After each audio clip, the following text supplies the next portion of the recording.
Christmas Day offers the warmth of family and also the thrill of the unknown with each passing wrapped gift. It also offers the last sleep before basketball nirvana in Cape Girardeau. 26 games in 4 days in one of the longest running basketball tournaments throughout the season in the state of Missouri. This one to wrap up the calendar year. A very good morning to you. A very Merry Christmas. My name is Greg Allen.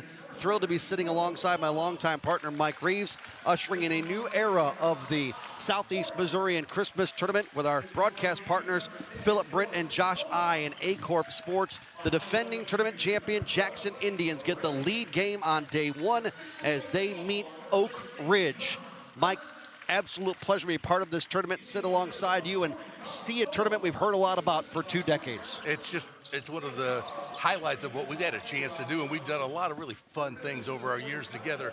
But every year, who doesn't follow this tournament, right? If you live in the area, you follow it, and to get a chance to be a part of it from a broadcast perspective, yeah, it means the world to what you and I do. So a busy week ahead. Let's get this thing going. 7-1 Jackson, 3-6 Oak Ridge. It's the 1-16 matchup to kick off the 81st annual Southeast Missourian Christmas Tournament. Jackson right to work on offense.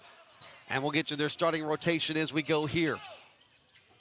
The Indians with Will Thomas, their leading scorer, will connect for the first points of the tournament from deep, and the Indians with a 3-0 lead. Indians starting lineup, their record 7-1. Corey Toma is their 4th-year head coach. Will Thomas, who hit that shot in the lineup, a 6'3" senior, along with Ty Forrest, a senior at 6'1". Jory Toma, 6'1" junior. Blaine Reagan, a junior at 5'11", and John Ernst, he's a 6'8" sophomore. Blaine Reagan with the layup off the turnover. This will be a challenge for the number 16 seed, 3-6 Blue Jays. They've won 2 of their last 3 coming in, beating Crystal City and Eagle Ridge Christian. A 69-34 loss to East Prairie heading into the tournament brought them here. That will be a foul against Blaine Reagan. Greg, I think what the Blue Jays' hope is compete, keep the turnover level at a respectable margin. Trying to win this thing as a 16 seed, it's just such a difficult ask. Even trying to compete some years is a difficult ask. The starting lineup for the Blue Jays at 3-6 on the year. Dr. Rhett Oldham, their first-year head coach. Kate Schilling starts at 6'1", a senior, along with Jaden McAllister, a senior at 5'9". Mason Boland, 6'2", and a junior. Hayden McFall, 5'9", and a sophomore. And Noah Engler's a junior at 5'11". Jackson, meanwhile, competing with some of the top teams down here in Southeast Missouri. Their only loss to Sykeston in the semifinals of the SEMO Conference Tournament back on the 10th of December. This is Blaine Reagan at the foul line.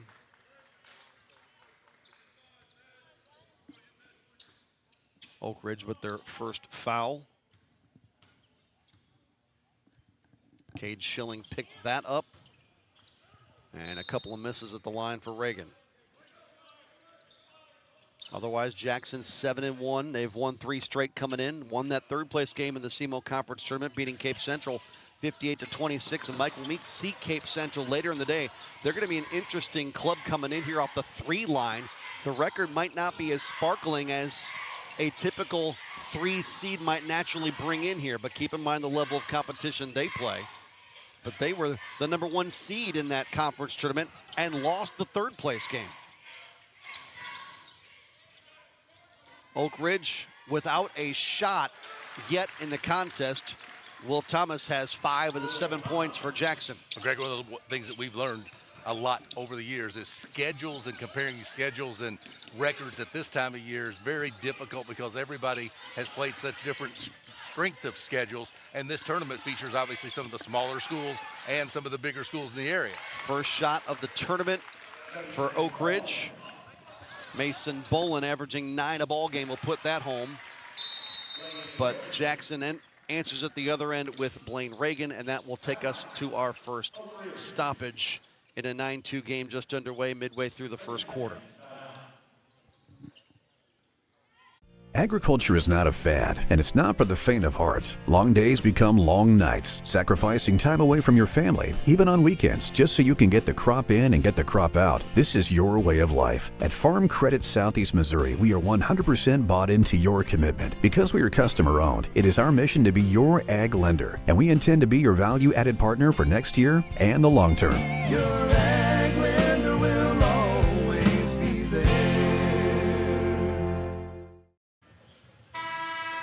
The 81st Annual Southeast Missourian Christmas Tournament brought to you in its entirety by Aycorp Sports. This game 1 of 8 today. You take a look at the bracket for this tournament. Jackson Oak Ridge here. After that, the number 2 seed Woodland. Boy, are they having a heck of a season for the Cardinals this season. Number 15 Scott County Central, their opponent. That one's scheduled for 10:30. Then you go to the noon game, and that will be the number 3 seed that we talked about, Cape Central Tigers against the 14 seed Meadow Heights. And at 1:30, sort of to wrap up the morning session and early afternoon session, Cape, Notre Dame, and Oran in the 4:13 game. 4th Oak Ridge turnover, and Greg, they've had the 1-shot attempt and 4 turnovers here at the outset of this one. The good news is they made the 1 shot. The bad news is you keep handing the ball over to a team that has Jackson's skill set. You're not going to be able to do what I talked about earlier, which is just try to compete in the opening round game. And it is not unusual at all to see this game get out of hand on the scoreboard. It's probably more normal than abnormal to have that happen. Jaden McAllister with the last foul for Oak Ridge. Jackson in the corner from 3, and that's good from Ty Forrest. 11.4 per night for Ty Forrest on this 7-1 Indian squad. Opened the year with 3 straight wins to win the Farmington tournament. There's a shot on rim from Cade Schilling and a foul called. Forrest guilty of that foul. One thing, Greg, I like a lot early, and honestly from both teams, it's just that one is executing better than the other. Energy level coming out for that early morning game has been good from the tip, and sometimes you don't always see that. I think that's been impressive here in these first nearly 3 minutes of action. Schilling on the season, now 6 of 10 from the foul line. That is first point today for a 2.4 point per game score. And Mike, you and I for 24 years have been so ingrained in the Park Hills Central tournament. This is our first voyage a little farther south to come down here to the Southeast Missourian Christmas tournament. This a better crowd for the opening game than what you and I normally see in our normal venture. It's usually kind of a friends and family affair. This is not terrible for 9 o'clock in the morning.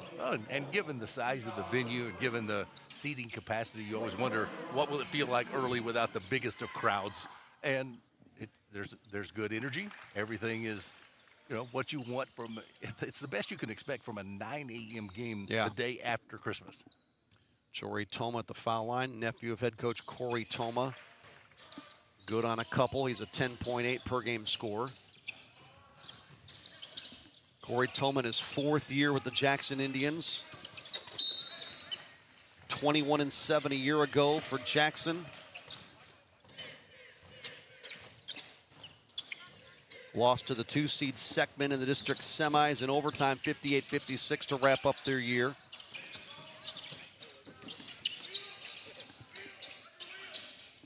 Oak Ridge under the direction of first-year head coach Dr. Rhett Oldham. And another Blue Jay turnover. And that's been the big story of quarter number 1 here with 4:42 left in it. That's their 5th already. Greg, in this sport, if you want to take everything that you want to do to execute, and if you take one and you don't do it well, that'd be take care of the basketball, can make it ugly faster than anything. A lot of people say, well, if you can't shoot it, if you can't even get a shot, that's the worst the possible world to be in, and that's kind of what they've dealt with here. Trying to come up with that steal, but out of bounds at the sideline, Noah Engler. That's where your numbers get misleading, because you come in and you say at this moment in the game, Oak Ridge is shooting 100% from the field. That's a great statistic. That sounds great. How many shots have they taken? Until you find out they've taken 1. And the Indians will turn this one over on the baseline.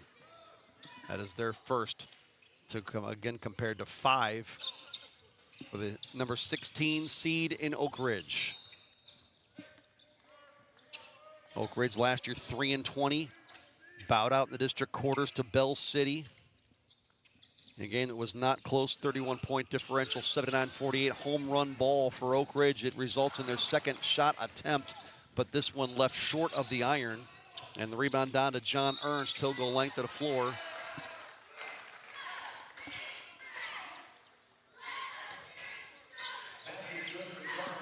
And Ernst, they're going to give him the basket. He averages 9 a ball game. And another Oak Ridge timeout. 16-3 will bring you back with free throws for John Ernst and the Jackson Indians out to a 13-point lead midway through the first. And the Southeast Missourian Christmas Tournament brought to you in its entirety by Aycorp Sports.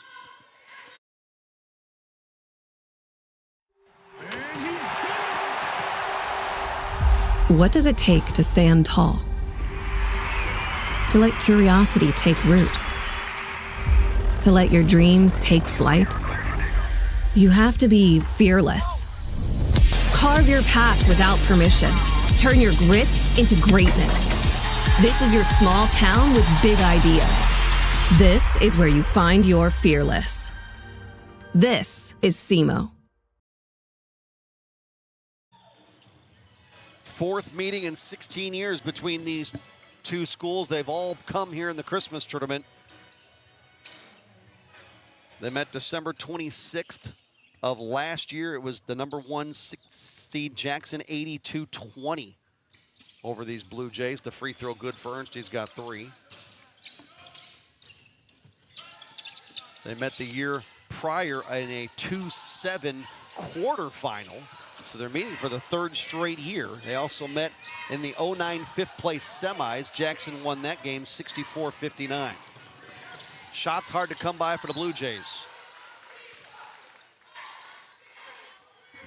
Well, Greg, Jackson, most seasons, this is going to be true. They're going to enter the year as a team that's going to have some expectations of what they want to achieve, whether it be locally, whether it be conference.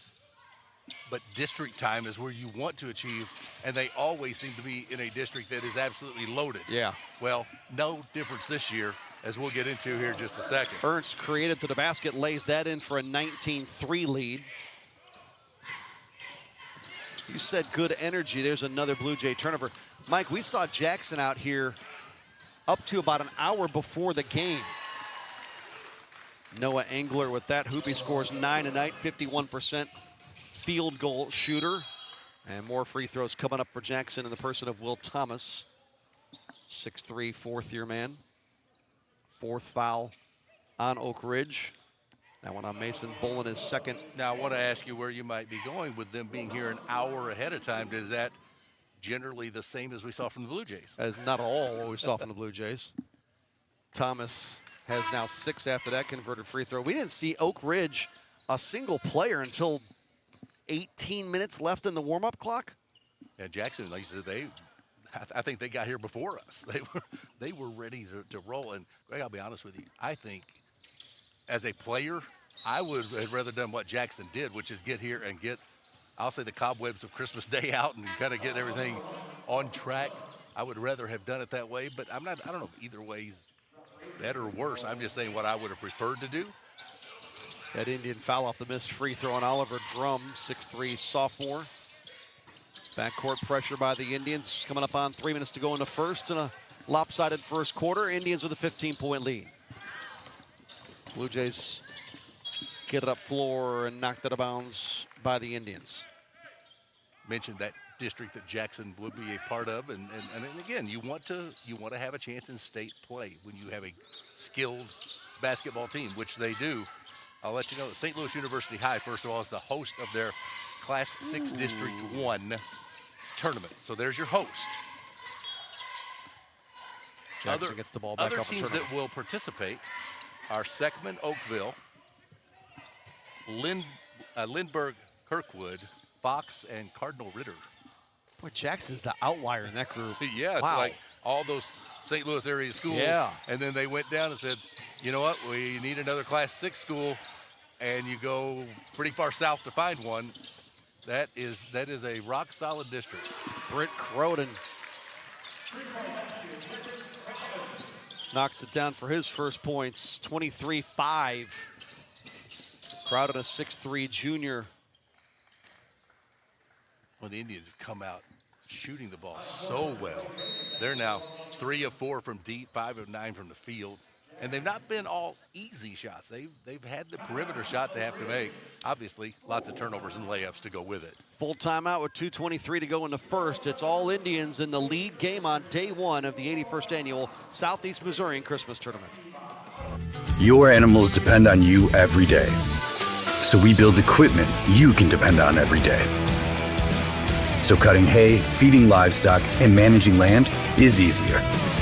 Loaded with intuitive, innovative features and tech, Case IH equipment isn't just built to work. It's built to work for livestock producers. Case IH, built by farmers. Talk to your Baker Implement dealer today.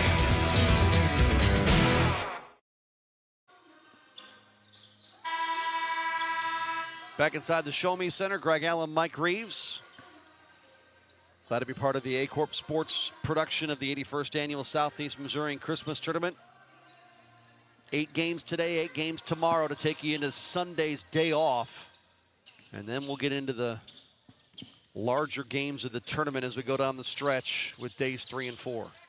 I was thinking as we were making the drive here today, I thought, man, it's not very often. Do an hour and a half before you start broadcasting. Ty Forrest has connected on a couple from deep. He's got 6. 2 to go in the first quarter. And you mentioned not all these baskets for Jackson are easy. They've hit a couple of creative from the inside, but a couple from perimeter too. Britt Crowden has 1. Thomas has 1. Forrest has 2, all from perimeter. Oh, and you're shooting 64% as a team and 80% from deep. The three-point shot, and honestly, it doesn't matter what the score of the game is. It's not easy to stand out and make three-point shots. Shoot them at 80% clip, guarded, unguarded, whatever. In practice, you don't shoot 80%, so they've been off to a blistering start. Ryan Criddle with that foul, his first for the 6'1" junior. 5-point per game score, and the freshman Tate Martin converts on the second of 2. He's now 5 of 9 for the year from the foul line. He only shoots 29% from the floor. Good ball move by the Indians. A tip pass rescued by Brock Reagan.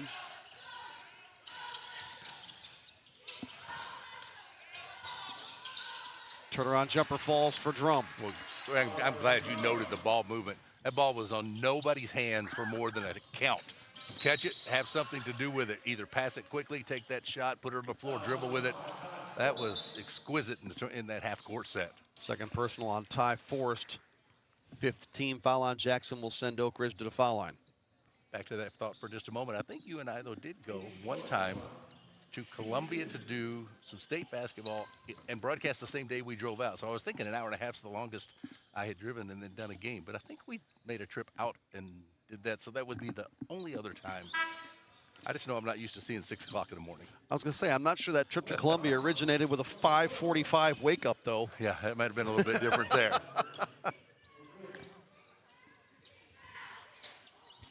Cade Schilling back at the line. He's missed now back-to-back after he made his first.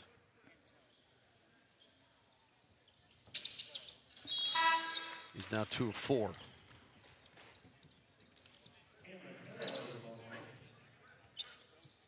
Don't miss a moment beyond today's game. Subscribe to cmoball.com for full access to the players, teams, scores, and stories you care about. High school sports to the pros. New subscribers save 30% if you set up an account during the tournament. That ball knocked out of bounds. It is an Indian turnover. 1:11 to go here in this first. That's their 3rd turnover for the Tribe. We'll give you the tournament resumes for these two teams when we get into quarter number 2. Oak Ridge off the 16 line. The 8-9 game will impact the opponent for both of these two teams in their next game. Delta and Leopold in that 8-9 game. They've got the final game tonight. These two teams can go home, take a nap, and come back and watch their opponent play to wrap up day 1 at 9 p.m. And a shot clock violation by Oak Ridge.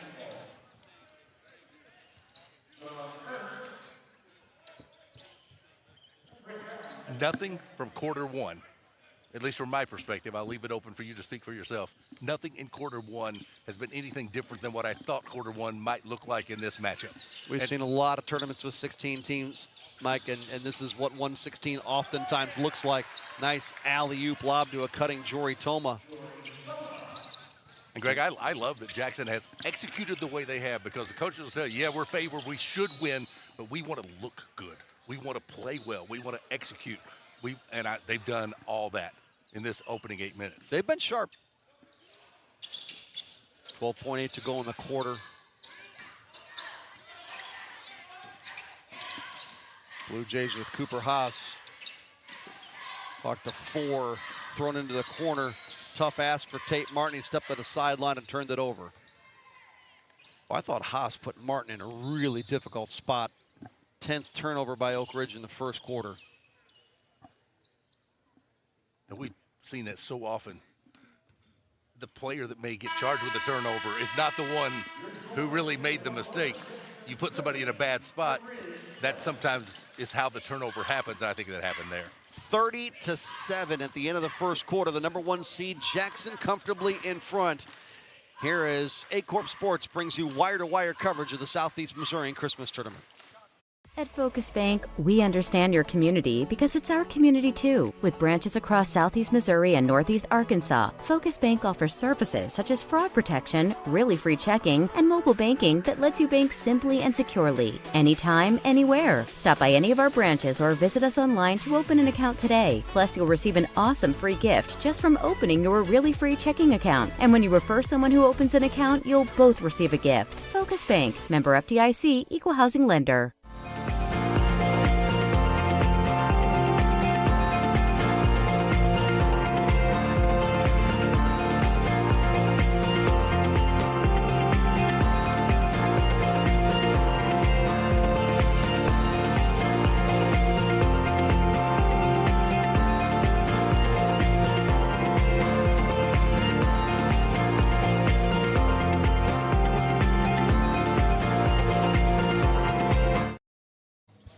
Third straight year these two meet in the Christmas tournament in Cape Girardeau. Second straight year. It's been a 116 leadoff game to start the tournament. Jackson, a 30-7 cushion to start stanza 2. A very Merry Christmas to you, Greg Allen, Mike Reeves, along with the Aycorp Sports crew. Philip Britt, under the direction of Joshua I, Tyler Lassiter, responsible for the beautiful graphics on the screen, and our camera operators, Matthew Williams, Matthew Holman, and Stephen Beidler. Big numbers from that first quarter. Jackson 69% from the field on 11 of 16. That includes 4 of 5 from three-point range.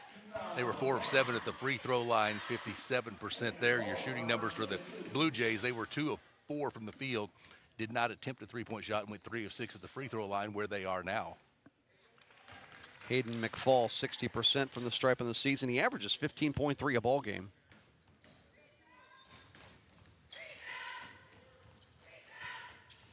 He's the leading scorer on this Oak Ridge squad. Second one rims off to Toma.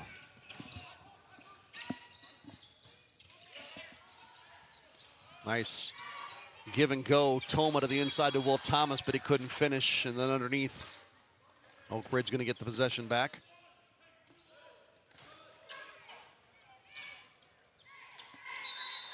Individual scoring leaders. Jackson's Will Thomas has 6 to lead the way there. John Ernst has 5. And Oak Ridge being led by a couple of players with 2. Noah Engler, Cade Schilling each have 2. Will Thomas picked up that foul. But Jackson right back to the offense.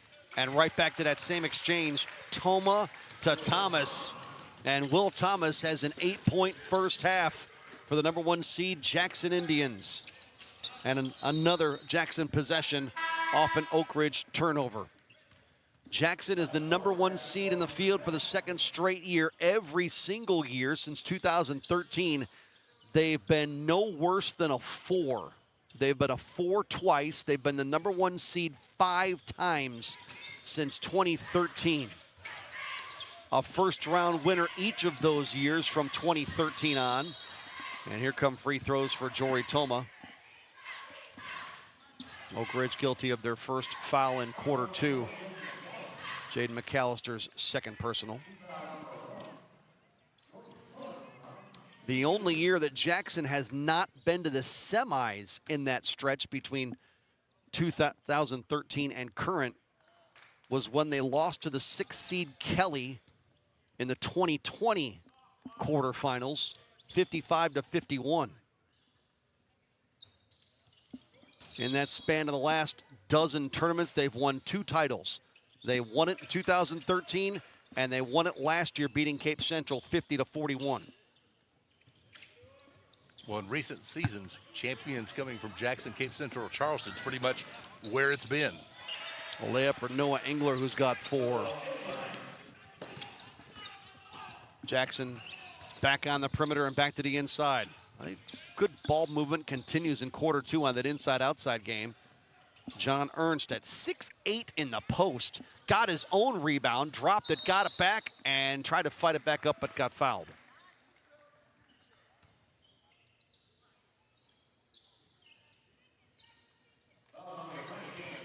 Cameron Hale, the freshman, picked up his first personal. Ernst, a 9-point per game scorer, has 5 this morning. Jackson has struggled a little bit at the foul line in this game. And a timeout taken by Coach Corey Toma of the Jackson Indians. 32-10. Ernst will take a second one coming out of the break. Jackson all-time has won 6 Christmas tournament titles. Their first one ever came in 1988. They won back-to-back in 03 and 04. They won it again in 07, and the 2 most recent ones we talked about, 2013 and then last year. Their run last year going through Oak Ridge, Chaffee, Scott City, and Cape Central.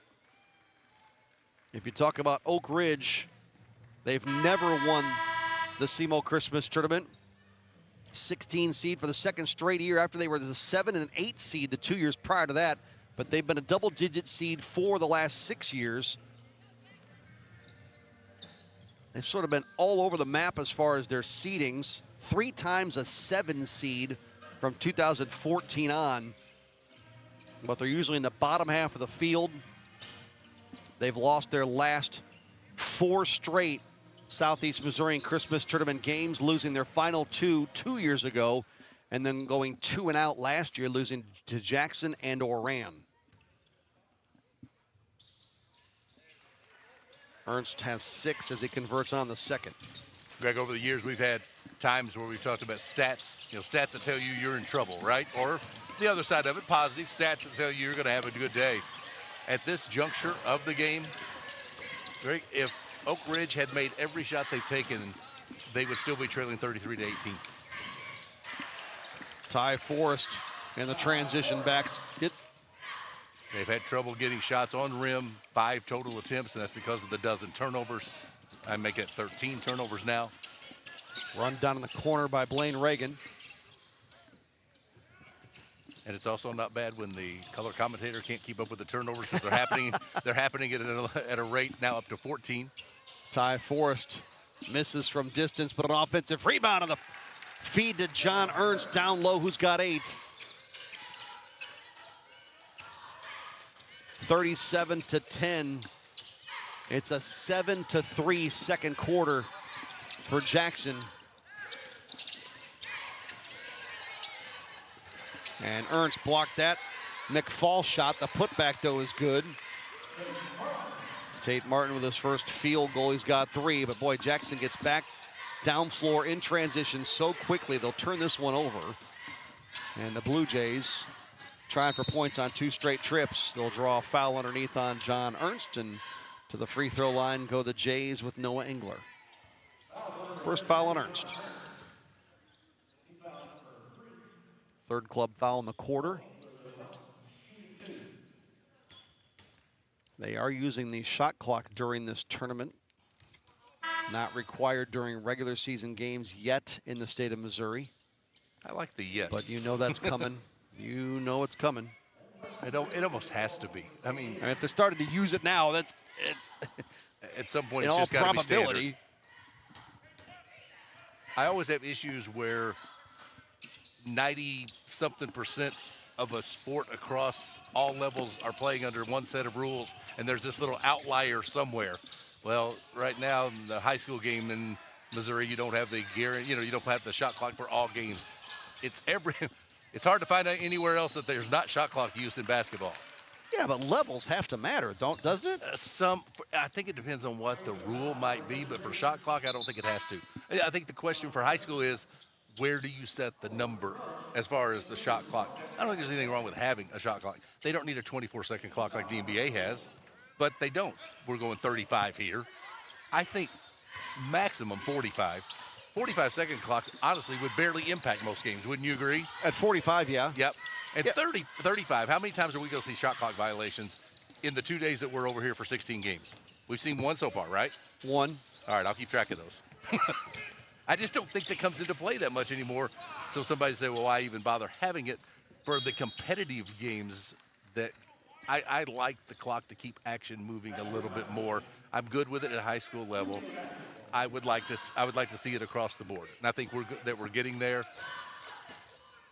I don't lose sleep over whether they do it or not, though. I'll leave it at that too. But to use your logic, if 90% of the sport uses it, shouldn't high school use it? So high school uses it. So then shouldn't 8th grade use it? Okay, so 8th grade should. So where's the cutoff point where 5th graders do not need to be using a shot clock? Not exactly. So where's the break? No, I would say varsity level competition at the high school. I'm fine with cutting it there. Somebody's going to say, well, what about the JV? So where's your cutoff? How about I don't care beyond those levels that are below varsity high school. And I don't know why I don't. I just don't. Number of shots at the rim for Jackson. Will Thomas finally able to convert our first double-digit score in the game. He's got 10. Well, while we're on topics such as that, should men's Division I, should the men's college game, any level, should they go to quarters now instead of halves because they're the only place that has stayed with halves? Right. Right. It's okay to be different. I'm all right with halves. Tate Martin in the backcourt facing pressure by the Indians, trying to deal with Ty Forrest, and he couldn't in time to get it across the timeline. And his head coach, Dr. Rhett Oldman, points his head like, hey, speaking of clocks, you have to have the mental clock, right, to know where you're at to get it over the center stripe. See, there's another thing. The clock helps the officials on the 10-second call. They don't have to sit there and count anymore. Just look at the clock over the basket. We've said many times before, it's not really a 10-second, it's a 10-count. Forrest from deep for his third triple of the half. He's got 11. Ty Forrest, 11.4 per game for Jackson. And the Indians hitting on all cylinders on a morning after Christmas game at 9 o'clock. I love the stroke Forrest has. It's textbook. It looks good coming off the hand. McFall out of the corner. Coming right at us, and a takeaway. Drum has 4. More transition points for Jackson. Delta or Leopold in round 2 for each of these teams, depending on result. McFall back in that corner. This time gets out of it, and to the line he'll go.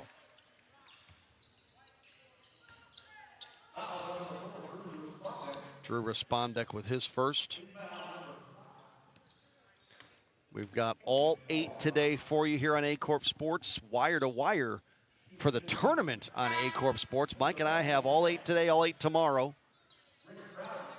And you get a new voice to start the second half of the tournament on Monday.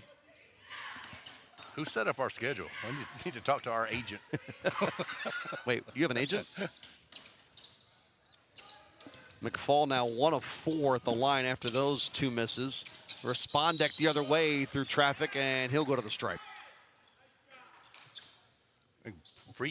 Field goal attempts in the game.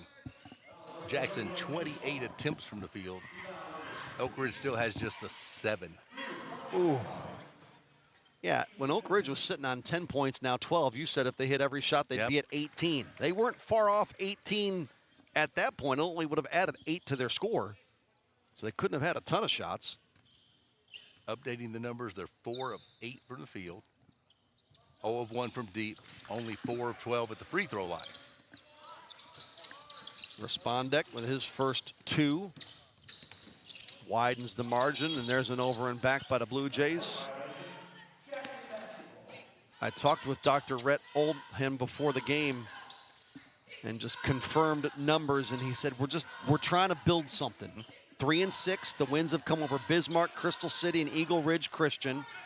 I didn't talk about his expectations for the tournament, but for a team that went 3-20 last year, they did have a winning record 2 years ago. But in his first season, certainly knew what he was up against the number 1 seed. And again, just trying to build something. You like that answer. Brock Reagan with the basket and a backcourt foul on Reagan as the ball came back into Noah Engler. Well, we looked at Jackson and what they have coming up postseason with district play. This Oak Ridge group is a Class 2 school. They play in District 4. Meadow Heights host it. They're in a district with Bismarck, with Crystal City. Obviously, the host Meadow Heights with St. Vincent, Valley Catholic, and Valley Caledonia. Oak Ridge lost to St. Vincent 81-39. They lost to Meadow Heights 62-58, so a tight game there. And you mentioned Bismarck and Crystal City, wins for the Blue Jays over those two. 50-12.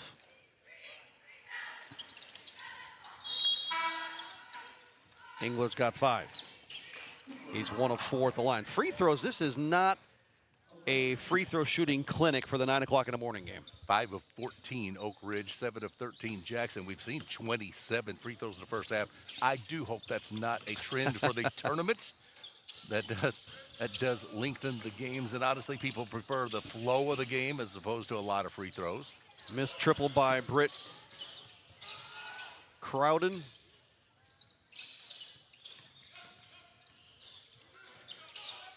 But the Indians with the extra possession off the offensive rebound. He'll try to get in the corner and this time get it. His second made 3. Crowden's got 6.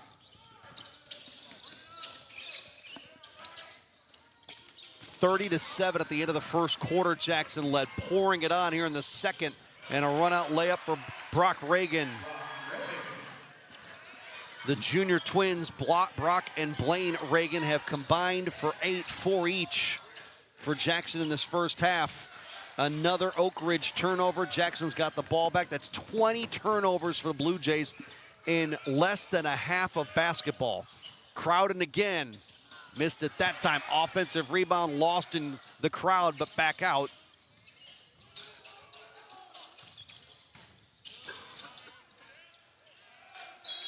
Nice up and under move, and Respondek couldn't finish. He'll try it at the free throw line. Weston Riggs his first.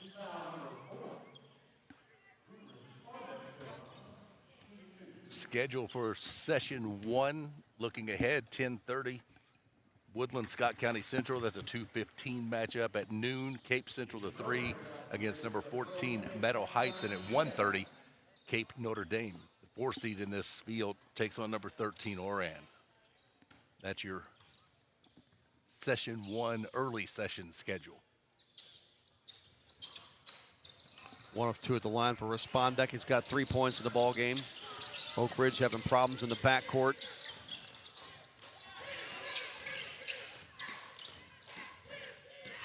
Engler with 5 points with the ball.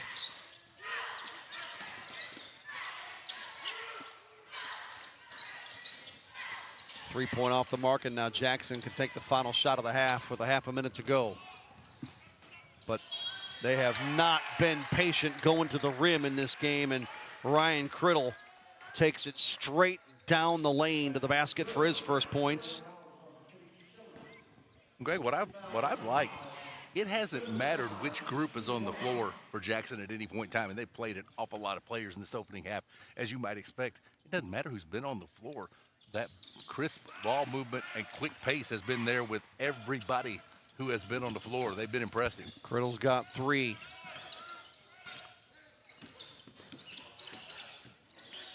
Boy, a difficult chore for the 16. Oak Ridge lost this game last year 82-20. And Jackson's going to end up with the final points of the half. Respondek in the open floor.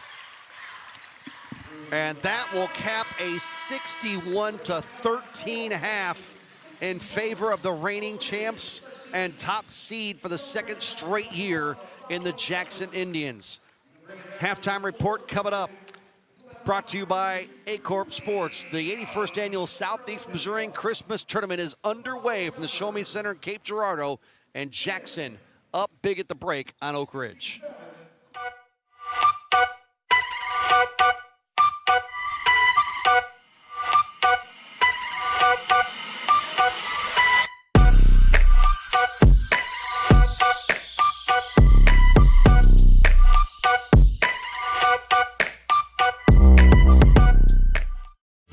Your animals depend on you every day. So we build equipment you can depend on every day. So cutting hay, feeding livestock, and managing land is easier. Loaded with intuitive, innovative features and tech, Case IH equipment isn't just built to work. It's built to work for livestock producers. Case IH, built by farmers. Talk to your Baker Implement dealer today. Mathis Funeral Home of Dexter and Bernie strives to provide their community with the accommodations and services needed to relieve your family during times of loss. For more information, give them a call and see how Mathis Funeral Home can help meet your expectations in celebrating your loved ones. This is us.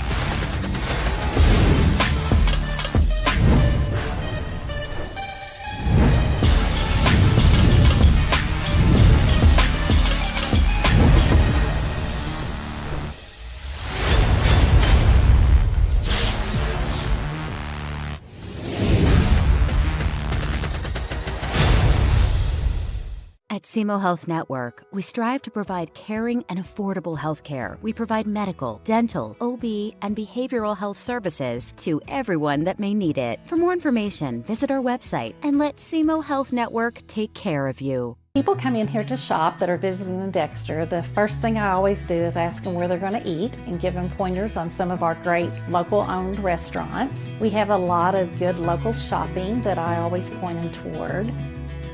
A lot of people like more the nature and wildlife. Ribs and barbecue is our thing. That's what put us here to begin with. The Hickory Log name.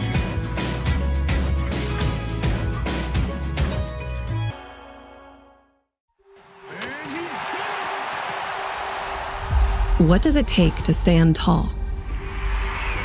To let curiosity take root? To let your dreams take flight? You have to be fearless. Carve your path without permission. Turn your grit into greatness. This is your small town with big ideas. This is where you find your fearless. This is SEMO.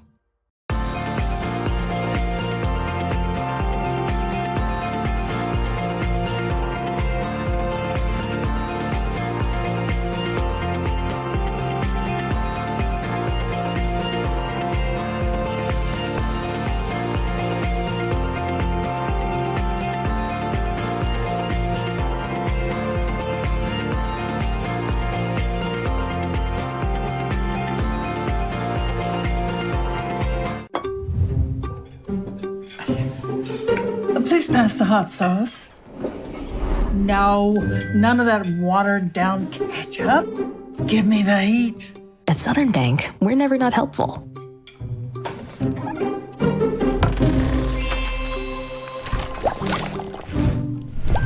Next stop, Spicy City. Helping spicy grandmas and everybody else.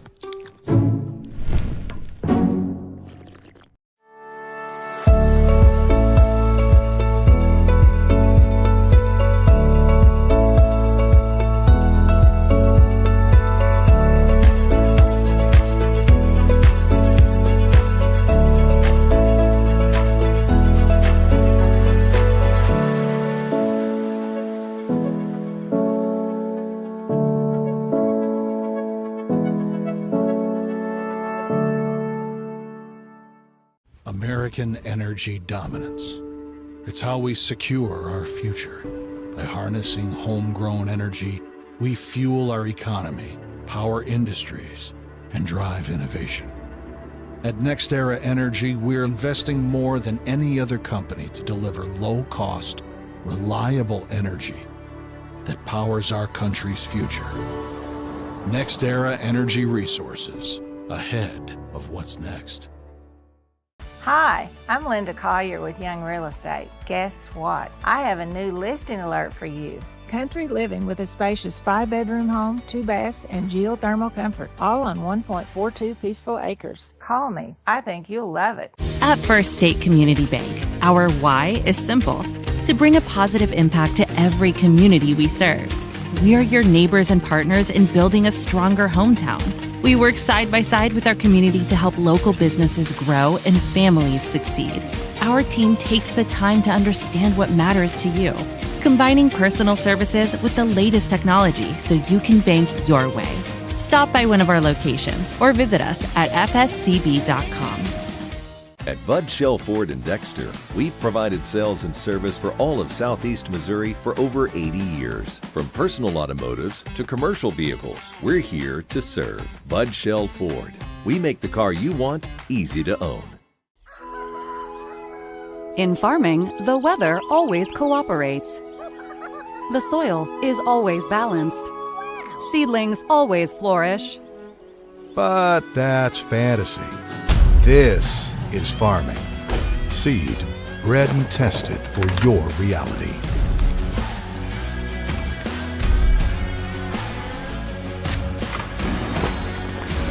Dynagrow Seed, for real.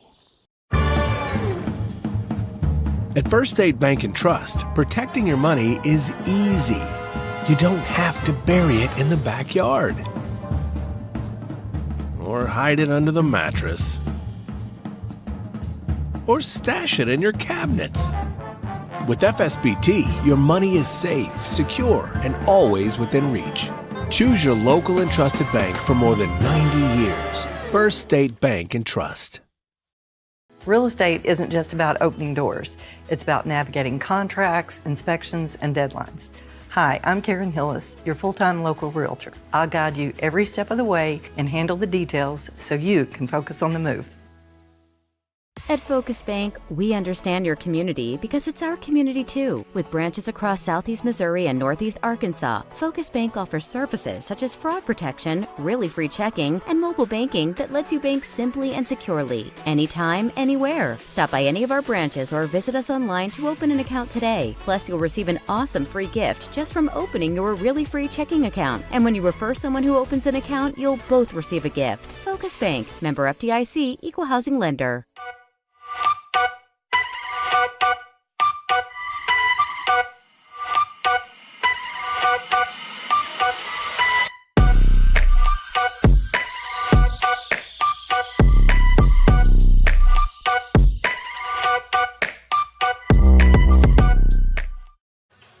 Back in Cape Girardeau, Mike Reeves, Greg Allen with you. We're at the half of the opening game of the day. All Jackson in the first half, 61-13. We'll start with the team numbers from that first half. The Indians, 68% from the field. They made 17 of 25. Blue Jays were 4 of 7 from the field in that first half. Just 4 field goal attempts, 57% their shooting number. From three-point land, Jackson lights out, 6 of 11, 55%, 0 of 2 for Oak Ridge. At the free throw line, lots of free throws taken in that opening half. Jackson, 16 attempts, made 9 of them, 56%, 5 of 14 for 36%. Those are your numbers for Oak Ridge. Turnover story was huge. Oak Ridge, 21 times they gave the ball away. Jackson, they turned it over 6 times. Scoring off the bench favors the Indians, as you might expect, 24-3. Individual scoring leaders for Jackson. Ty Forrest leads the way with 11 points. Will Thomas has 10 in the opening half. After that, Britt Crowden has 6 points, as does Oliver Drum. 5 for Drew Respondek, 4 points each for Brock Reagan, Blaine Reagan, and Jory Toma. 3 points for Ryan Criddle. Oak Ridge, they have 5 players in the scoring column, led by Noah Engler, who has 5. After that, Tate Martin has 3, Cade Schilling and Mason Boland with 2, and Hayden McFall with a free throw. As we reach the intermission of this one, Jackson on top, 61-13. One more, we'll just go ahead and keep it all here. We're getting ready to start the third quarter. Everything good, and 8 games for you today. Greg and I on the call for all 8 of them. Same thing tomorrow. We're back for all 8 on day 2. Game to follow this one, Woodland, Scott County Central. Talked about this early session earlier. Your afternoon into evening session starts at 4:30. Charleston, Kelly in that one, that's a 5-12 matchup. Then Scott City and Advance at 6. That's your 6-11 matchup. 7-10, Bell City, Chaffee, they play at 7:30. 9 o'clock tip for the final game of the night. Delta and Leopold, your 8 and 9 seeds, meet in the final game of the evening as we get half number 2 underway. Again, all Indians there in firm control, up 61-13. And a lot of the story has been turnovers. We see one there, but that one committed by Jackson, their 7th of the proceedings. Hope you had a very Merry Christmas. We work our way towards the new year in 2026. McFall to the basket, couldn't finish. And Jackson had the rebound, lost it. Ernst with a block underneath. Boy, has such a long arm to try to deal with in the 6'8" reach of Ernst. Right there with the basketball for Jackson before he got rid of it to a cutter. And the Indians convert with Ty Forrest, who's got 13.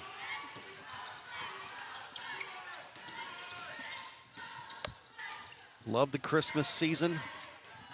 But you know how you can tell if you get somebody a gift that they don't like? I got a great way to tell. Cade Schilling with his first field goal, he's got 4. You spend all that time and effort to get somebody something, you give it to them, and then like you come back a year later and they've never used it. Or in my case, you do all this work and effort to get your broadcast partner stat sheets, and for a whole half of basketball, he never touched them. I've touched them. I wrote on them. You took cheat notes from the stats that were given to you at the half and just wrote on the sheets that I provided to you that you could have been using the whole time. I'm letting Philip Britt do my work for me. He's taking care of the stats. I am analyzing the stats, putting them down onto paper after they go onto the screen. So I am putting your papers to use. They have the names, the stats on them. I appreciate so much all the work you put in to making my life easy. And then Philip Britt coming in and making my life easier. Sounds like the cheater way to go about it, but I'm not arguing, by the way. I've known you long enough. 3 out of the corner doesn't go for McFall. Rebound of the Indians. 63-15, routed Oak Ridge in this game last year. They meet for the 3rd straight year in the tournament. 4th meeting in this Christmas tournament in the last 16 years between these two. I thought, by the way, you were going to say that you could always tell it was a not a good gift if the first words are, "What is this?" Well, that's another tip-off, too.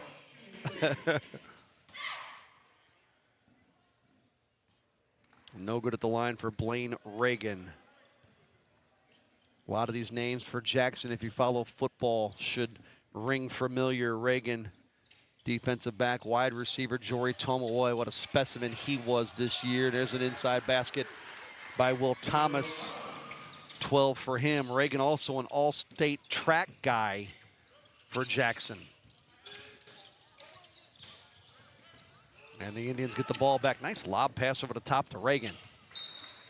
And knocked out of bounds by Oak Ridge. Greg, one of the things, too, I like about this defense for Jackson, a lot of times they put Ernst out at the top of that defense. You talked about the length, the arms, and the wingspan. You put 6'8" out at the top of there. There's not much passing angle that you can find. I'm very impressed with that. I'm also impressed that Ernst, on a number of occasions already, has grabbed a rebound, put the ball on the floor, and took off with it himself. And we've watched 6'8" guys at the high school level a lot of times that putting the ball on the floor is not an option. That's certainly not the case for him. SEMO Sports Zone with Drew and Dave. Our podcast is focused on basketball every Monday. Join Andrew Moore and David Jenkins for insight into local high school basketball and maybe some other subjects. You can find them on Spotify, Amazon Music, Apple Podcasts. And to see them as well as hear them, click out the SEMO Sports Zone YouTube channel. Game 2, number 2, Woodland. Tip-off scheduled for 32 minutes from now against the 15-seed Scott County Central Braves. You look at Jackson down the ledger, possible semifinal opponent against Cape, Notre Dame, and Charleston. Those would be 2 of the options that are of higher seeds to potentially make it that deep. Oak Ridge is looking at a day 2 date with the loser of the 8-9 game, Delta and Leopold. Back on perimeter, and Forrest wasn't ready for the feed from Blaine Reagan. Jackson will be back at it tomorrow at 4:30. Oak Ridge game will be at 1:30 tomorrow.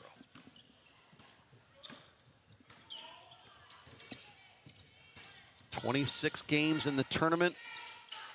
Wire-to-wire coverage here on Aycorp Sports. Whether you follow it for the duration or you're in and out for various games, absolute thrill to have you with us, especially to start the tournament here day after Christmas in game 1. 3 doesn't go for Forrest. He's hit already 3 of those today, but an offensive rebound, stepping on the baseline or fouled. I think Ernst was fouled. Oh, you know, you said if people are in and out throughout, I figure this. If we're going to do all of them on back-to-back days, at least one viewer should watch every single second of every single game with us. I think that should have been a requirement. I'm sure somebody does. There should have been a contest to see who gets to do that. Or maybe gets to do it's not the right word. Maybe it's not a good thing. Has to do it. Has to sit through it. Double dribble called on John Ernst. 9th Jackson turnover. Oak Ridge out of the tournament. Back to work on the 6th of January at home against the Rams out of Scott City, and then they'll play Scott County Central. So if you talk seeds, they'll get a matchup with that 15 seed on the 9th of January on the road. They've got Leopold, Zalma, Kelly, Chaffee coming. Jackson opens January 6th on the road at Black Knight Fieldhouse in Farmington before they go back-to-back at home with Kennett and Hillsborough. Nice move inside by McFall, who's got his first field goal. Oak Ridge's leading scorer at 15.3, game has 3. That Farmington team you mentioned Jackson will play is a 2 seed in the Park Hills Christmas tournament. They'll get Park Hills Central, the host club. Potosi is the number 1 seed in that tournament. That should be underway right now. Tips at the top of this 10 o'clock hour. They also have 8 games on day 1. Thomas will bring it ahead. Jackson never really challenged in this game. And Ty Forrest has 15. Great assist from Thomas.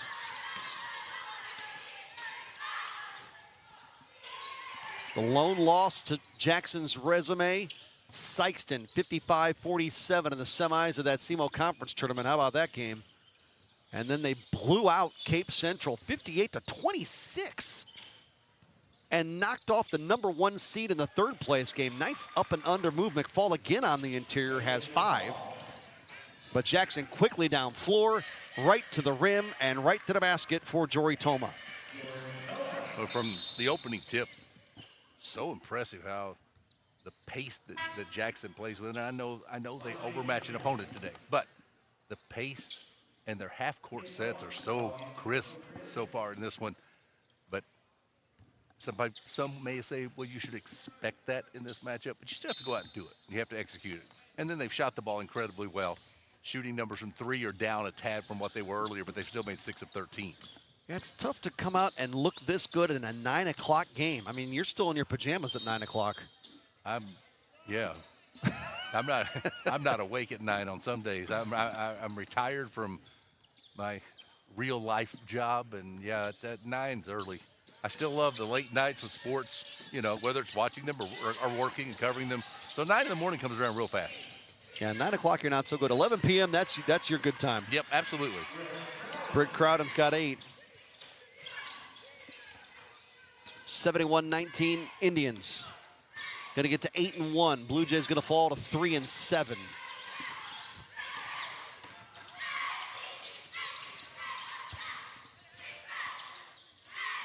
But Jackson has had so many shots on the interior, with the exception of maybe McFall here in this 3rd quarter. It has been such a chore for Oak Ridge to try to work in the paint, and the Indians have made a living of that in this game. Well, you talked about the ability to get inside to score from 2-point range, eliminate the 3-point shooting. Jackson's made 22 of 31. You hit at that rate for 2. And somebody said, well, you keep going there, but they're 6 of 8, they're 6 of 13 from 3, so it's perfectly okay to keep taking that shot as well. And they play that inside-outside game so well. Knifing his way into the paint. That little mid-range runner doesn't fall for the junior Brock Reagan. Criddle tips that one out of bounds. It'll stay with the Jays. I mentioned it first half, but I've seen it again as we roll through this third quarter, that it has not mattered a lot which group is on the floor for Jackson. The style of play looks the same. Yeah. Good depth in their bench.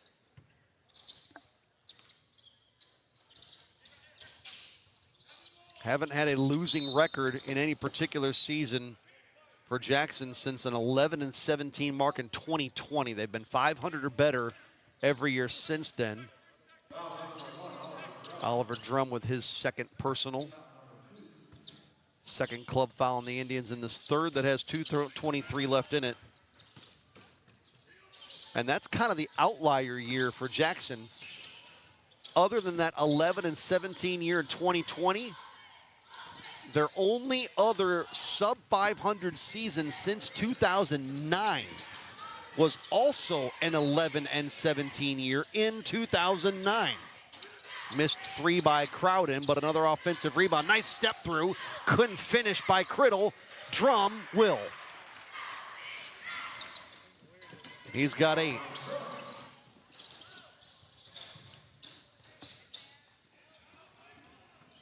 Going for a steal in the corner. Brock Reagan couldn't get there. Every other year except those 2 since 09, Jackson has been 500 or better.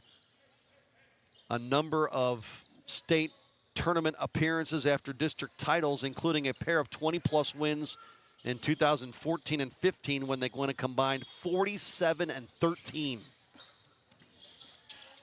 Lost both those years in the state quarters, once to SLU, once to CBC. Greg, when you're winning 20 games with the schedule that every year they're going to play against, that's a legit 20. That's tough to get there. Yeah, they are tested. McFall out of trouble, back out for an open 3, doesn't fall. Respondek had the rebound off his hands and out of bounds. Buck 18 to go in the third.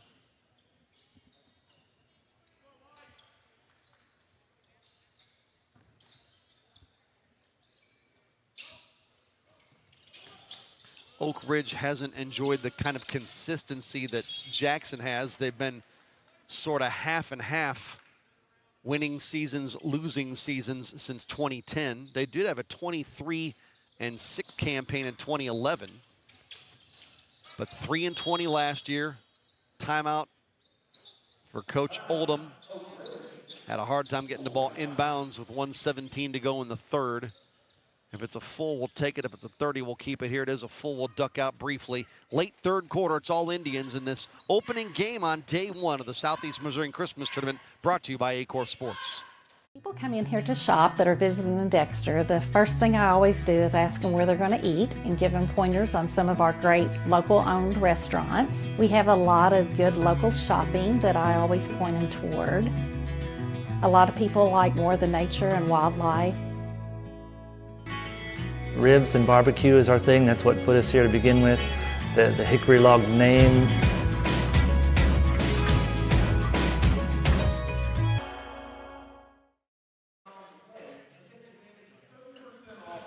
Good look at the Indian huddle.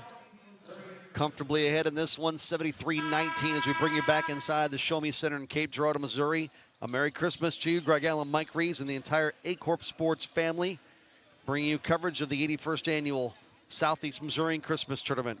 I would think with your holiday travel schedule, you're just happy to sit in one chair. I am. That is not a lie. You are correct. Travel off the inbound committed by Oak Ridge's Cooper Haas. Every time I checked in with you over the holiday, you were somewhere else, and not all close by. Furthest trip up to Cleveland, so good to have you back and just settled in for a day. Well, there will be settling once we get to this tournament. Plant yourself at a seat and sit there for 16 games in a row. I thought about just checking into the possibilities of us staying the night here. You know, they can find a place for us. Plenty somewhere. of room. Yeah. There's got to be an athletic training room. We can just find a spot on a massage table, lay down, and just call it a night. Wake up before you know it. We've have one of the teams come in and wake us up in the morning. At least get something that resembles a bed. Criddle on the interior's got 5.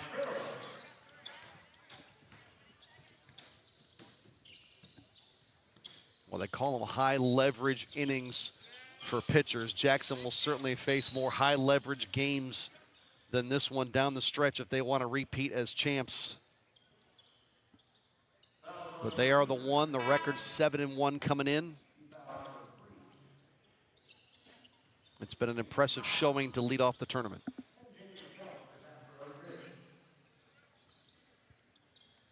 Criddle with his second personal foul. Mike, I'm anxious to see the 2 seed in Woodland in the year they've put together so far. Absolutely. Coming up in game 2. I am 100% with you. And again, you talked about that difficulty in trying to compare schedules. That's what you get into with a Woodland team that's not lost yet. And then Jackson is the 1 seed and Woodland is a 2. But it's hard to compare the teams. It's very difficult to know where each is, but a lot of respect for Woodland being the 2. Final seconds of the third. Inbound tip. Jackson might have a crack. Have a good look. How about a layup look to cap the third? Respondek on a run-out's got 7. He played beat the buzzer to end the third quarter. It's all Tribe in game 1, 77-19 against the Blue Jays of Oak Ridge. At First State Bank and Trust, protecting your money is easy. You don't have to bury it in the backyard or hide it under the mattress or stash it in your cabinets. With FSBT, your money is safe, secure, and always within reach. Choose your local and trusted bank for more than 90 years. First State Bank and Trust. American energy dominance. It's how we secure our future. By harnessing homegrown energy, we fuel our economy, power industries, and drive innovation. At NextEra Energy, we're investing more than any other company to deliver low-cost, reliable energy that powers our country's future. NextEra Energy Resources, ahead of what's next. Love the graphics put together by Tyler Lassiter for the coverage here of the Southeast Missourian Christmas Tournament. A little snow that sits atop the team names. Here it comes for you at the bottom of the screen. Very appropriate on a 64-degree day in Cape Girardeau. Winter weather advisory is not a factor for the beginning of our tournament. When this thing breaks, maybe though, after Monday. tomorrow, Monday might not get out of the 20s. That's life in Missouri, guys. Underway to running clock, 4th. 3 doesn't fall for Oak Ridge, but a foul likely on Ja'Cory Wiseman for Jackson, his first. I don't think I ever asked you, how was the Cleveland weather in your trek? It wasn't bad. They had light snow on the ground when we got there. There was flurries on the first day we were there, and then it actually wasn't too terrible. It was actually 45 on one day. That is very different. And snow was never an issue. Peyton Keller, the junior, connects from distance. And it's 80-19. The final score last year between these two in this game, 82-20. So we are right on pace, but we got a whole quarter to go.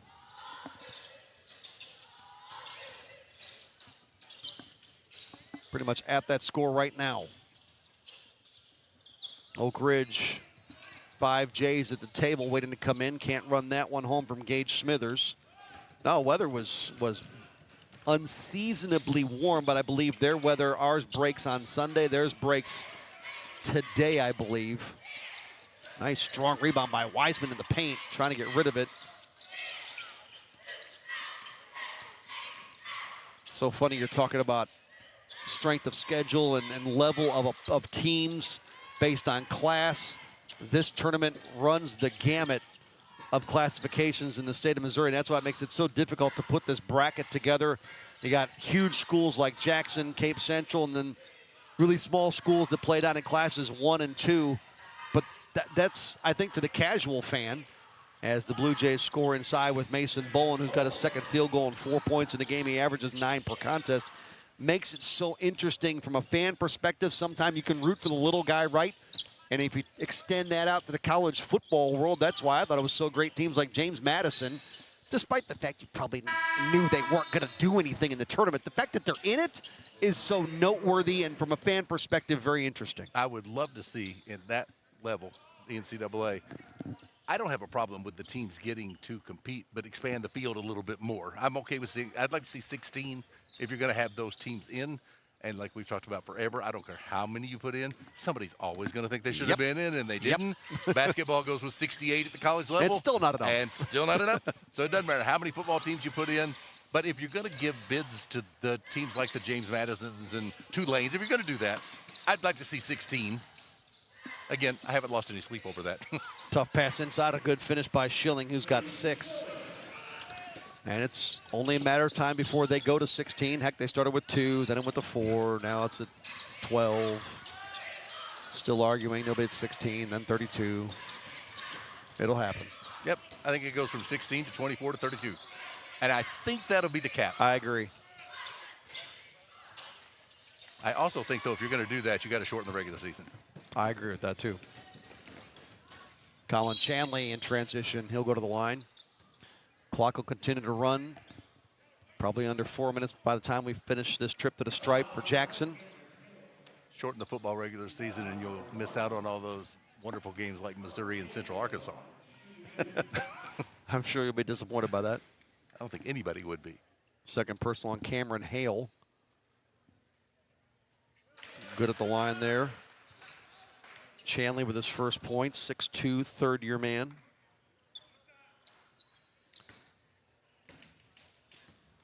Jackson going to go 4-0 against Oak Ridge in the last 16 years in this tournament. In the last 16 years in head-to-head matchups, they don't face each other hardly ever, except for in this tournament, at least in the last 16 years. Jackson into the 4:30 game tomorrow against the winner of Delta Leopold, as the Blue Jays turn that one over on a travel. That's their 32nd turnover. Wow. That's just hard to get along in this sport when you just don't take care of it. And a lot of it is due to the opponent that you faced today. If anybody in this field has the ability to take the ball away from you at a high level, you could start with this one that you're seeing on the floor right now. There's others, but this group is as good as anybody at forcing you to give the ball away. Well, we knew and they knew that they were up against a monster in Jackson coming into this game.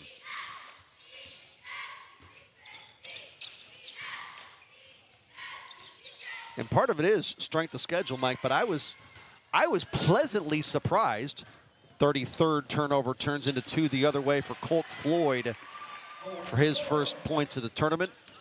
I was pleasantly surprised at the record for the 16 coming in at 3-6. Sometimes you see a 0-9 or something. Without a doubt. You get to that 16th team in the field, sometimes they haven't yet put a win in the column, and they came into this one with 3 of them. I agree completely that it is unique to see 3 wins off that 16 line. Basket and an and one now for Colt Floyd coming in. By the way, this is not the only tournament running. We talked about the one in Park Hills.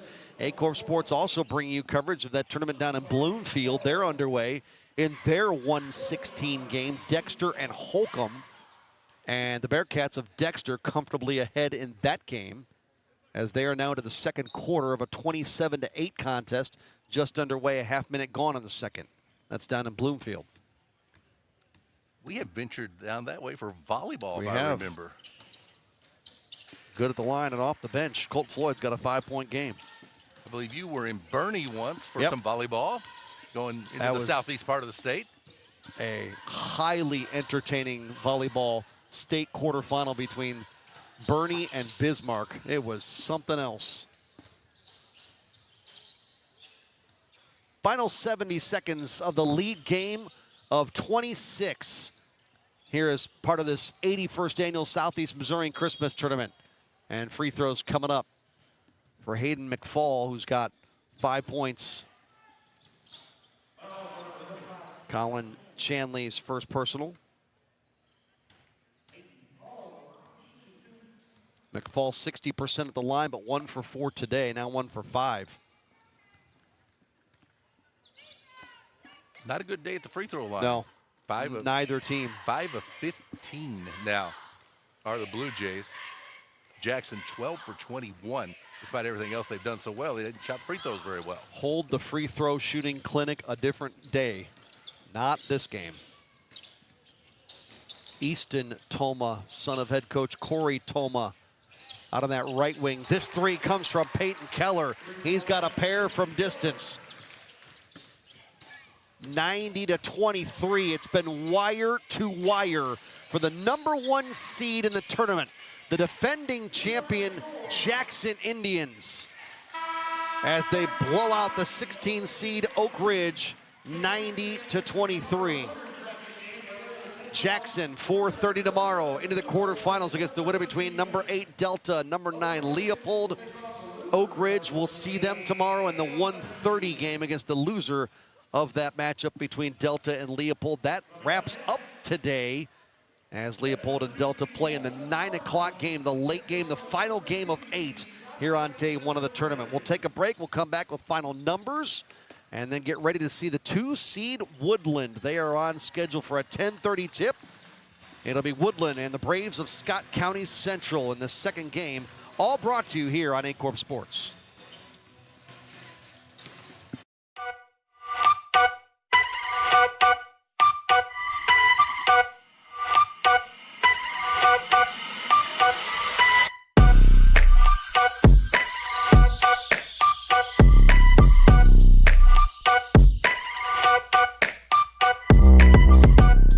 At Focus Bank, we understand your community because it's our community too. With branches across Southeast Missouri and Northeast Arkansas, Focus Bank offers services such as fraud protection, really free checking, and mobile banking that lets you bank simply and securely, anytime, anywhere. Stop by any of our branches or visit us online to open an account today. Plus, you'll receive an awesome free gift just from opening your really free checking account. And when you refer someone who opens an account, you'll both receive a gift. Focus Bank, member FDIC, equal housing lender.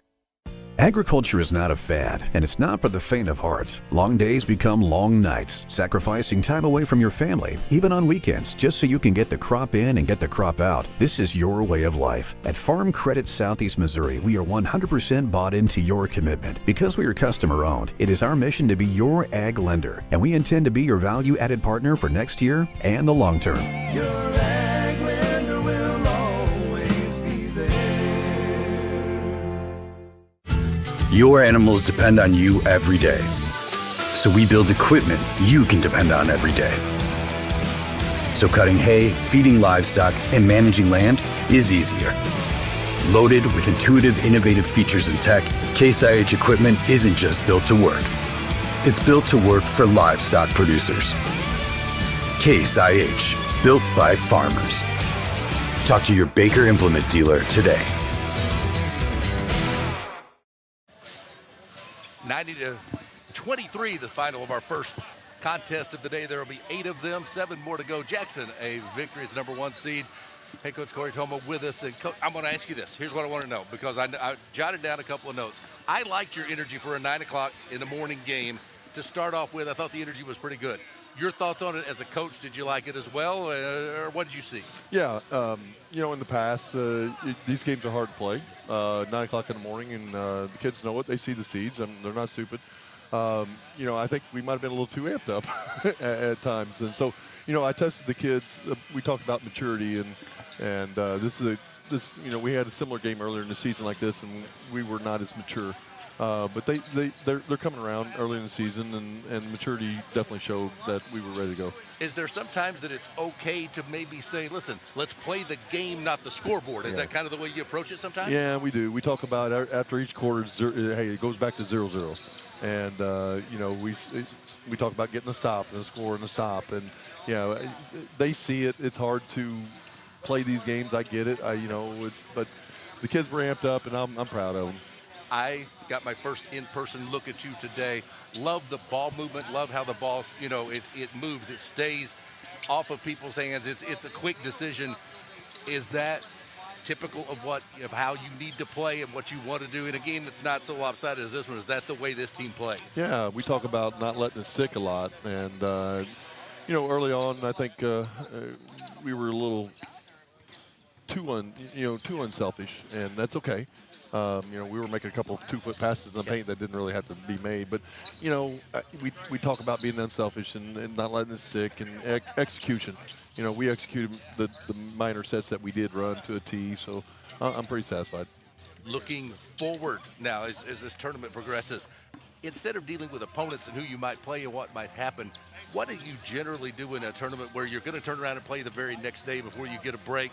Is there much that goes into scouting or whatever it is, or is it, let's focus on what we do, we'll take care of business? How do you deal with a tournament where you're not going to know who you're playing until late tonight and you come right back out tomorrow and go? Yeah, we'll have a scout session early in the morning tomorrow. We don't play till 4:30, so we'll be back in the gym 9, 10 o'clock, probably 9.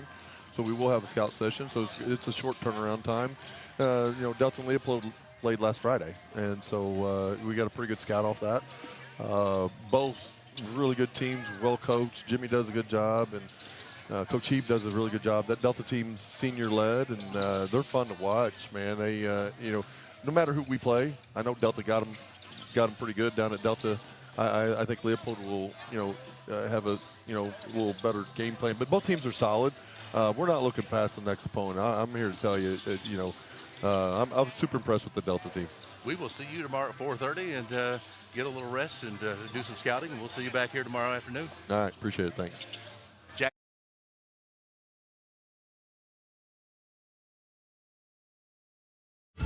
Your animals depend on you every day. So we build equipment you can depend on every day. So cutting hay, feeding livestock, and managing land is easier. Loaded with intuitive, innovative features and tech, Case IH equipment isn't just built to work. It's built to work for livestock producers. Case IH, built by farmers. Talk to your Baker Implement dealer today. Mathis Funeral Home of Dexter and Bernie strives to provide their community with the accommodations and services needed to relieve your family during times of loss. For more information, give them a call and see how Mathis Funeral Home can help meet your expectations in celebrating your loved ones. This is us.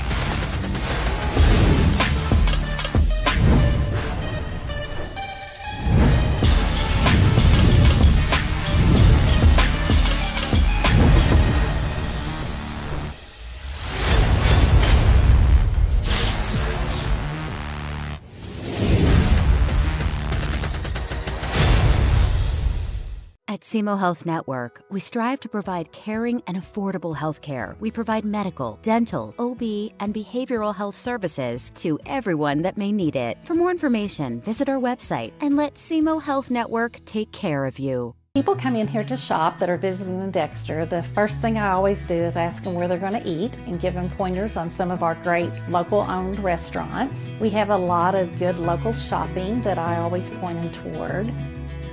A lot of people like more the nature and wildlife. Ribs and barbecue is our thing. That's what put us here to begin with. The hickory log name.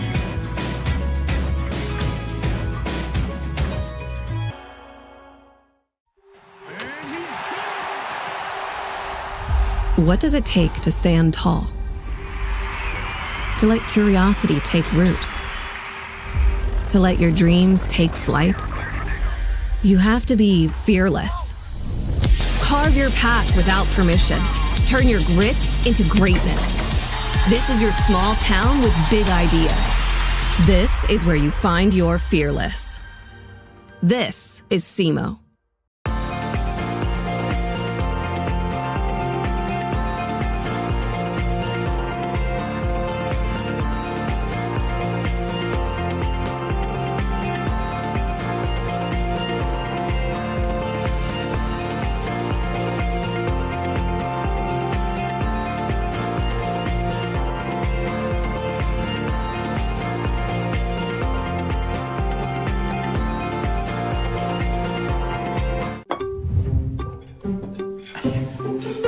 Please pass the hot sauce. No, none of that watered down ketchup. Give me the heat. At Southern Bank, we're never not helpful.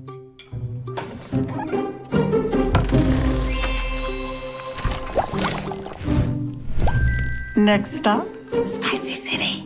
Helping spicy grandmas and everybody else.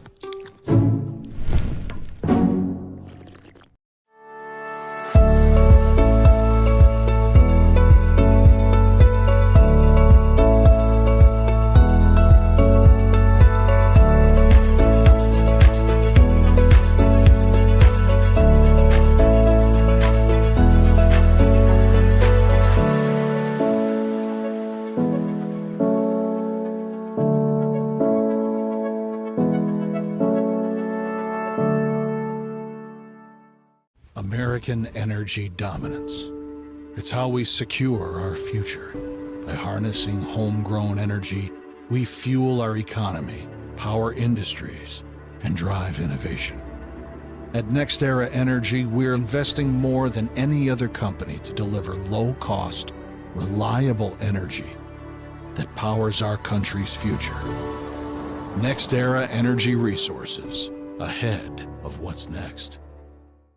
Hi, I'm Linda Collier with Young Real Estate. Guess what? I have a new listing alert for you.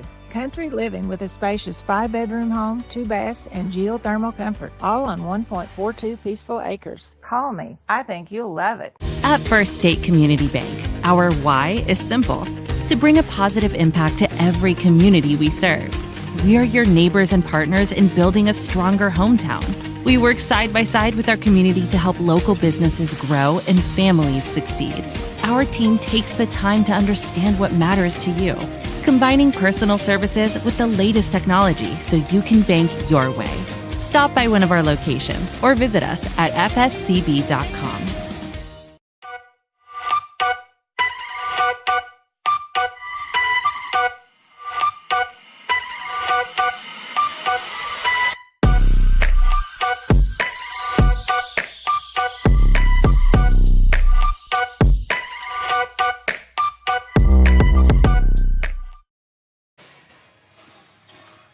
Ready for Woodland, Scott County Central. Wrap up the first broadcast of the day with the 90-23 victory. Jackson, the number 1 seed, advancing against Oak Ridge. Let's jump into your team numbers from that game. Jackson finishes 58% from the field on 35 of 60.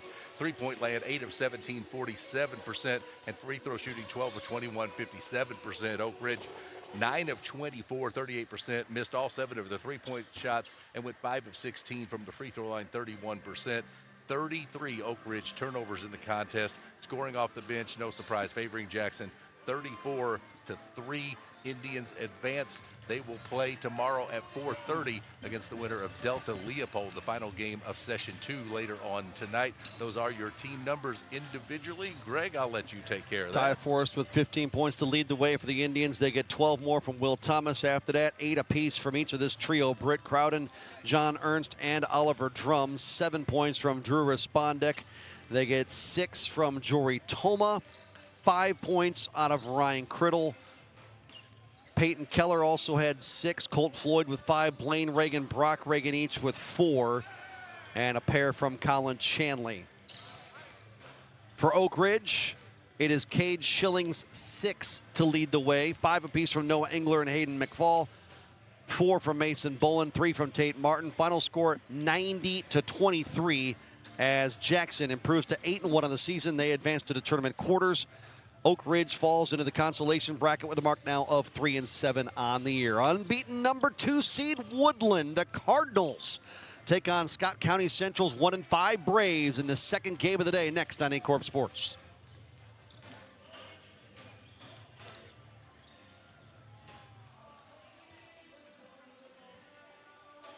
At First State Community Bank, our why is simple: to bring a positive impact to every community we serve. We are your neighbors and partners in building a stronger hometown. We work side by side with our community to help local businesses grow and families succeed. Our team takes the time to understand what matters to you, combining personal services with the latest technology so you can bank your way. Stop by one of our locations or visit us at fscb.com.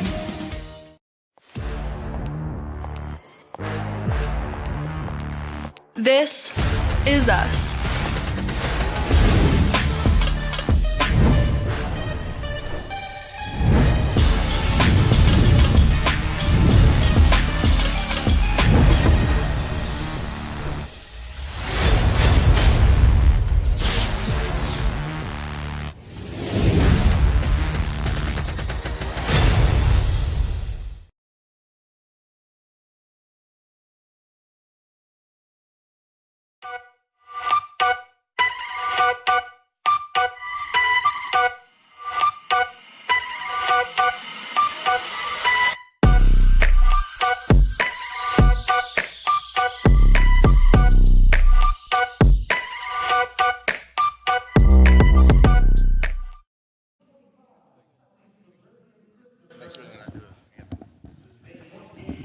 Getting ready for game 2 of this first 8-pack of basketball days with the 81st annual Southeast Missourian Christmas Tournament. Woodland and Scott County Central in the 2:15 matchup. A very Merry Christmas to you, Greg Allen, Mike Reeves, our entire Aycorp Sports crew. Joshua I, our director, Tyler Lassiter on the graphics, and our camera operators, Matthew Williams, Matthew Holman, and Stephen Beidler. Woodland comes in 7-0, Scott County Central at 1-5. They meet for the 5th time since 2010. Woodland is 0-4 in the previous 4 meetings against the Braves of Scott County Central. They last met in the SEMO Christmas Tournament in 2017.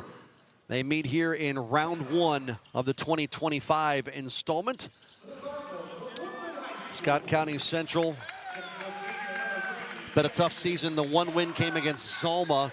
Woodland has gone through Seymour, Oak Ridge, Leopold, Twin Rivers, Bernie, and Dexter. They beat Leopold twice for their combined 7 wins to begin the season. So we had one final, Jackson prevailing 90-23 of the 16 seed Oak Ridge. Now we go to the very bottom of the bracket for the 2:15 matchup here at 10:30 in the morning, day after Christmas. And Mike Reeves has the starters. Cardinals are 7-0, number 2 seed. Sean Kinder, 5th-year head coach. They start Jackson Schock, a senior at 6 feet tall. 6'3" senior Calvin Layton. Corbin Kinder, 6 foot, a senior, along with Trevor Crater, a 6'1" sophomore, and Cameron McCormick, 6'1", and a senior. The Braves are 1-5, 15th seed. Tim Carlisle, 7th-year head coach. Cavante Thatch in the lineup, a 6-foot junior. 5'10" senior Jaden Easter, along with John Turner, a 5'8" junior. Memphis Musgrove, 6 foot and a junior, and a 5'10" senior in Cameron Bean. Underway with the Braves on offense for the first time. Interested to see this Woodland bunch. It is not uncharted territory, but not where they normally sort of end up on the bracket, all the way up to the 2 line. Rimming off Calvin Layton with that shot. The putback, though, goes. And Layton with the first points of the proceedings. Glad you're with us for this 81st installment of the Southeast Missourian Christmas Tournament. From the Show Me Center in Cape Girardeau. Cavante Thatch lost it. Turner, though, is going to answer. And we're deadlocked in this one. Great pump fake on the baseline. Back out for a latent 3 off the mark. Only Braves there for the rebound. Woodland has enjoyed a lot of success in the last handful of seasons. Not really a one-trick pony coming in here at 7-0. Now, while the start may be a little abnormal, they have finished the last couple of seasons with rock-solid records. That foul on Cameron McCormick is first.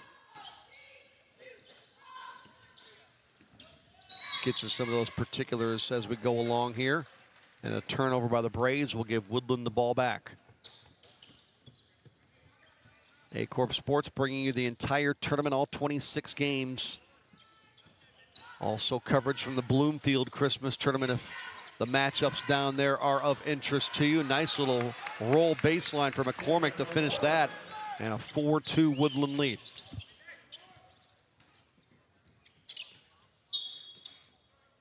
Quick 30-second timeout taken by Scott County Central. As we're just underway with this one, game 3 will be the noon contest. Number 3, Cape Central, number 14, Meadow Heights. And to wrap up the first session today, 4 seed Cape Notre Dame and 13 seed Oran. And then we'll restart things at 4:30. Charleston Kelly in the 5-12 matchup. Bottom half of the bracket for the 6 and 7:30 games. Scott City and Advance in a 6-11 matchup.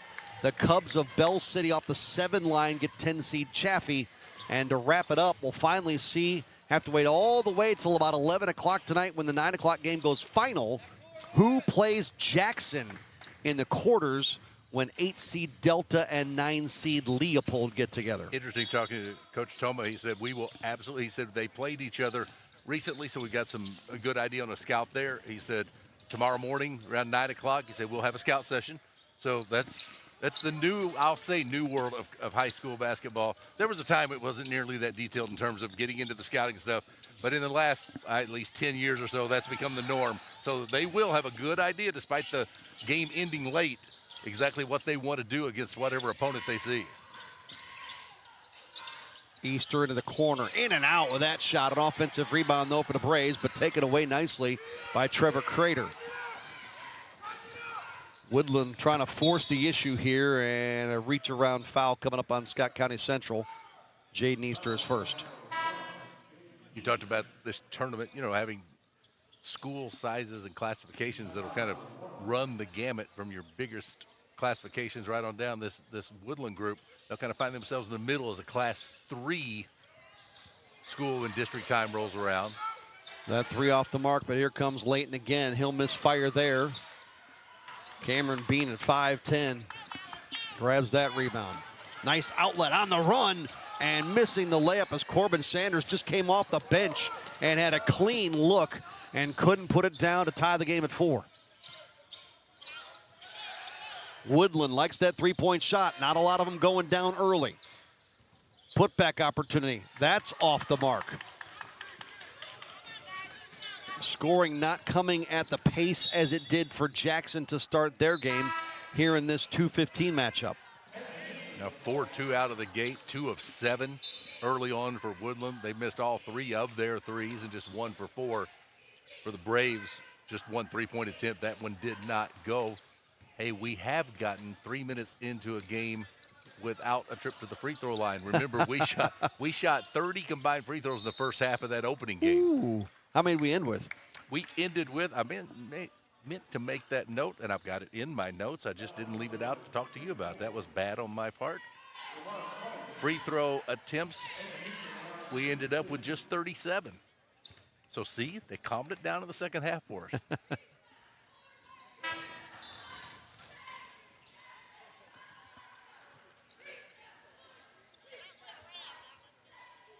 Peyton Meek at the foul line.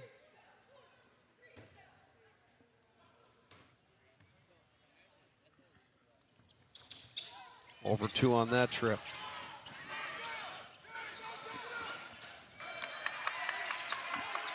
Tyreek Jones is going to finish. And now they'll tie it at 4.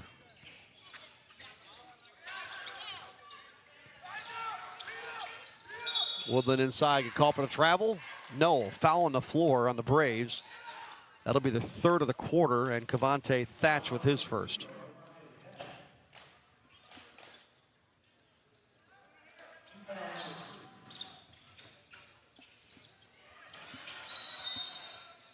All kinds of whistles on that attempt from Cameron McCormick.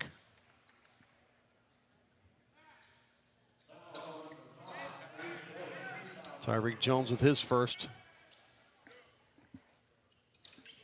4th club. Layton off the inbound. Nice down the lane and back out. Another Woodland 3. Boy, they have really favored heavily on that 3-point shot, but they've not hit any of them. To the interior, straight down the lane on Jamar Collier. No dice there. How about another 3? No. The well is dry from distance for the Cardinals. And they're on a 4-4 game midway through this first against the 15 seed Scott County Central. That's the second on Cavante Thatch. Greg, shooting in general, okay, field goal shooting, regardless of where from, is very random a lot of times in the sport of basketball, but much less that three-point shot tends to just come and go. And even your best shooting teams and best individual shooters have frequent games throughout a year where it just doesn't go in. And you never know. And that's always kind of the randomness of tournament play, is that when you get in a game where, hey, we're a good three-point shooting team, today we made 2 of 19 or whatever it may be, and all bets are off after that. You just don't know. You just don't know when an aspect of your game that you count on doesn't play out the way you want it to. Corbin Kinder goes 1 of 2 to put the Cardinals in front, and the Braves turn it over on the sideline. Woodland is 0 of 5 from distance. They have not hesitated to shoot from there. Add another one out of the corner. And that's the first one to go. Jackson Schock able to connect. And that makes it an 8-4 affair. And maybe you need one like that to go. High off rim and fall through. Good idea inside between Easter and Collier. Mentioned to you that Woodland would play Class 3 once district time gets here. They play their district at West County, Leadwood in Missouri. Schock off the mark. This is Tyreek Jones. Wait, Jamal Collier looks like he could be a problem for some teams this season. Nice little pull-up baseline jumper for Collier with his first 2. Turnover, here come the Braves at a 2-on-1. Easter leads the way to the rim, put it home. 4 straight for Scott County Central to re-knot this thing at 8 in the 2:15 game. And here come the Cardinals. Kinder from deep has 4.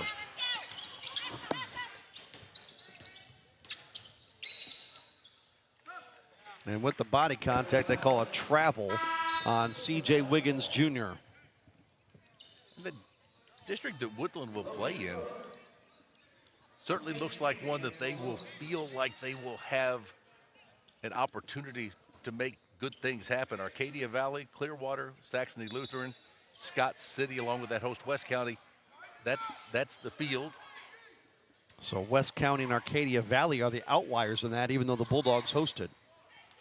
Yeah, it's interesting that the majority of the schools driving in from distance. Yeah, for sure. Another errant 3. Layton, though, rebound found him. He'll go down the lane and finish. Calvin Layton's got 4. And trying to add 1 more. That's the second personal, though, on Jamal Collier. And just for size and sheer presence, Collier looks like a guy that Scott County Central cannot afford to lose on the floor. But they're going to lose him here. As the free throw for Layton goes, he's got 5. He'll check out, and back in comes Corbin Sanders. Well, I like Jamal Collier, just his athleticism and what he, kind of a paint presence, if you will, a lot. But you get that immediate foul trouble, so right. How do you now cope with that? Pass to sort of nobody across the timeline, rescued over there by Tyreek Jones. Spins away, he'll knife down the lane and use the backboard to bank it home.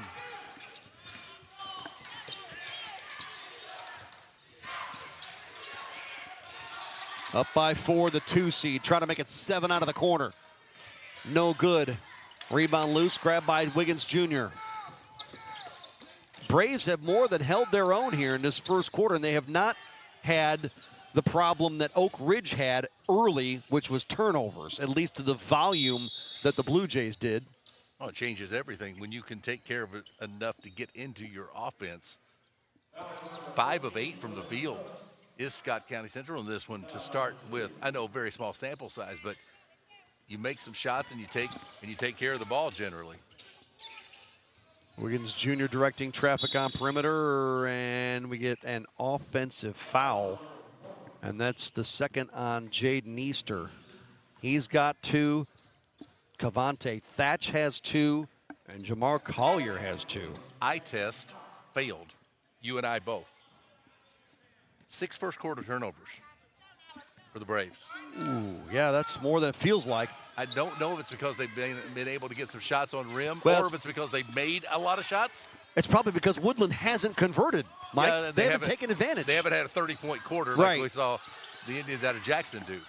I mean, they're 2 for 10 is Woodland from distance. If some of those threes go down and you're looking at a 25-10 first quarter, this game has a lot different feel. And then we would start talking about probably, oh, it's the 6 turnovers by Scott County Central in this first quarter. But that's not the case. I'll say this, if you're going to turn it over now seven times, right? If you're going to turn it over 7 times, now up to 8 with the previous. Wow. If you're going to do that, you better shoot it at the clip they're shooting it at, which is 5 of 8 from the field. Yeah, but eye test, we said that didn't go check. Get the glasses checked. We said that we've talked many times that, hey, I trust my eye test over the numbers on the stat sheet. Yeah. Well, we would have been wrong in that case because that number is starting to balloon. Jackson Shock's got his second 3. Under a half a minute to go in the first quarter. Lead out to 7. Add turnover number 9. Layton on the move down the lane. Blocked cleanly, they say, and out of bounds. I'll put these most recent turnovers right on our shoulders. The broadcaster jinx. It did balloon from 6 to 9 awfully quickly. Guys, we went out and put a little hex on them there. Here's Shock off the inbound clock to 10 and rolling. Trying to back down the lane. Peyton King lost it. Volleying for the rebound. 2 seconds on the clock. They'll have to chuck Jones from the timeline off the shot clock. 17-10. We were tied at 8. And Woodland able to end the quarter on a 9-2 run. Second quarter coming up. It's all part of the 81st Annual Southeast Missourian Christmas Tournament, brought to you in its entirety by Aycorp Sports.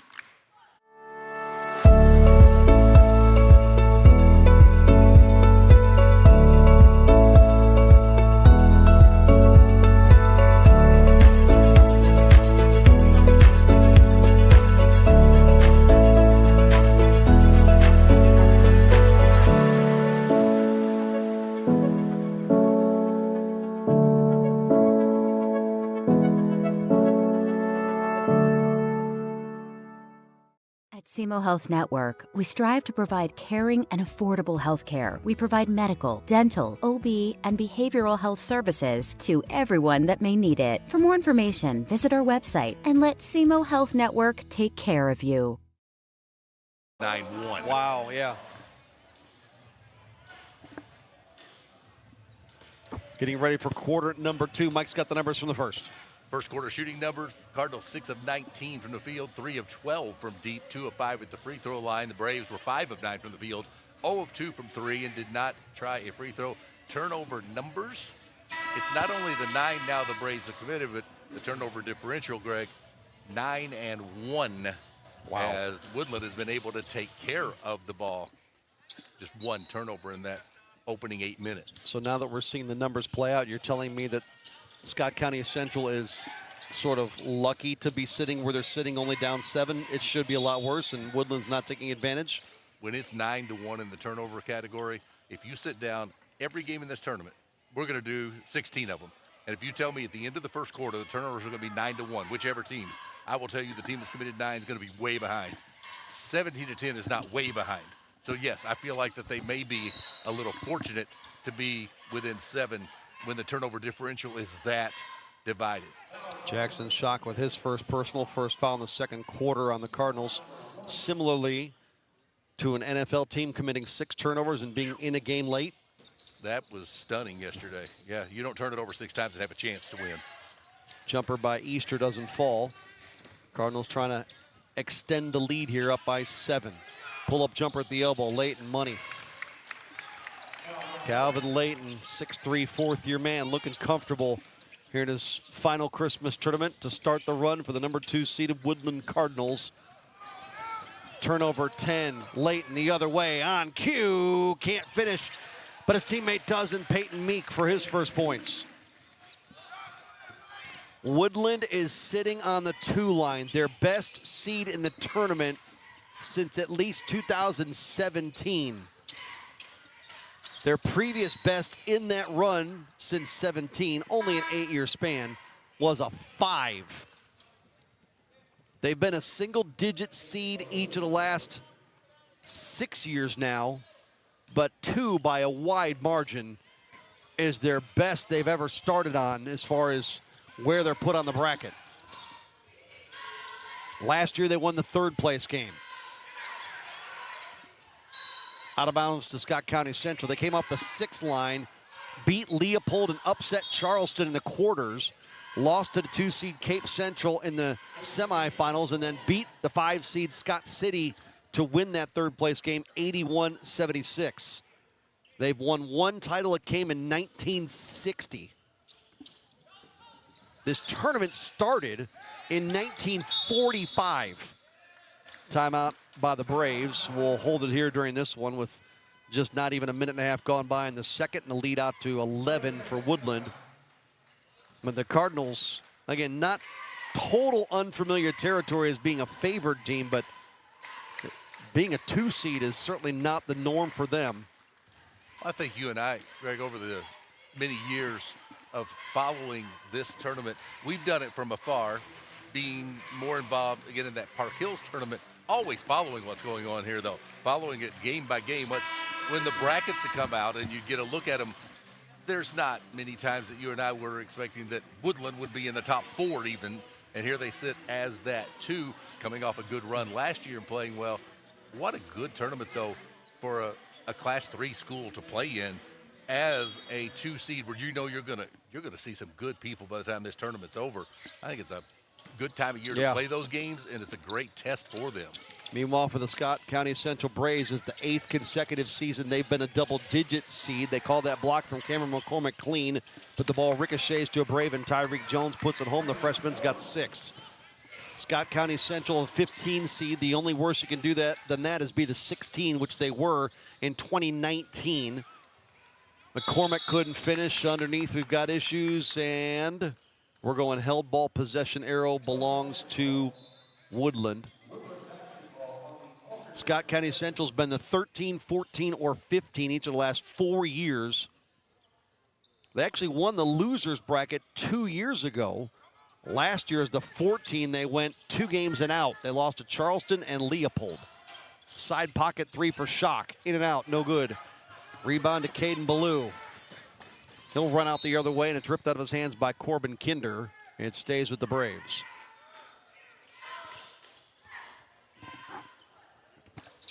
Greg, probably a lot of programs this would apply to if you go back far enough. There's always a heyday somewhere, but Scott County Central at times has been one of the elite programs in the entire state of Missouri. They've not won their first round game the Braves had. Here's a run out by Kinder, who's got 6. Scott County Central's not won the first round game in the Christmas tournament since 2016. They were the 4 seed and beat the 13 seed Oak Ridge. But you're talking about maybe 2008, 9, 10 when they were the story of the tournament and sometimes not even challenged in a tournament. They won 3 straight titles to wrap up what is now 7 tournament championships they have. Their first one in 67. But the 8, 9, 10 group was something else. Out of bounds, it belongs to Woodland. Mike, they ran through that 2010 tournament winning 102-29, 100-52, 84-61, and when they won the title game by 41. Just dominance. I mean, throw the shoes on the floor and just go pound people. And that's what's always, Greg, to me, interesting with the high school game, especially the smaller classifications, is that normally there's going to be some ebb and flow to it. You know, now that's extreme. To be a 16 seed in a tournament and also be the one that absolutely ran through the field and just left scorched earth behind you. Nice little baby hook and a paint for Peyton King, his first points. The Braves also won titles in 79, 87, and 90. There's a backcourt travel on Scott County Central and kind of bent over at the waist, a frustrated 7th-year head coach Tim Carlisle. as the turnovers have now become definitely a story in this game with still better than half the second quarter yet to go. I think 14 is a number that gets your attention, but when you compare it to just forcing 2. Foul on Caden Ballou, his first. That'll put the Cardinals at the foul line with Jackson Schock. Woodland coming in here has won their first round game each of the last 3 years, but only in one of those years, last year, did they get to the tournament semis.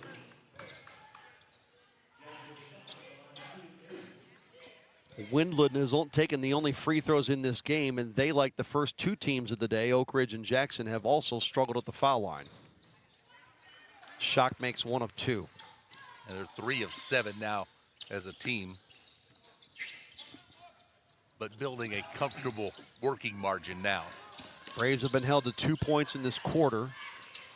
Cardinals have scored 9. They really put a lot of pressure, the Cardinals do, out high on the basketball. Nice lead pass up ahead. Tough angle to the basket. Shot couldn't convert, but the foul's good. Kings got 4. What I've liked twice now, Woodland's had a layup attempt that looked like, and it's probably going to be 2, didn't go in, but a teammate was immediately following it, not giving up on a play. Nice find inside from Ballou. Jaden Easter gets the basket. He's got 4. Greg Allen, Mike Reeves, part of the Aycorp Sports crew to bring you wire-to-wire coverage of the 81st installment of the Southeast Missourian Christmas Tournament, and thrilled to do it. Out of the corner, Corbin Kinder connects. He's got a couple from distance. Greg noting that Collier back on the floor with those 2 fouls. It's always interesting to see how coaches handle the 2 first half fouls. Some absolutely you won't play until the third quarter. Others got to let the game dictate it. I think this is the case of the game dictating it. Yep. We're down 31-14. We need whatever we can have on the floor to try to generate some offense. And sometimes you wait till the second half. We've seen it before. The game gets so far out of hand, it's like, yeah, you saved them, but it's not going to matter a lot. Touch pass on the interior, and a ball flipped up, reversed by Cameron McCormick. He's got 4. Don't miss a moment beyond today's game. Subscribe to SemoBall.com for full access to players, scores, teams, and stories that you care about. From high school to the pros, new subscribers during the tournament save 30%. Takeaway run-out layup for Trevor Crater, and it is turned into a rout. In a game that was tied at 8, it has fallen off the cliff for Scott County Central. 35-14, second quarter action of game 2 of the day here from the Southeast Missourian Christmas Tournament. Hi, I'm Linda Collier with Young Real Estate. Guess what? I have a new listing alert for you. Country living with a spacious 5-bedroom home, 2 baths, and geothermal comfort, all on 1.42 peaceful acres. Call me. I think you'll love it. At Bud Shell Ford in Dexter, we've provided sales and service for all of Southeast Missouri for over 80 years. From personal automotives to commercial vehicles, we're here to serve. Bud Shell Ford. We make the car you want easy to own. Scott County Central coming up after the tournament. They'll be on the road January 6th at Westwood Baptist, and then home for back-to-back Oak Ridge and Cooter before they go to East Prairie and Charleston. Looking at matches against Gideon, Oran, Clarkton, and Scott City coming up before the Scott Mississippi Conference Tournament.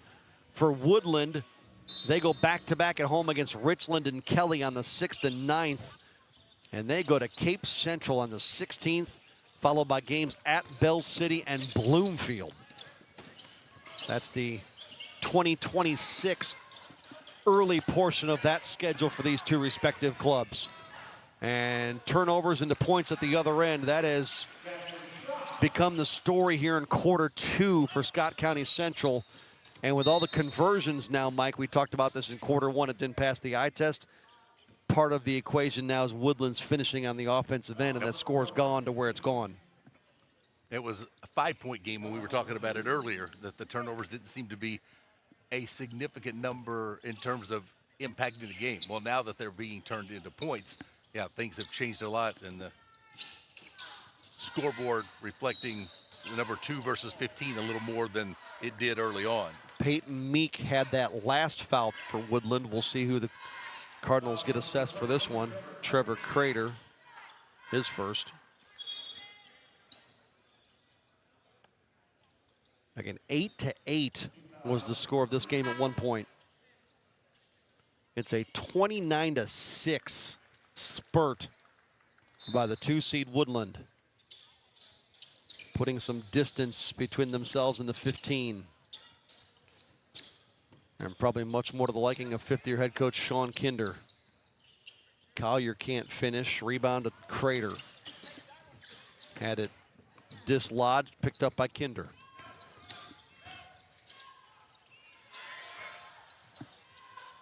Shock from distance, no dice. Still struggling from three-point range, now 4 of 16. And that one rifled down floor and another Brave turnover.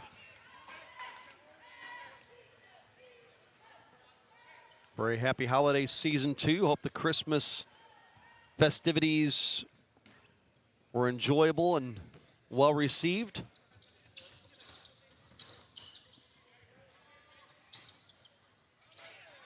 Good from 3. Layton's got 10. He finally gets one to go. What have a lot of coaches told us that if they're three-point shooting teams and it's not going on a particular day, Just what do you keep do? shooting. Yep. Just keep shooting. And Woodland has certainly done yes, that. Yes, they have. Nice little shovel pass inside. Shock to Layton. Layton's got 12. The 2 seniors teaming up on that possession for Woodland. And this has gotten well out of hand with 1:13 to go in the half. Scott County Central has 4 points in the quarter. It's a 3-on-1 break. And that time Shock delivered to the left wing to Kinder, who's got 11. Well, this just exploded on the Braves after they had things knotted at 8. Collier got undercut on that rebound try. And they'll call Peyton Meek for his second. But at one point, Scott County Central had made 5 of 8 from the field. Again, small sample size. They've gone 2 of their last 10 just at the same time that Woodland started to get hot. Not necessarily from three-point range, but turning turnovers into run-out points. Final minute of the half. I'll say this, Woodland really gets the ball on a defensive rebound and looks to run. Another nifty pass inside. Meek's got a layup. He's got 4. And Jackson Shock has been a tremendous distributor here late in this half.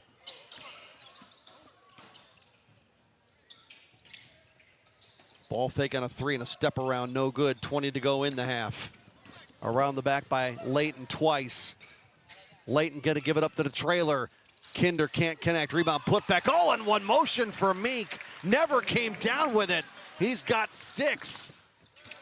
And a second quarter blowout by the Woodland Cardinals. They hold the Braves out of Scott County Central to 4 in quarter 2. And they put up 29 in the second. It is Woodland, the 2 seed, out comfortably to a 48-14 halftime lead over the 15 seed Scott County Central Braves on Aycorp Sports.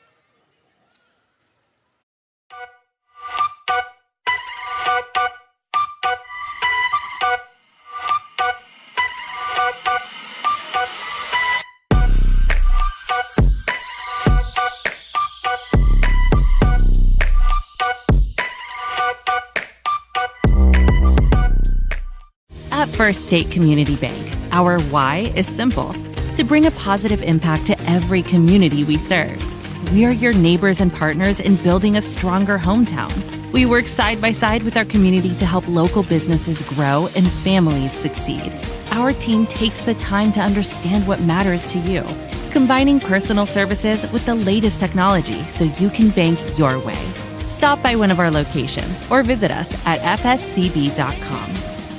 At Bud Shell Ford in Dexter, we've provided sales and service for all of Southeast Missouri for over 80 years. From personal automotives to commercial vehicles, we're here to serve. Bud Shell Ford, We make the car you want easy to own. In farming, the weather always cooperates. The soil is always balanced. Seedlings always flourish. But that's fantasy. This is farming. Seed, bred and tested for your reality.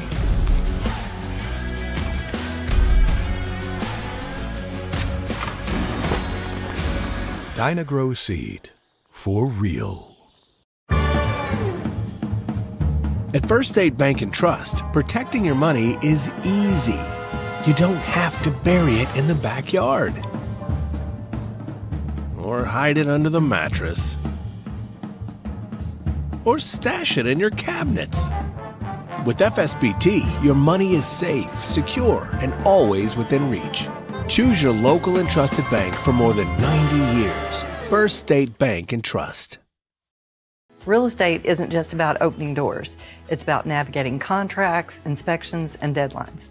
Hi, I'm Karen Hillis, your full-time local realtor. I'll guide you every step of the way and handle the details so you can focus on the move. At Focus Bank, we understand your community because it's our community too. With branches across Southeast Missouri and Northeast Arkansas, Focus Bank offers services such as fraud protection, really free checking, and mobile banking that lets you bank simply and securely, anytime, anywhere. Stop by any of our branches or visit us online to open an account today. Plus, you'll receive an awesome free gift just from opening your really free checking account. And when you refer someone who opens an account, you'll both receive a gift. Focus Bank, member FDIC, equal housing lender.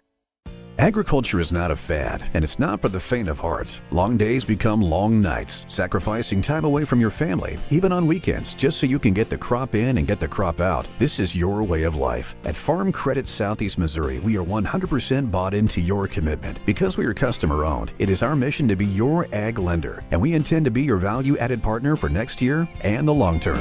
Your ag lender will always be there. Your animals depend on you every day. So we build equipment you can depend on every day. So cutting hay, feeding livestock, and managing land is easier. Loaded with intuitive, innovative features and tech, Case IH equipment isn't just built to work. It's built to work for livestock producers. Case IH, built by farmers. Talk to your Baker Implement dealer today. Mathis Funeral Home of Dexter and Bernie strives to provide their community with the accommodations and services needed to relieve your family during times of loss. For more information, give them a call and see how Mathis Funeral Home can help meet your expectations in celebrating your loved ones. This is us.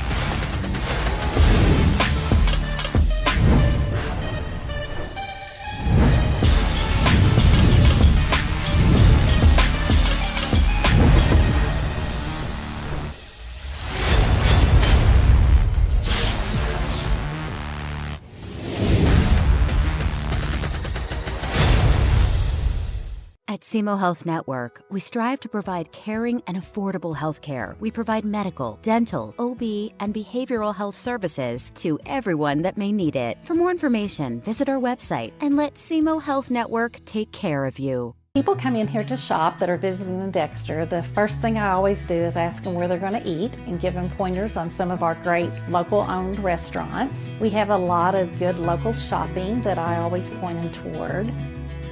A lot of people like more of the nature and wildlife. Ribs and barbecue is our thing. That's what put us here to begin with. The hickory log name.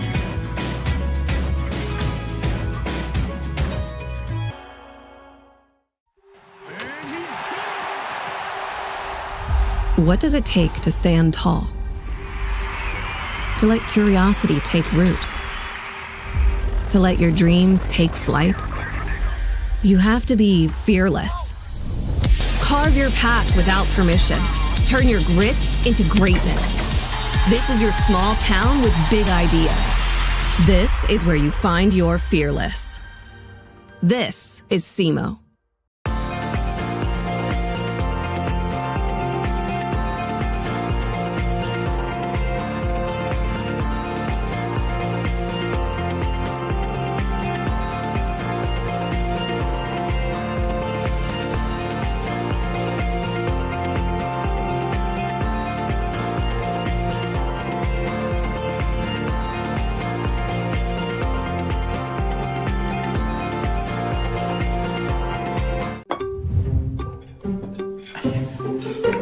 Please pass the hot sauce. No, none of that watered down ketchup. Give me the heat. At Southern Bank, we're never not helpful.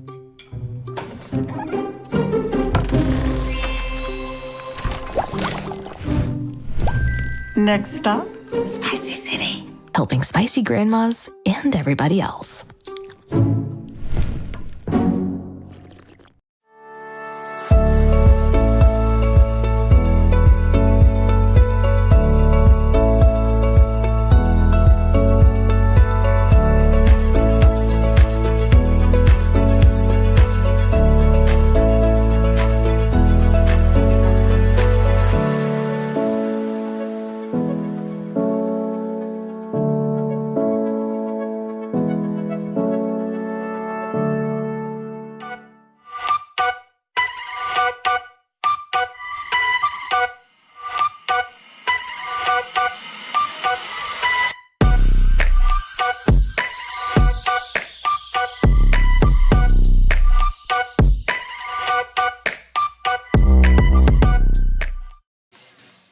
The 2-seed Woodland putting on a second quarter show. Welcome back inside the Show Me Center.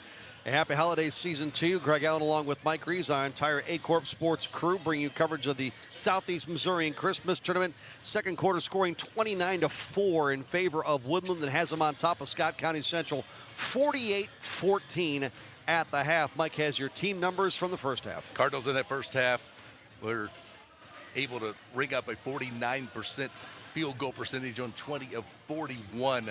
The Braves were 35% on 7 of 20. From three-point land, talked about it, Woodland took a lot of them, weren't real successful, went 5 of 17, 29%, 0 of 2 for Scott County Central. At the free throw line, the Cardinals shot the only free throws of that opening half. They shot 7 of them, made 3, 43%. 20 Braves turnovers, just 2 for the Cardinals in that opening half. Scoring off the bench would favor Woodland 10-6. Those are your team numbers that got us to where we are individually. Greg, I'll give you that. First up for Woodland, they get 12 from Calvin Layton to lead all scores in this contest. 11 from Corbin Kinder, 9 points out of Jackson Schock. After that, you get 6 from Peyton Meek, 4 each from Peyton King off the bench and Cameron McCormick, and 2 from Trevor Crater. For the Braves of Scott County Central, Tyreek Jones has 6. They get 4 from Jaden Easter and 2 apiece from Jamar Collier and John Turner at the half. It's the Cardinals in front of the Braves, 48-14. The rest of session 1, Greg, coming up at right around noon. Cape Central and Meadow Heights. That's a 3-14 matchup. 1:30 wraps up the morning session, if you will. Cape Notre Dame against Oran, a 4-13. Then you move into your afternoon and evening time slots. Charleston and Kelly at 4:30. That's a 5-12 matchup. 6-seed Scott City at 11. Advance at 6 o'clock. 7:30 this evening. It's Bell City and Chaffee. That's your 7 against the 10. And then 8-9 matchup on the bracket. Delta and Leopold. They put an end to our proceedings this evening, starting right around 9 o'clock. Underway in the second half of this one.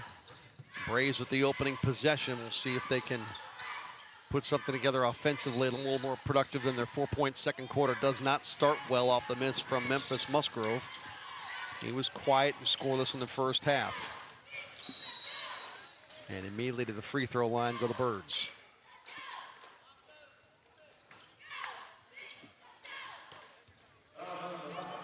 Tyreek Jones with his second personal.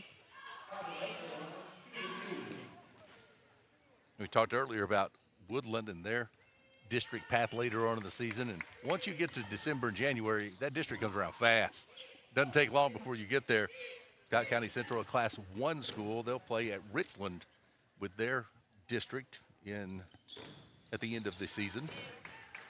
2-for-2 trip for Calvin Layton, who's got 14 in the ball game. Bell City, Delta, Leopold, Marquand, Zion there, as well as St. Paul Lutheran out of Farmington.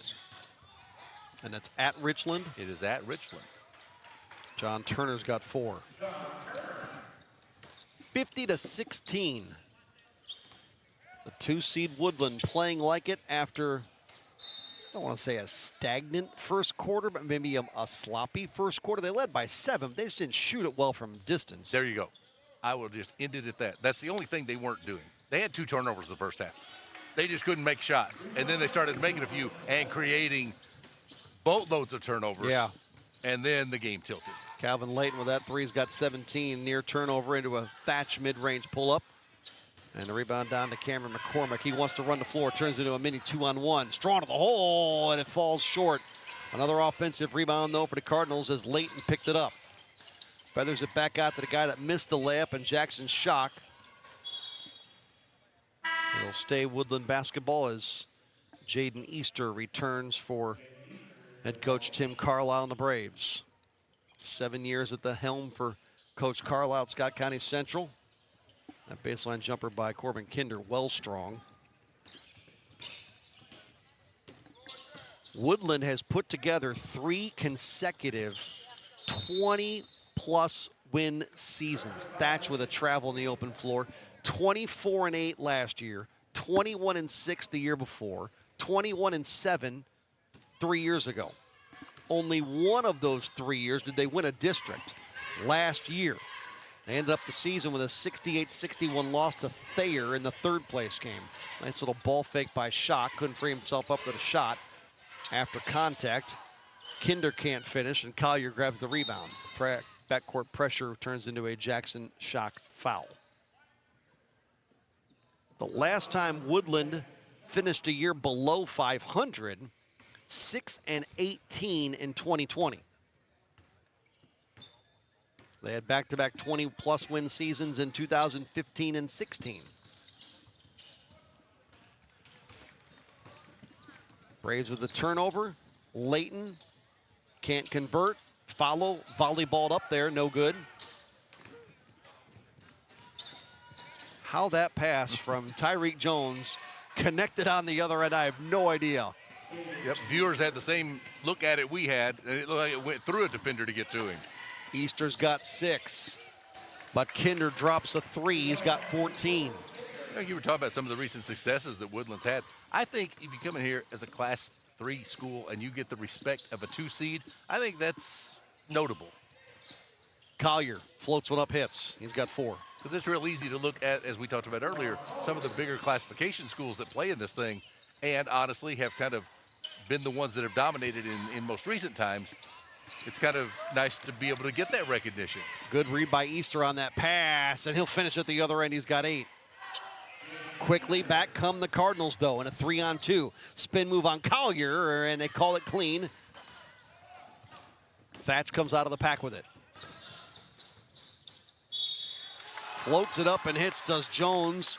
He's got 8, he'll go to the line for 9. Fouls on Calvin Layton. Woodland has won double digits in a season, double-digit games, 10 of the last 12 years. And that followed really a kind of a downtime when they won 5 games, 3 games, 7 games, and 5 games in a 4-year stint between 2010 and 2013. Kind of goes back to what we talked about in game 1, too. Logically, smaller schools should have some ebb and flow to their athletes and who comes through the school. It's rather rare to have a smaller school that is just always either always struggling or always elite and really good. You tend to have you ride that roller coaster. Cardinals on offense halt things with a Brave foul. It's on Tyreek Jones' 3rd. You know what comes to my mind right now? I was thinking Bismarck's volleyball program won a state championship this year, and it wasn't long ago that it was just a struggle to win anything. And then they're a state champ. You know, smaller schools do that. Yeah. And that ebb and flow is maybe even more profound on the smaller classification level. Without a doubt. Without a doubt. 3 out of the corner, doesn't fall for the rookie Jones. Nice offensive rebound, not using glass to put that home as Easter. He's the first double-digit score for the Braves. He's got 10. And that balloons it to 59-23. Peyton King's got 6 for Woodland. Yeah, a little tic-tac and toe on that half-court passing sequence. Halfway home in a 3rd. Collier tied up at the foul line. Wanted it back from Thatch, didn't get it. That jumper won't fall for Easter. Rebounded by Layton. Again, quick outlet. That's kind of been a theme for Woodland. Get it and go. Scott County Central, they have not had a winning season since 2019. They've been below 500 every year since 19, including a 2-win campaign in 2020, a 4-win campaign in 2023. Last year, 5-19. That ball knocked out of the hands by a driving shock and a foul called on Easter. That'll be his third. So times have been a little tougher for the Braves of Scott County Central, currently sitting 1-5, and the way this is going, 1-6 to start the 2025-26 season. Shock enters those with double digits for the Cardinals. He's got 10. They've got 3 guys in double digits. We'll say this, though, for the Braves today. I see things that are positive. You see some things that they're capable of doing that are on the positive note, but they've turned it over so much that it's negated any of the little positive things we've seen. But you've seen some flashes of skill on the offensive end of the floor. Turnover, Scott County Central. Little up and under on the offensive end for Shock, who's got 13 now. Now, these two teams in their history have kind of been polar opposites. While Woodland has turned it up lately, it's gone to the other side for Scott County Central. Offensive foul, initiating contact, they say, by Jackson Shock. That'll be his third. Mike, the Braves had had 11 straight seasons of double-digit wins. And then, since that 2019 season, have only won double-digit games twice. And they've won 5 or less in 4 of the last 6. It's certainly, it's hard to wrap your head around from a perspective of knowing where the highest of the high was, and then you deal with, a bit of struggling times.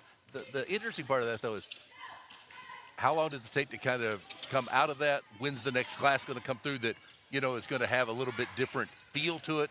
And in those smaller schools, it's just, you don't know. Unless you live in those communities may have an idea, but the average fan really doesn't know what's coming through and what's coming up the next 3 to 5 years or so. And how often have we been around teams, Mike, at a lot of levels, but sometimes, and mostly maybe the smaller classifications, oh, we got a great group in 5th grade. Yep. Wait till they get to high school. We hear that all the time. And it is in 5th grade, right? It's like when they get to high school, they're going to be really good. And they do get to high school, and they are really good. That's what I started to say, Greg.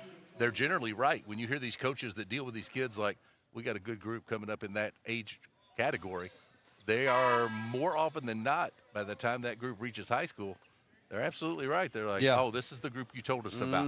Yep. And then you get a nice run of a few years going, and then you hope that you fill in behind that and can keep that run going as long as possible. Corbin Sanders at the free throw line, able to convert on the second for his first point. 63-30, looking at another running clock, 4th quarter here in the 2:15 game as Kinder's got now 17 in the game. Keep in mind that was tied. Now this was way early, but it was tied at 8 apiece. And then Woodland went on a 9-2 run to end the first quarter to lead by 7 and blew out the Braves in the second quarter, 29-4. That's Wiggins Jr. with his first points, the freshman. Here's a takeaway by Scott County Central, and points in transition for Easter, who's got 12. 1 3/4 minutes to go in the third.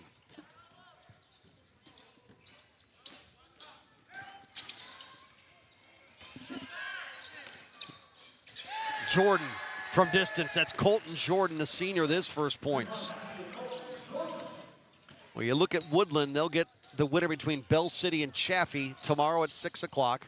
Collier errant on that 14-footer, but a takeaway by the Braves.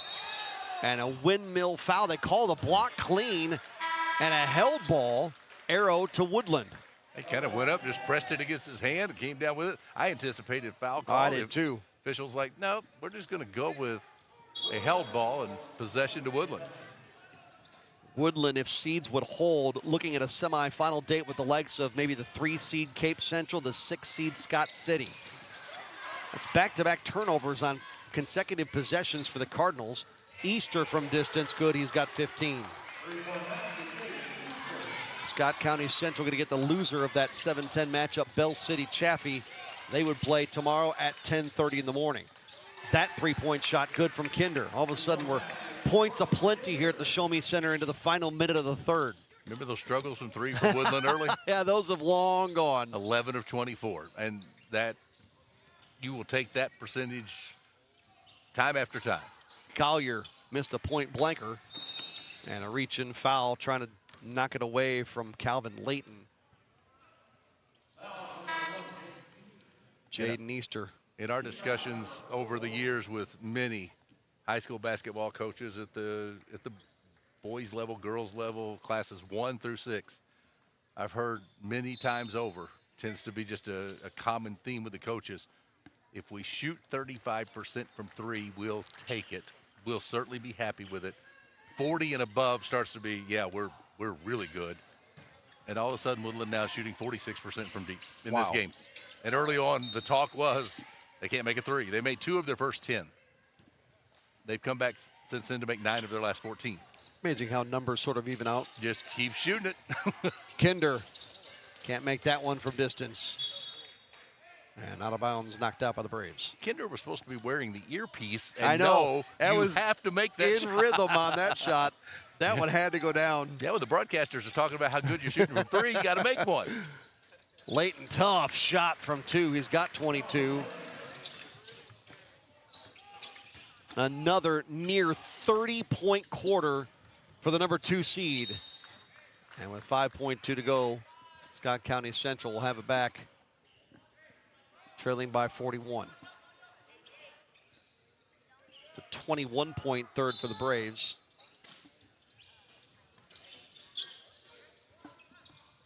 Quick catch and shoot, time running out.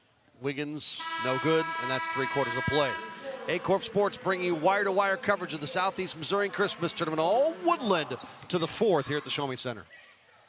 Mathis Funeral Home of Dexter and Bernie strives to provide their community with the accommodations and services needed to relieve your family during times of loss. For more information, give them a call and see how Mathis Funeral Home can help meet your expectations in celebrating your loved ones. Real estate isn't just about opening doors. It's about navigating contracts, inspections, and deadlines. Hi, I'm Karen Hillis, your full-time local realtor. I'll guide you every step of the way and handle the details so you can focus on the move. Agriculture is not a fad, and it's not for the faint of heart. Long days become long nights, sacrificing time away from your family, even on weekends, just so you can get the crop in and get the crop out. This is your way of life. At Farm Credit Southeast Missouri, we are 100% bought into your commitment. Because we are customer-owned, it is our mission to be your ag lender, and we intend to be your value-added partner for next year and the long term. Your ag lender will always be there. That's Mike Graves. I'm Greg Allen. Welcome back inside the arena here in Cape Girardeau, home of Southeast Missouri University. Numbers through 3/4, shooting numbers. Cardinals now 29 of 58 from the field, 11 of 25 from deep, and 7 of 11 at the free throw line. The Braves, they're 16 of 38 from the field, 1 of 7 from 3, and 2 of 3 at the free throw line. Redhawks out of the Ohio Valley Conference. Site for this long-time running holiday tournament down here in Cape Girardeau. Park Hill's working on their 70th installment of their Christmas tournament, 81st year here for the Southeast Missourian Christmas tournament. A running clock, 4th quarter. The noon game to follow, the 3-seed Cape Central, the 14-seed Meadow Heights. And then to wrap up session 1, Cape Notre Dame Oran at 1:30. That's a 4-13 matchup. SEMO's men, Greg, they're currently 1-1 in conference play, just getting underway in the OVC. 6-7 is their overall record, as they call this facility home. Out of the corner, shock from 3. Boy. 3 points aplenty now for Woodland. 16 for shock. Women's side, SEMO 0-2 in conference and 3-7 overall. Collier gets the errant missed 3 from Easter and drew a foul.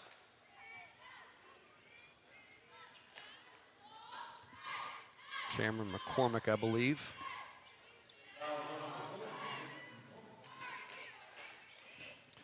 Collier today, 4 points.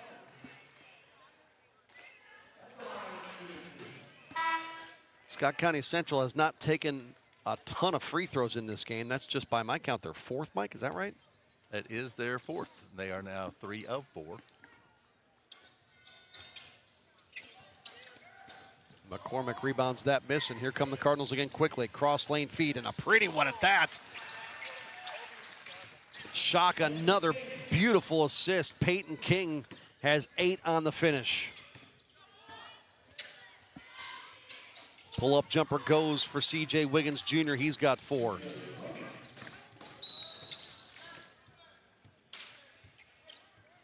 Foul on the Cardinals coming here.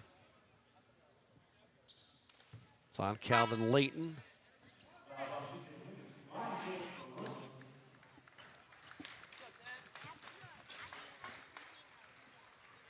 Check that foul. Tyreek Jones the other way, his 4th. Always enjoy coming to this facility. I think it's a very underrated facility as far as maybe what people look at in the area. Part of the issue, Greg, has been trying to get people to attend the SEMO games. SEMO does not put a lot of people in for their games. I was just looking, their most recent game that they played here had an attendance of 1,482. Three-pointer doesn't go for Colton Jordan. Wow. Jaden Easter fouled out with that last foul for Scott County Central with 15 points. A pirouette in the paint from Tyreek Jones doesn't go down. Cardinals again, it's been run and gun pretty much all day. Another beautiful pass and a good finish by Logan Cook, who's got 2. Pretty down deep in the paint from the guys in red and white. Woodland's got 83. Collier misses point blank. Cook grabs the rebound, and a 2 on nobody the other way, and it falls for King, who's got 10.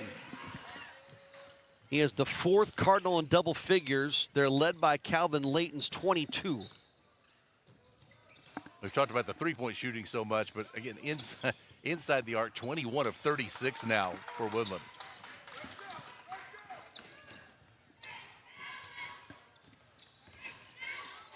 $85-40. Colton Jordan, he'll head baseline and just lose it out of bounds.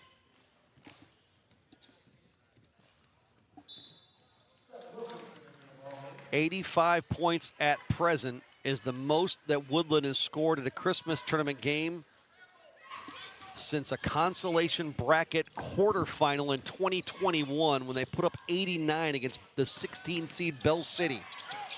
Deflected ball and a clean takeaway at mid-floor into a layup by Colton Jordan, who's got 5. And by the way this looks, they'll well exceed that 89 here. Still 3 minutes to go in this one. 28th turnover for the Braves just a moment ago. Teardrop floater finds a home for Tyreek Jones, the second Brave to double figures. He's got 11.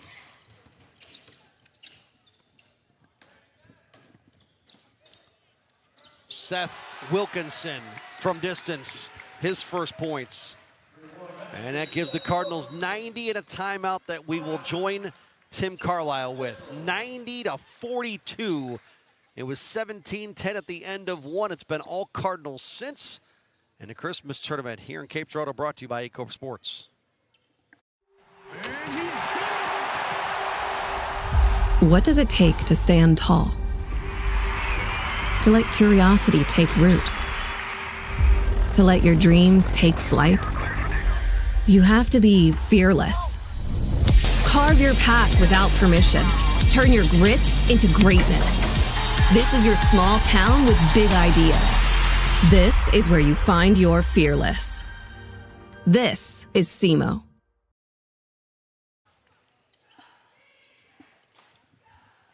$90 points the most that Woodland has scored in any Christmas tournament game since at least 2008.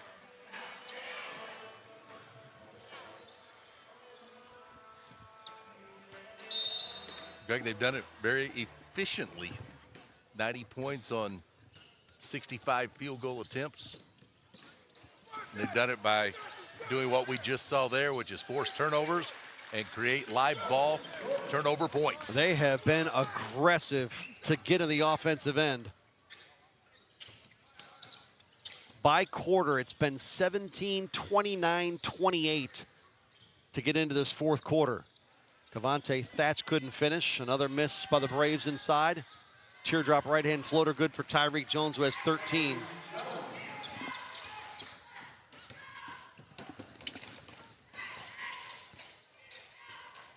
Shovel it out for Colton Jordan. He's been the hot hand lately. And the rebound ends up in a held ball situation. Final 100 seconds of this one. Woodland goes again tomorrow at 6 o'clock in the quarterfinals against either Bell City or Chaffee. Scott County Central get the loser of that game tomorrow morning at 10:30. I always like working with you. You make my brain work. Most people tell me there's a minute 40 to go. Instead, you tell me how many seconds to make me work a little bit. I like it. Well, I figure if you're not going to use the work I provide for you, I got to make you work on your own. I'm writing on these papers. They're working out fine. Turnover by Woodland. I'll pay the price for this when we shift our broadcast venues on Monday. Down in Bloomfield, the number 1 seed Dexter beat Holcomb 98-22. They're into the 8-9 game there, East Carter and Kennett. You can find coverage of that on the Aycorp Sports platform. You can double Christmas tournament action. You need a laptop and an iPad or a couple of phones. Or a lot of devices now have the split screen. You can split your own screen. Do that. Watch both. Sports fans know how all that works. On 2 YouTube channels, though? Yeah, if you got a TV that you can bring, you could do it if you had the right television. I'll tell you what would work. Let's put it this way. If you want Christmas tournament basketball, there's plenty to pick from. How's that? Absolutely. Just you figure out how to watch it all. We'll provide it. You figure out how to watch it all. Better answer. Scott County Central going to fall to 1-6. The Cardinals stay undefeated. 8-0 to start the 2025-26 campaign. They win their first round Christmas tournament game this year off the 2-line, 92-44 over Scott County Central's Braves. We'll come back with the final numbers to put a capper on this one, get you to the back half of the first session here on day one, brought to you by Aycorp Sports.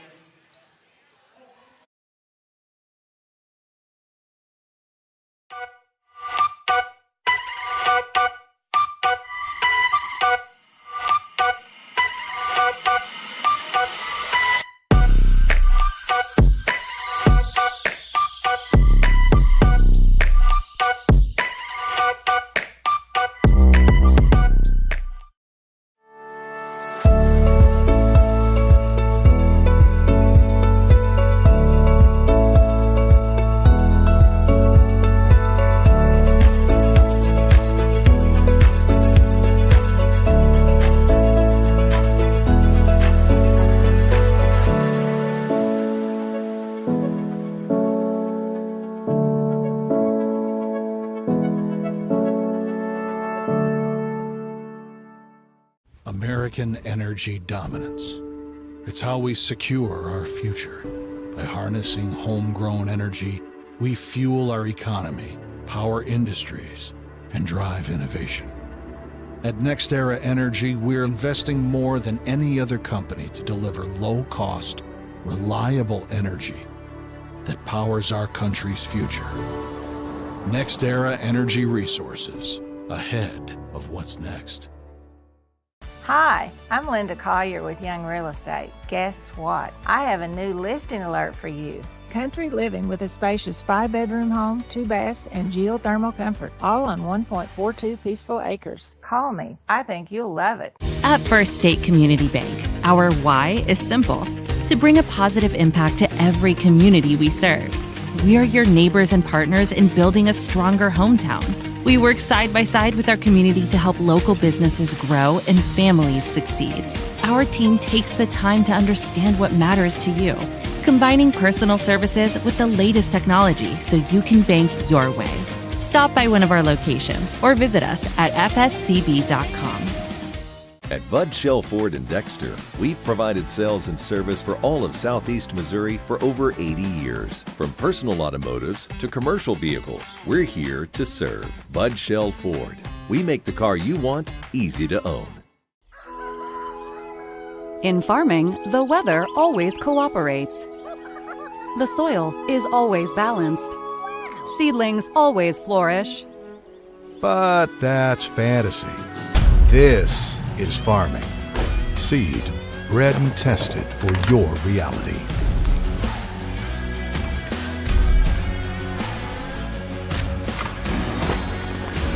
Dynagrow Seed, for real. At First State Bank and Trust, protecting your money is easy. You don't have to bury it in the backyard or hide it under the mattress or stash it in your cabinets.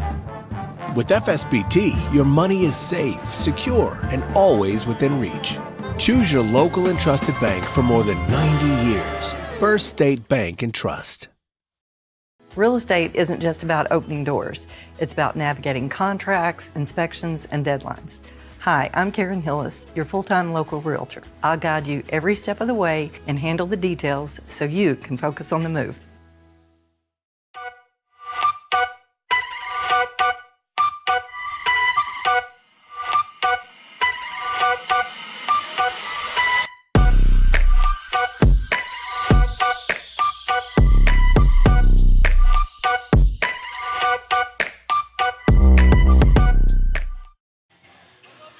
Woodland 92, Scott County Central 44. Final of our second broadcast game of 8 today. Jackson a winner earlier 90-23 over Oak Ridge. Let's get into the final numbers from the just completed Cardinals victory.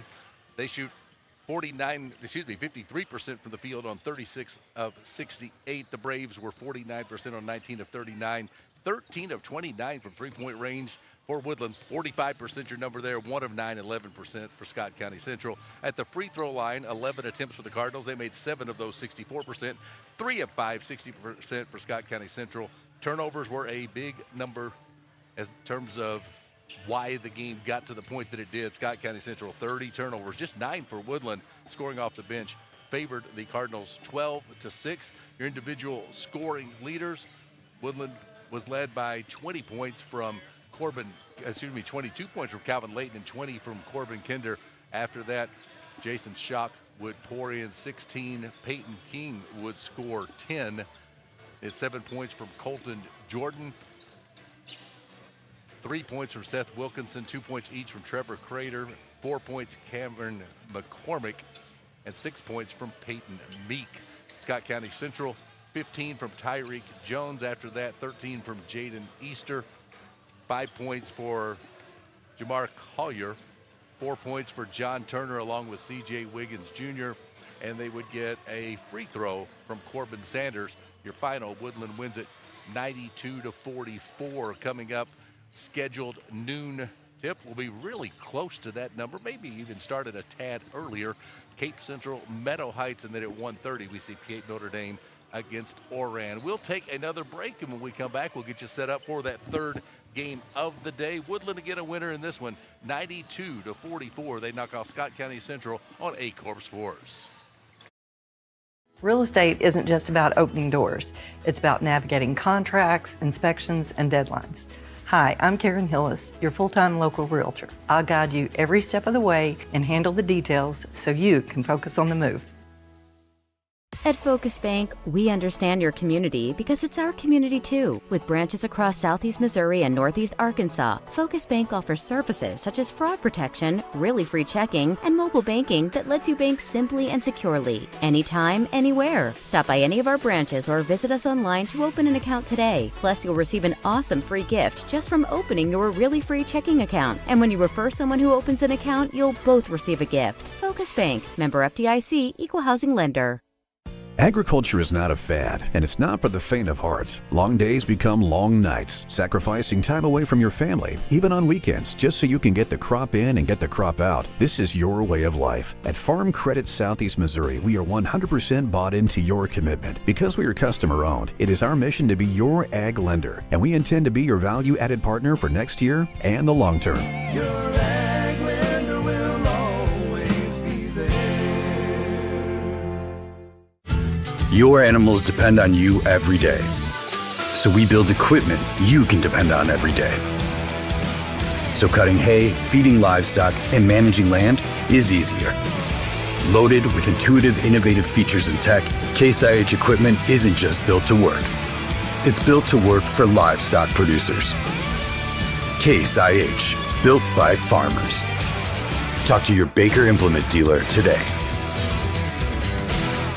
Mathis Funeral Home of Dexter and Bernie strives to provide their community with the accommodations and services needed to relieve your family during times of loss. For more information, give them a call and see how Mathis Funeral Home can help meet your expectations in celebrating your loved ones. This is us.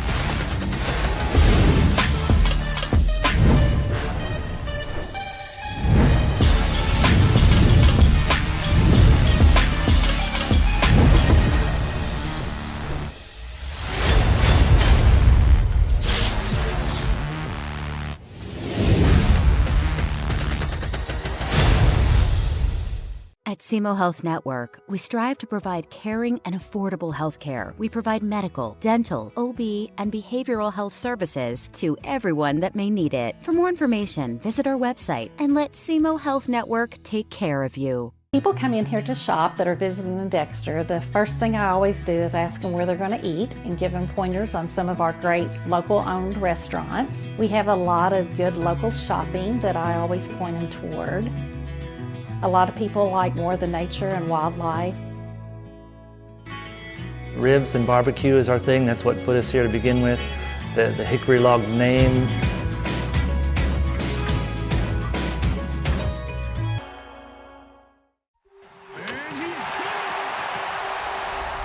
What does it take to stand tall? To let curiosity take root? To let your dreams take flight? You have to be fearless. Carve your path without permission. Turn your grit into greatness. This is your small town with big ideas. This is where you find your fearless. This is SEMO.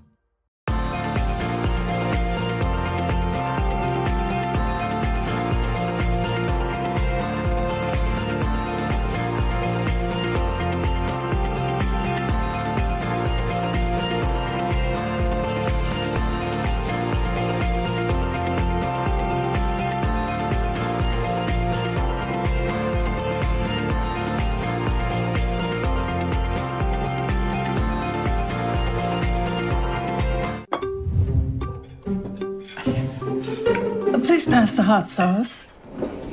No, none of that watered down ketchup. Give me the heat. At Southern Bank, we're never not helpful.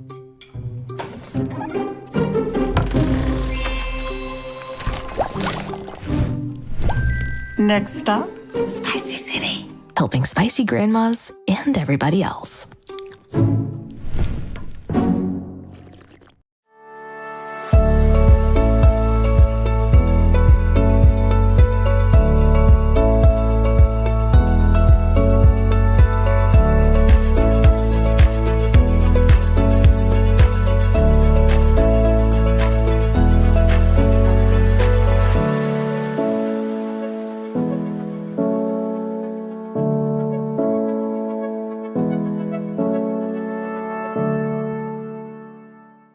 American energy dominance. It's how we secure our future. By harnessing homegrown energy, we fuel our economy, power industries, and drive innovation. At NextEra Energy, we're investing more than any other company to deliver low-cost, reliable energy that powers our country's future. NextEra Energy Resources, ahead of what's next.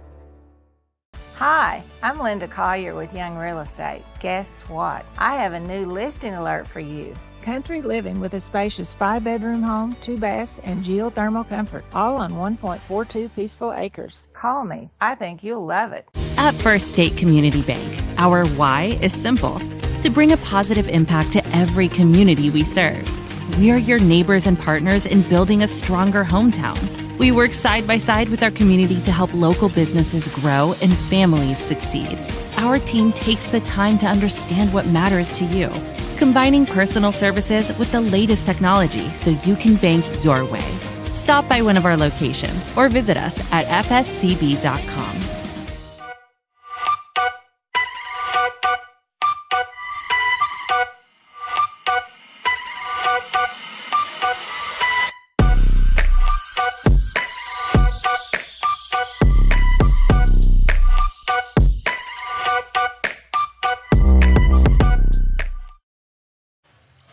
The 81st Annual Southeast Missourian Christmas Tournament continues. Day one inside the Show Me Center in Cape Girardeau, home of the Southeast Missouri State University Redhawks. Greg Allen, Mike Reeves. We've reached Game 3, working the bottom half of the bracket. Number 3, Cape Central Tigers. Number 14, Meadow Heights Panthers. It is still morning. Good morning and a very Merry Christmas to you, as we've played 2 and Jackson and Woodland have advanced in the bracket. Cape Central coming in sub 500 off the 3 line. They were the number 1 seed in the SEMO Conference Tournament and finished 4th in that. The big note from this contest, Mike, both teams without their stars. Tyshaundre Edwards is out for Cape Central. He's averaging 22.5 a game, down with a knee injury. Mason Mayfield is averaging 24 a game for Meadow Heights. He is out for the Panthers. But given what you know about these two teams and the expected depth, that would hurt Meadow Heights a lot more than maybe it would the Cape Central Tigers. You'd have to believe, again, we're going to kind of play that classification in smaller school, larger school. You generally have a bigger pool to choose from if you're in a Cape Central situation than you would if you're Meadow Heights. And that losing 24 points a game off your lineup, that's a big deal for any school at any level, basketball at the pro level. You don't want your 24-point-a-guy game out, but it does call on you to reach deeper than maybe you're able to do, and especially as a 14 seed coming in against a 3, you would think, the last thing we want is to have a guy that's leading us in scoring not available to us. Cape Central's just 3 wins on the season. They opened the season at the Fountain City Classic in DeSoto, pulling up a couple of wins as they beat Fox and Fort Zumwalt West before losing to Sykeston in that tournament.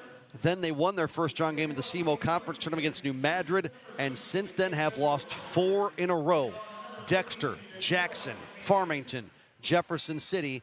Despite that, they're the 3 seed here at 3-5. Meadow Heights 2-5. They opened the season with a 97-40 win over Zalma. Lost back-to-back in the Woodland tournament to Twin Rivers and Perryville. Beat Oak Ridge, who's the 16 seed here, 92-58, and since then have lost to Marquand, Delta, and Bismarck, giving up 105 points to Delta back 10 days ago. They enter the tournament off the 14 line, and Mike has the starting lineups. Look at the Tigers first. Again, the 3 seed, 3-5 record. Lamont Frazier, second-year head coach, sends out Jaden Johnson, a 6'1 junior, along with Josie Seaball, a freshman at 5'9. Goliath Morris Young, a 6'4 junior, is in the lineup. So is Brayon Clemens, a junior at 6 feet tall, and Jathan Spain, a 6'5 senior. The Panthers, they're 2-5. They are the 14 seed. And Gary Poinier is their second-year head coach. Start Caleb Davis, a freshman, along with Camden Hayes, a sophomore, another freshman in Rhett Smith, 2 more sophomores in Peyton Mungle and Derek Denman. Earlier today, Jackson started the day at 9 o'clock this morning with a 90-23 win over the 16-seed Blue Jays of Oak Ridge. Woodland, kind of a slow start in the first quarter, but they just wrapped up a contest in which they got past Scott County Central by a score of 92-44. So that is where we sit coming into Game 3 of this tournament. Also activity from the Bloomfield Christmas tournament. Dexter beat Holcomb in Game 1, 98-22.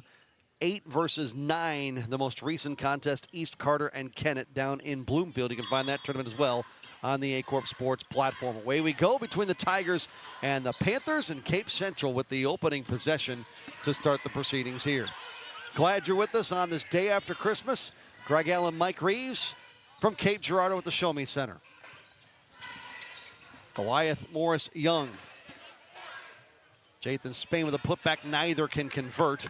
And the Panthers out of Meadow Heights. Boy, you lose a guy that scores 24 a game for this team. It's going to be awfully difficult. Mike, I didn't like the matchup from the jump, and then you throw in the fact that Mayfield's out.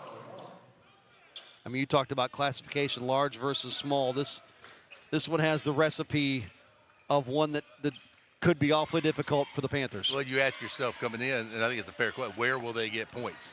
Much less the number of points they would likely need to compete today. And again, 3-14 is rarely a good matchup. It's difficult to find a tournament deep enough that your 14, 15, and 16 seeds can come out and be able to compete with those 1, 2s, and 3s.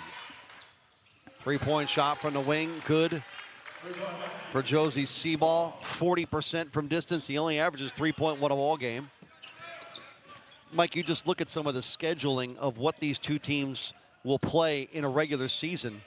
I mean, Cape Central deals with the likes of the Sykestons and Jacksons of the world. Meadow Heights, Mark Wand and Bismarck and St. Paul. I mean, they're just markedly different as far as the level of opponent they're going to face in the year. Turnover by the Tigers. And it should be. It should be that yeah, different. Absolutely. But when they have to play each other, that's the troublesome part. That's where it all, you notice those things. Cape Central's picked up the first 2 fouls in this game, and Josie Seaball has been assessed both of them.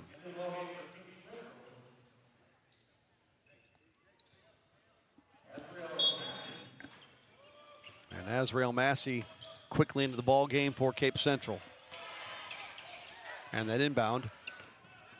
Tried to throw it off a defender. Yeah, tried to throw it off the defender's leg, and it stayed in play, and Cape Central picked it up. Only points from Seaball off a 3. Coming up on 2 minutes elapsed in this first quarter. Tyler Lassiter, great job with the graphics you see on screen for the duration of the tournament. Tough basket inside for Goliath Morris Young, who averages 10.6. Yeah, there's nobody physically on that Meadow Heights team that can match up with that size that he brings down low. We'll see how much Cape Central tries to take advantage of that inside. And Tyshandre Edwards for Cape Central out. There's a 3 from Camden Hayes, a sophomore. This would be Edwards' final Christmas tournament. He is a senior at 6'7", and Mike, we saw him come through the ranks with this Tiger program. I was looking forward to seeing him. Oh, without a doubt. We watched him in a couple of broadcasts we've had a chance to do in state level play. There's a 3 from Azrael Massey.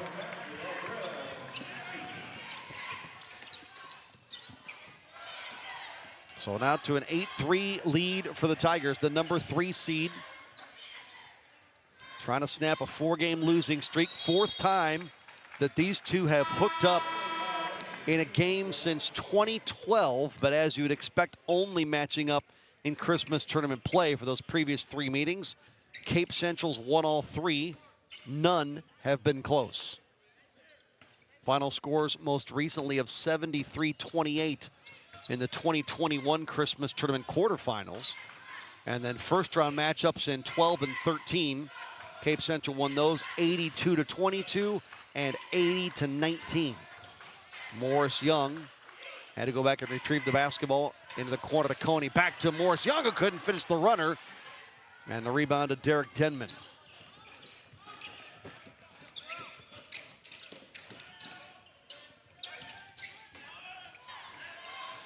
Meadow Heights rescued near the timeline for the moment. Caleb Davis missed the last 2 games. He was out with the flu. He's back defending on that lane attempt. Cape Central couldn't hit either of those. Mason Oliver picked it up and gave it down low to Greg Nesby, who finishes and is fouled. So Nesby's got his first points. He averages 3.3. And Caleb Davis, that rookie, picks up his first.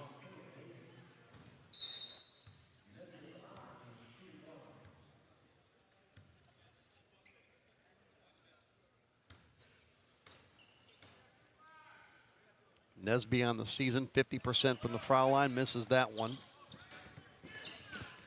A 10-3 start between the 3 and 14 seeds. Davis going to chuck from distance. Coney rebounds that miss. He brings in 2.5 of those a contest.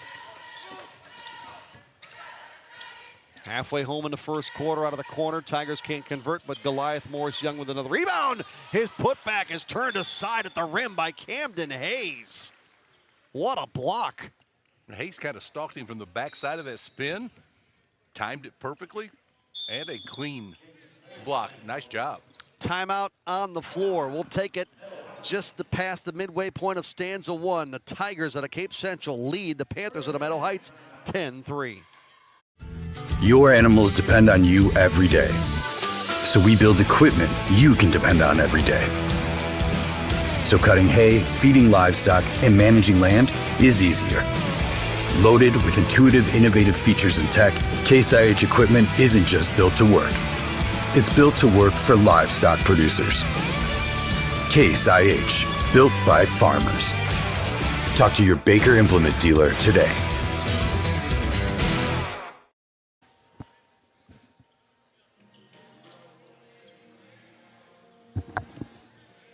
Back inside the Show Me Center, very Merry Christmas to you as we work our way toward the new year.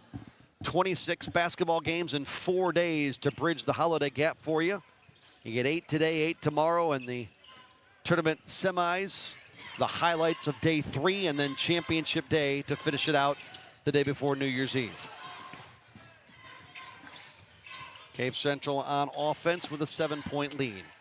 Coney heading baseline and knocked out of bounds by Derek Denman for the Panthers. Meadow Heights team, Greg, they play out of Class 2 in the state of Missouri, and they will host a district at the end of this basketball season. Walk-in 3 for Christian Murdoch, who converts. They'll welcome in Bismarck, Crystal City, Oak Ridge, who we'd seen earlier. St. Vincent, Valley Catholic, and Valley Caledonia all play in a district at the end of the year in that Class 2 District 4. Hayes errant with a 3. Rebounded by Nesby.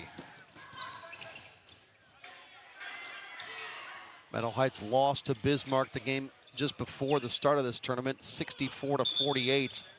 There's an open floor travel called on Murdoch. They did beat Oak Ridge for one of their 2 wins by 4 in the final game of the Woodland Invitational. Just a couple of common district foes that you're talking about with the Meadow Heights Panthers. They play St. Paul on the 16th of January at Meadow Heights. They play Caledonia the game before that, 3 days earlier. Crystal City also at home on the 30th of January. And St. Vincent at home to wrap up the year. So a lot of district opponents on their home floor before the money time of the year that really counts, the district tournament. Reverse lane attempt never hit the window for Caleb Davis. He flipped it up there, but never got the English to transition to make it head to the basket, and it's out of bounds to Cape Central. Cape Central will be in Class 5. We saw Jackson earlier who plays Class 6. I mean, Class 5, they're District 1, and they are a host this season as well. Brayon Clemens misses. Things stagnant on offense both ways in a margin of 10.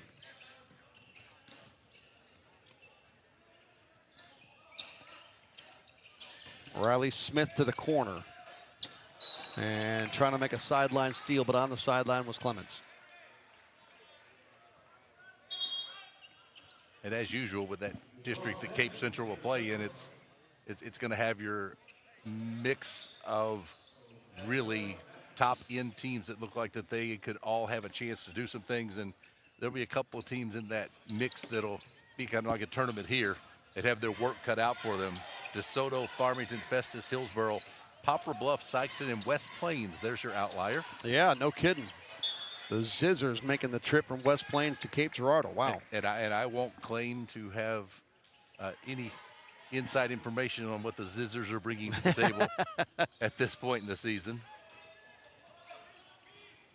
Yeah, West Plains involved in that is different. Wow. Michigan website has West Plains with a record of 1-2. I guess it's possible that you haven't played much up to this point, but I don't know how accurate that would be. 3 games into a season that's been around for a month. It doesn't have the results from a Willard Classic. There you go. So there's maybe 2 or 3 games in. Yeah.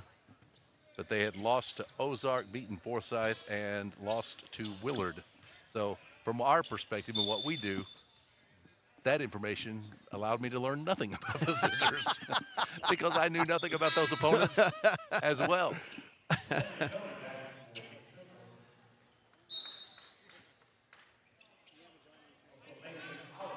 West Plains from this facility is 3 hours.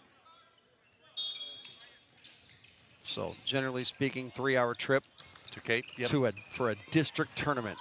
And if you can win some games, you got to do that multiple times in a week. Have fun with that.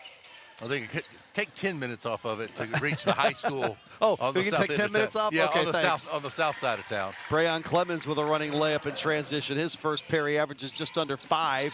We're coming up on a minute to go in the first.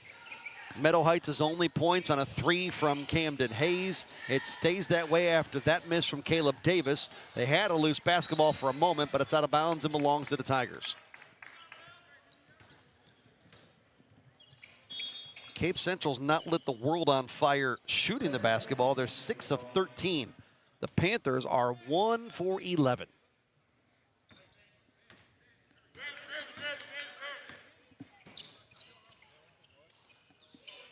Greg, you turned it over 6 times and made 1 of 11. Chances are things aren't going your way with those numbers. You won't win a lot of basketball games if those numbers don't change. Caleb Davis lost it, got it back, and shoveled it out to Rhett Smith. Here's a 3 from the wing from Riley Smith. Offensive rebound, Derek Denman to put back over the rim. Goliath Morris Young will bring it down, and it might be last trip time for Cape Central. We'll see. We had concerns where would Meadow Heights find points with 24 points a game out with injury, and they've had trouble finding points, 3 thus far. And our concerns were magnified by this first quarter, no doubt. High screen, Goliath Morris Young, and a nice pick and roll. He'll unload from 3 and drill it. Goliath Morris Young, 6'4" junior, caps the first quarter that was nearly all literally Cape Central. The Tigers, the 3 seed, 18-3 over the Meadow Heights Panthers at the end of 1. Christmas tournament coverage wire to wire on Aycorp Sports. At Focus Bank, we understand your community because it's our community too. With branches across Southeast Missouri and Northeast Arkansas, Focus Bank offers services such as fraud protection, really free checking, and mobile banking that lets you bank simply and securely, anytime, anywhere. Stop by any of our branches or visit us online to open an account today. Plus, you'll receive an awesome free gift just from opening your really free checking account. And when you refer someone who opens an account, you'll both receive a gift. Focus Bank, member FDIC, equal housing lender. People come in here to shop that are visiting in Dexter. The first thing I always do is ask them where they're going to eat and give them pointers on some of our great local-owned restaurants. We have a lot of good local shopping that I always point them toward. A lot of people like more the nature and wildlife. Ribs and barbecue is our thing. That's what put us here to begin with. The hickory log name.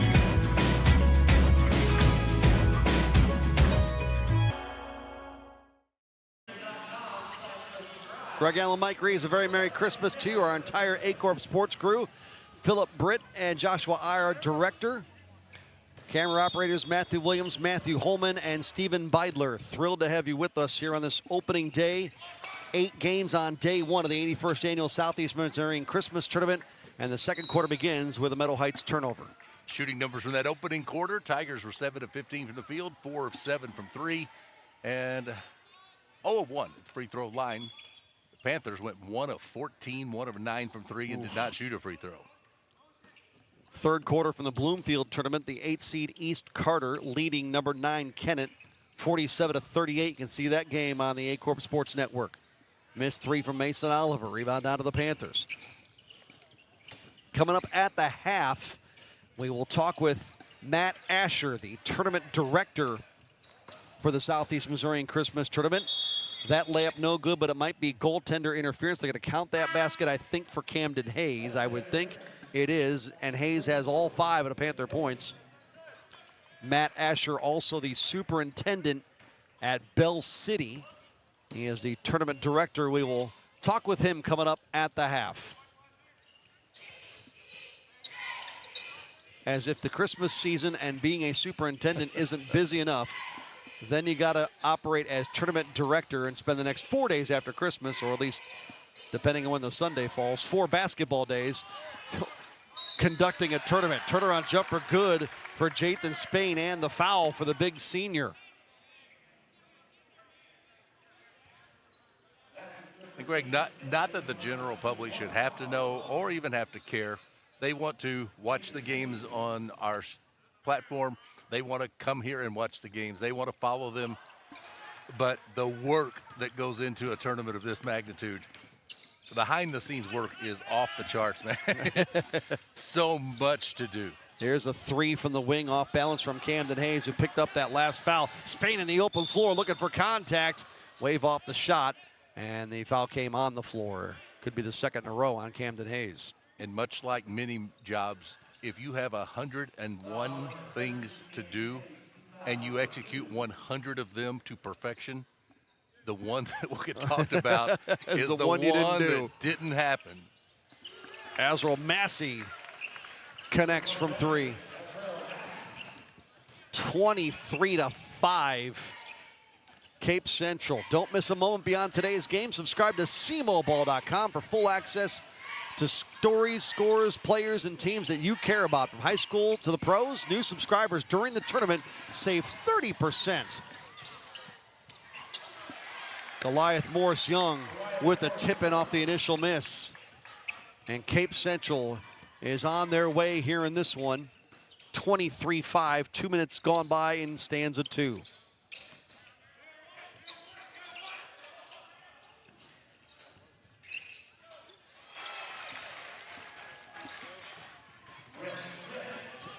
Rhett Smith, the freshman, averaging 8 a night, has his first 2. Spain at the other end converts. He's got 4. Cape Central, the number 3 seed. They have been no worse than the 3 in any tournament here in the Christmas tournament since 2013.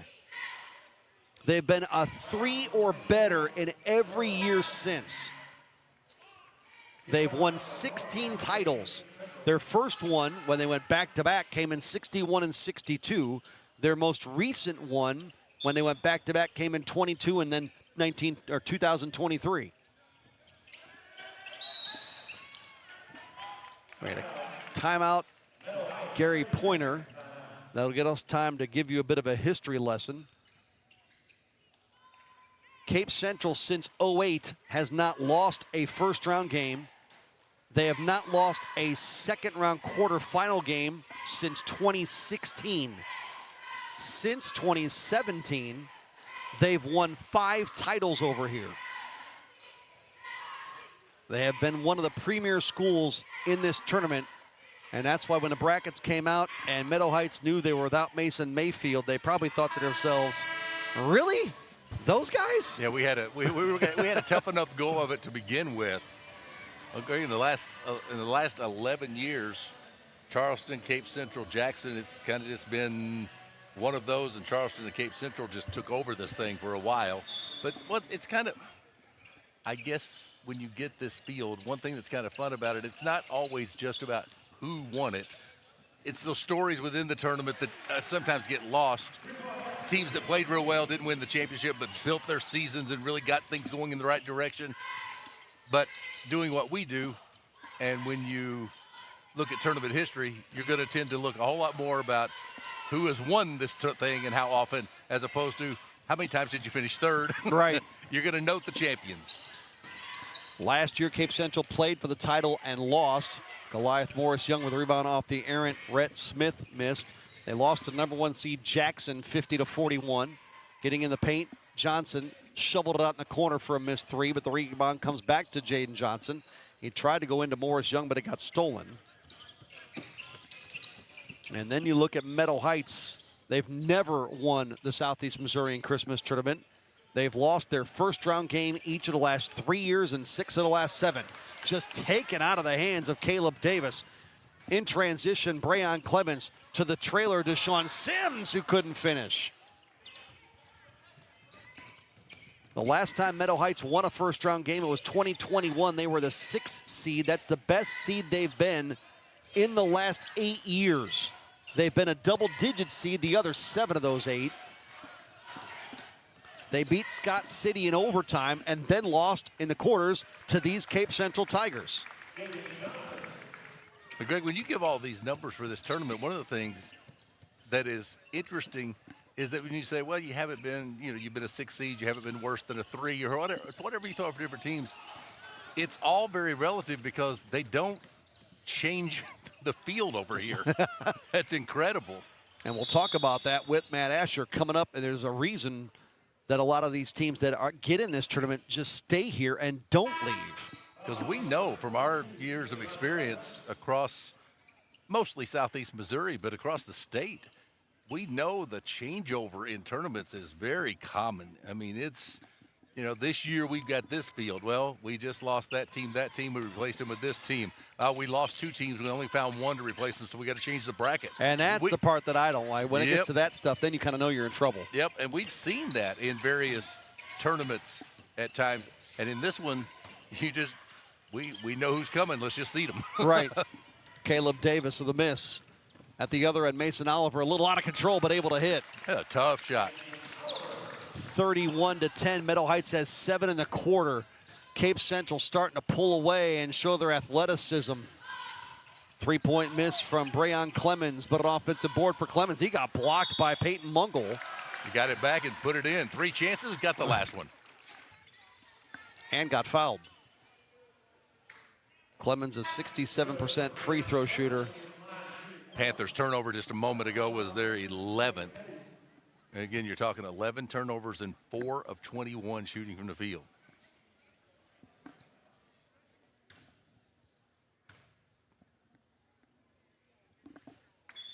Clemens has 5.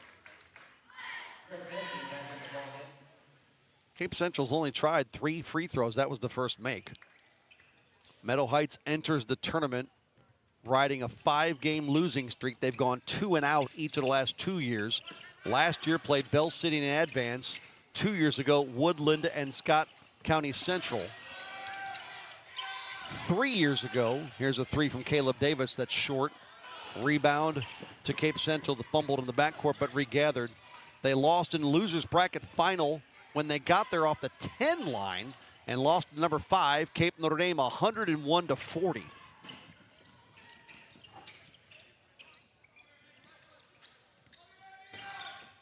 And it is rather interesting, as you pointed out, Mike, that the field over here, the history between the teams, and the relevancy that you talk about with who beat who and who matched up with who, and they're such familiar opponents, has remained unchanged for the better part of near 30 years. I don't remember the exact number. We can dig it up. And it's interesting, too, how many times you can look at the history, and the only time certain schools, whoever, plays is when they happen to see each other here. Yeah. They're not going to be on their regular season schedules. Like these two. Exactly. There's not a lot of reason for Cape Central to schedule Meadow Heights in a regular season game, but you get a chance to play here. Now, as you get deeper in the tournament, that kind of goes out the window a little bit. You'll see teams that, yes, we see them all the time, but early rounds especially, I think there's something to be said for that. Sometimes the smaller schools honestly get a little more out of it because they play guys that in some cases it's like, hey, that kid's going on and playing college, and I had a chance to match up with him, and the number of college basketball players coming out of some of the smaller schools in this tournament are obviously very small number to 0. Lead of 24 here by Cape Central, the number 3 seed this year. That tournament going on in Bloomfield. You can find that also on the Aycorp Sports Network. It is Mason Oliver at the foul line.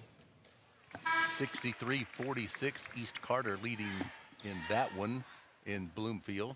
Again, you can watch that on Aycorp Sports, multiple platforms. Again, like I said, 2 devices is fine. iPad here, iPad there, whatever. Phone, iPad, put them up, follow both. We know there's a lot of great sports fans out there who absolutely can do that and will do that. Couple of free throws good for Oliver, and that makes it 36-10.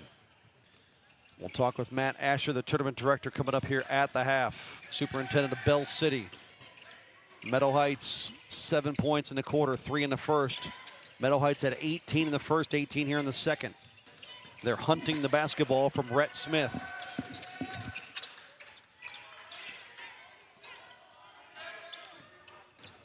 Minute to go in the half. Davis headed baseline and shut off, gave it out to Kai Yamnitz. Smith short in the paint. Rebound loose belongs to Landon Coney. To Josie Seaball for the lay-in. The freshman's got 5. He shoots 46% from the floor, averages 3.1 a game.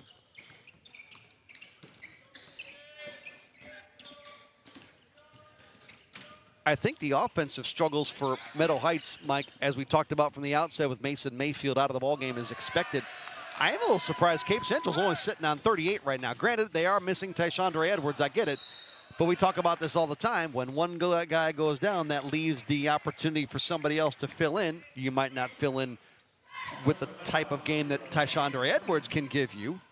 And I will say this, too. The number, the previous trip notwithstanding, the number of live ball run-out points, they haven't piled those up like we've seen in the first 2 games of the day, where each of the favored teams' points in transition off turnovers was off the charts. They've had a few of those, not nearly as many. But then again, you've got 38 points on the board. I mean, you would argue, do the pace thing, you're still going to score close to 80. All the favored teams today are doing what they're supposed to do. That's true, no doubt there. In different ways. The 1 and 2 seeds have advanced. The 3 seed here gets the 3rd game of the day. Next up is the 4, Cape Notre Dame, at the 1:30 time slot against the 13 seed Oran. And then the second session begins at 4:30 with Charleston off the 5 line against number 12 Kelly. 8 and 9 to wrap it up late tonight. At 9 o'clock, Delta and Leopold. You get a gold ribbon if you stick with us for all 8 today. As long as you started with us. You had to have started at the beginning. Landon Coney for 3. Off the mark. Rebound save for the moment. Cape Central tracks it down. Chucking with a second to go. Seaball off the mark. And Cape Central at the break. 38-10 over the Panthers of Meadow Heights. Halftime report coming up. Tournament director Matt Asher along with numbers on the other side here on Aycorp Sports.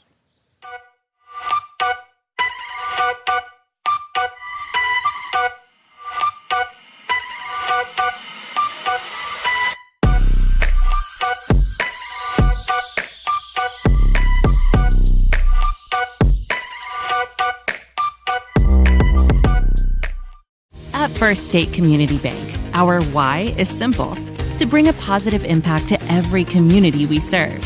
We are your neighbors and partners in building a stronger hometown. We work side by side with our community to help local businesses grow and families succeed. Our team takes the time to understand what matters to you, combining personal services with the latest technology so you can bank your way. Stop by one of our locations or visit us at fscb.com. At Bud Shell Ford in Dexter, we've provided sales and service for all of Southeast Missouri for over 80 years. From personal automotives to commercial vehicles, we're here to serve. Bud Shell Ford. We make the car you want easy to own. In farming, the weather always cooperates. The soil is always balanced. Seedlings always flourish. But that's fantasy. This is farming. Seed, bred and tested for your reality.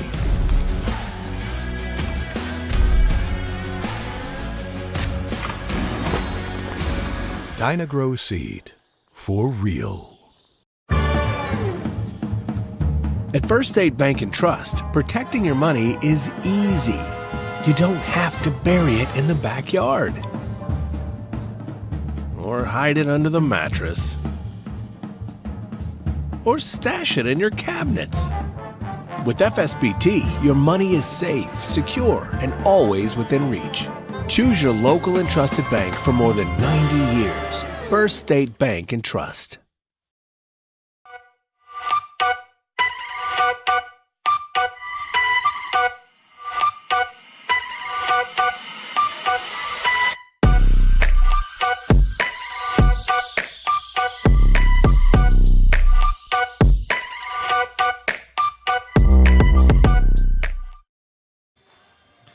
Third game on day one of the Southeast Missourian Christmas Tournament. That's Mike Reeves. I'm Greg Allen. Happy holidays to you. Thrilled you've been part of our audience here on this opening day of the 81st annual installment. At the half, Cape Central, after a 20-7 second quarter, leads Meadow Heights 38-10. Tournament director Matt Asher coming up after numbers. We start team perspective with Mike. Tigers 43% in the first half, 15 of 35. It was just 4 of 25, 16% for Meadow Heights. Three-point shooting, 5 of 15, 33% for Cape Central. 2 of 14, 14% for Meadow Heights.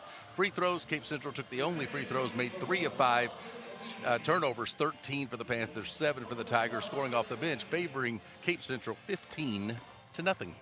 Individually for Cape Central, the Tigers get 7 from Goliath Morris Young to lead the way. Azrael Massey's got 6. Brayon Clemens and Josie Seaball have 5 apiece. Mason Oliver, Jathan Spain each have 4.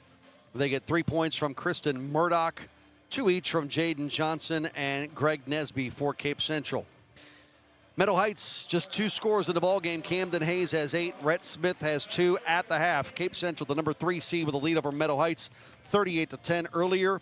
Jackson beat Oak Ridge in the 116 matchup, 90-23. Woodland was the 2 seed, and they downed Scott County Central 92-44. Game coming up.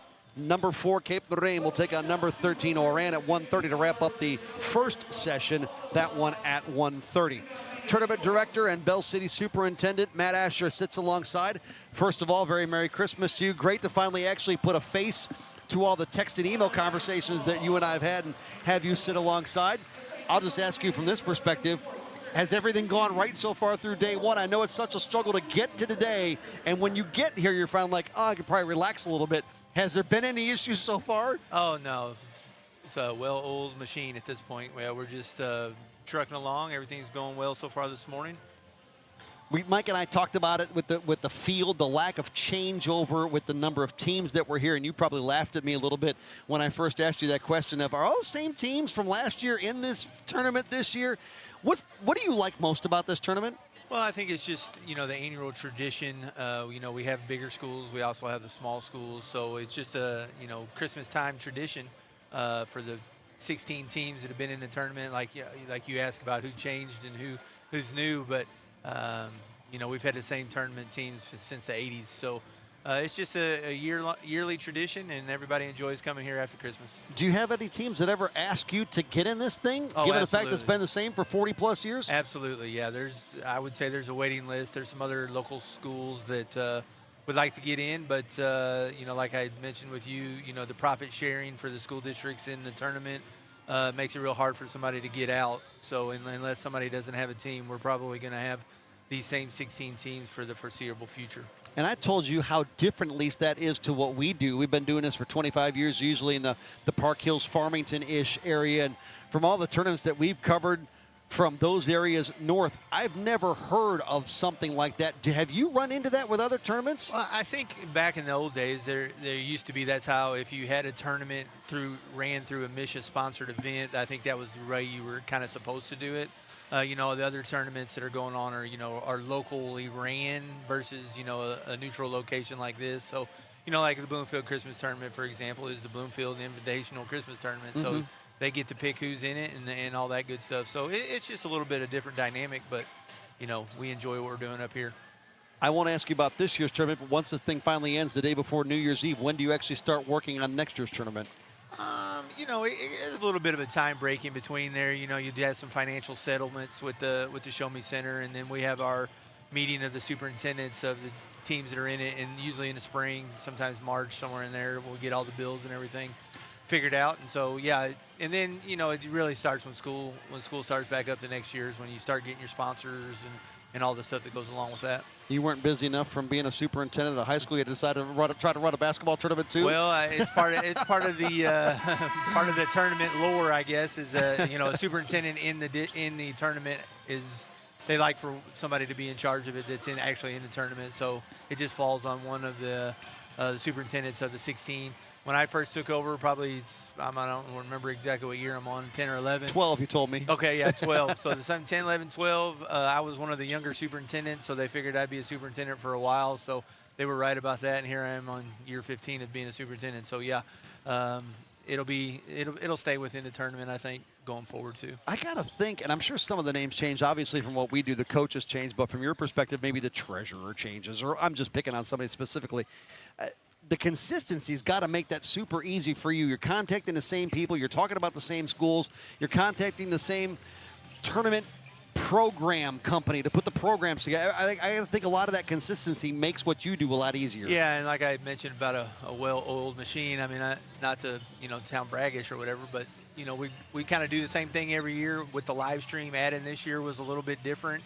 And, every tournament each year has something come up that, you got to kind of change what you're doing a little bit. But, this year we added cheerleading. There's a cheerleading award that goes into it. We also, we changed the seed meeting date this year, so there's a little bit something different with the program. So, everything every year has a little bit. But, yeah, the contacts are the same, and schools are the same, so that makes it a little bit easier from the get-go. But certainly the fans might change. So for maybe somebody that this is their first go-round and familiarity with this tournament, that this is their first time coming to the Show Me Center or watching a broadcast on Aycorp Sports, explain to them what Day 4 is going to be like with the atmosphere in here. Before you do that, I'll tell you this. I was stunned by the amount of people in here for the 9 o'clock lead game today.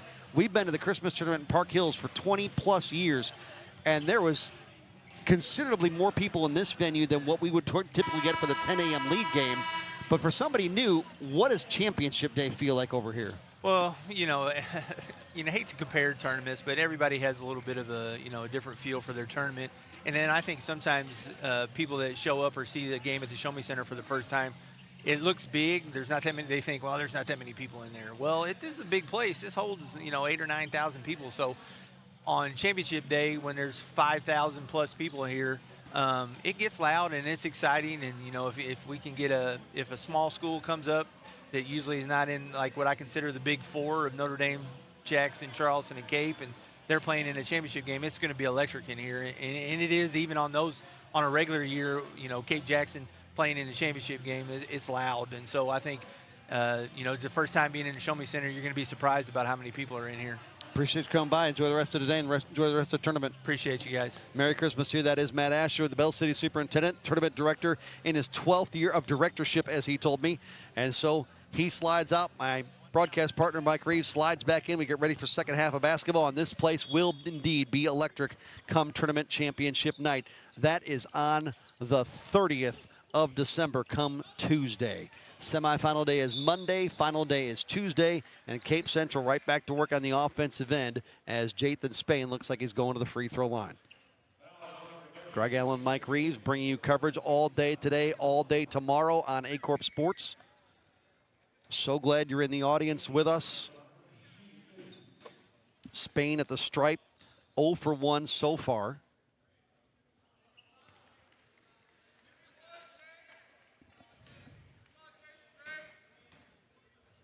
One more for Spain, and he missed a pair. He's now 0 for 3.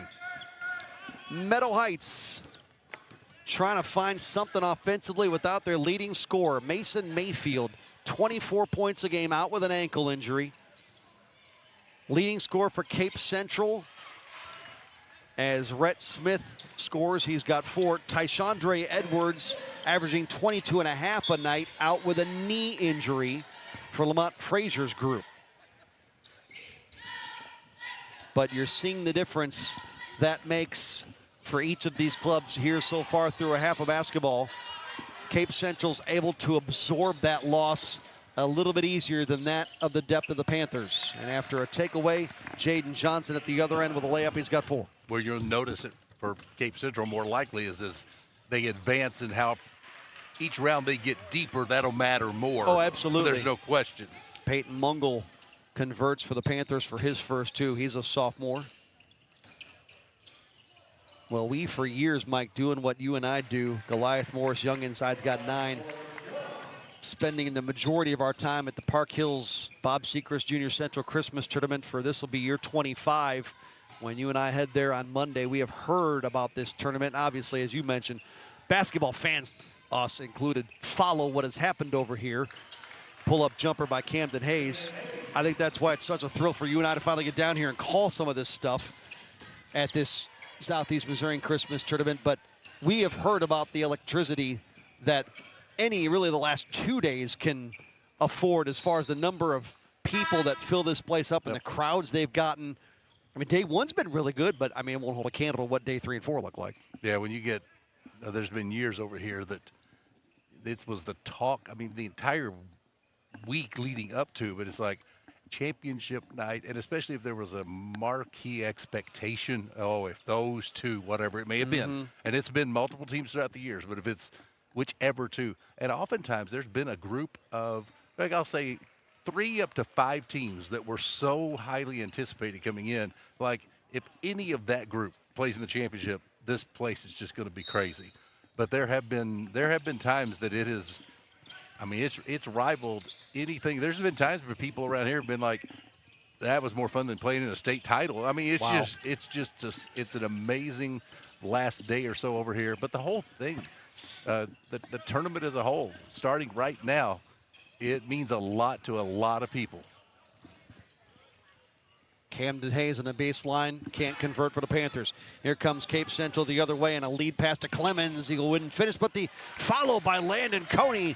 The rookie has his first 2 Christmas tournament points, and his career averages 6.1 a ball game. Well, I've been impressed today with a number of teams and players that have not given up on plays. You know, hey, my teammate's got it. He's in the open floor. Should be a layup. I'll kind of take it easy. Nope, go hard. And they've been rewarded on a number of occasions. Peyton Mungle with his first.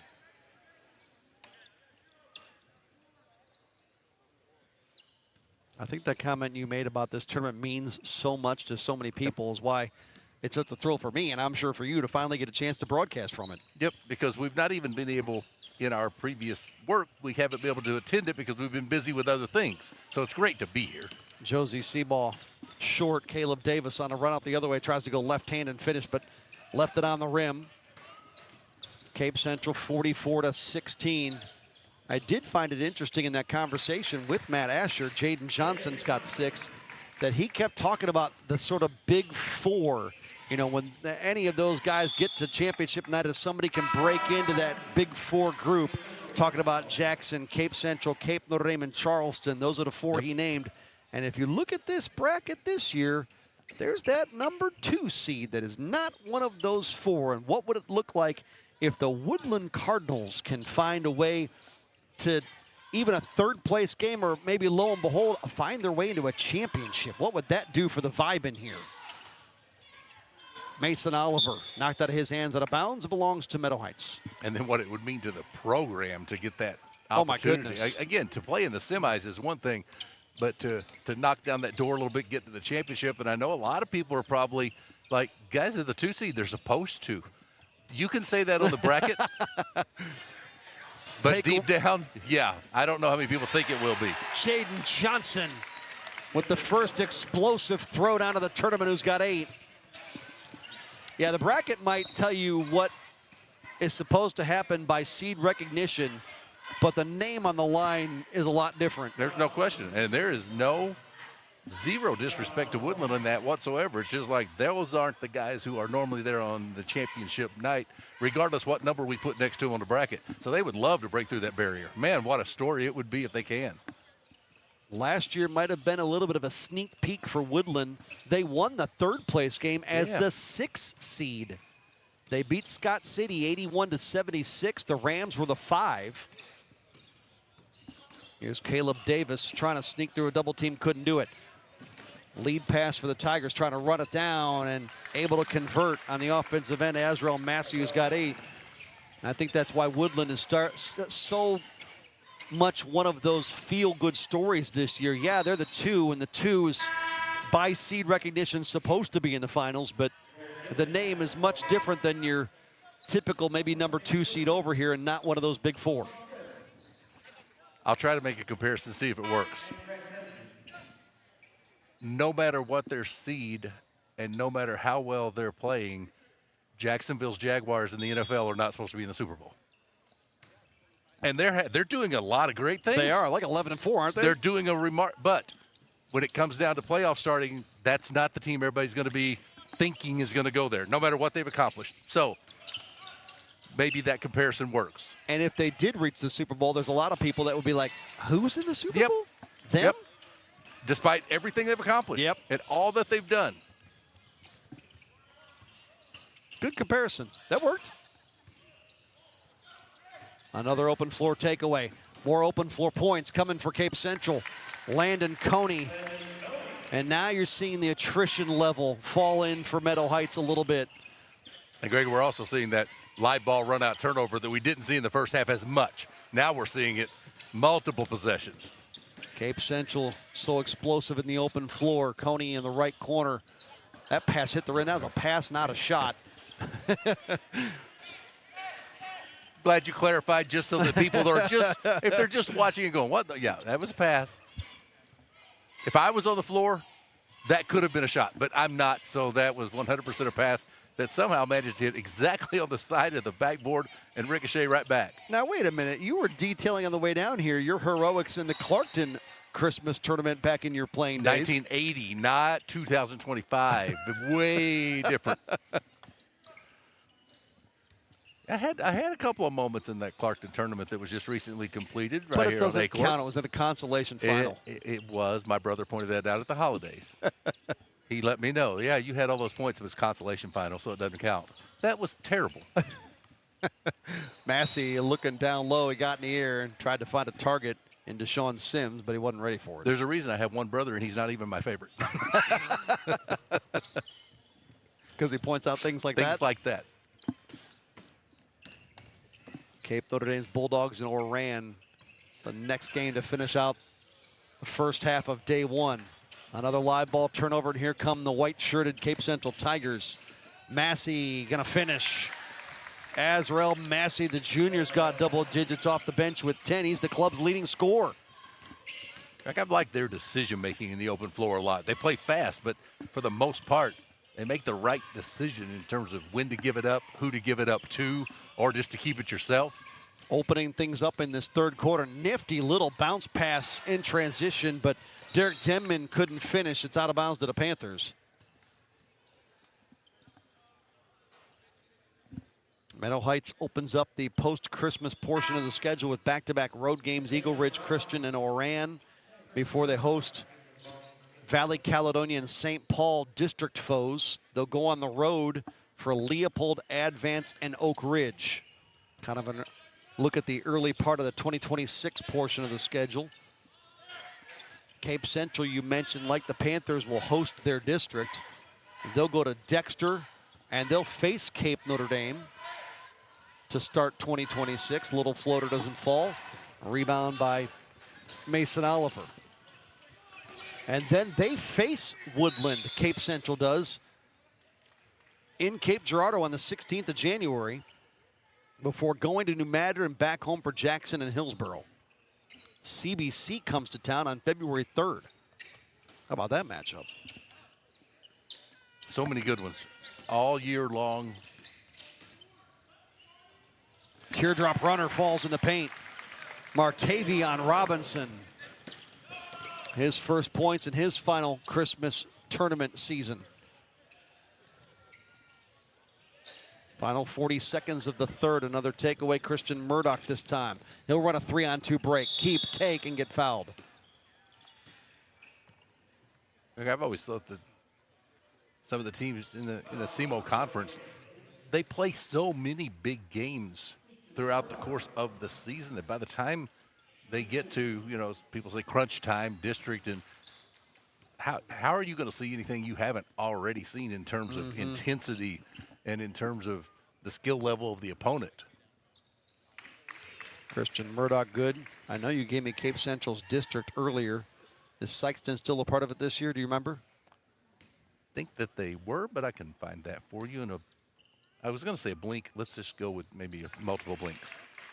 5 for Christian Murdoch, his first 2 at the line here in this one. Final 32 seconds of stanza 3. Cape Central's added 20 to their side and held Meadow Heights to 6 in this quarter.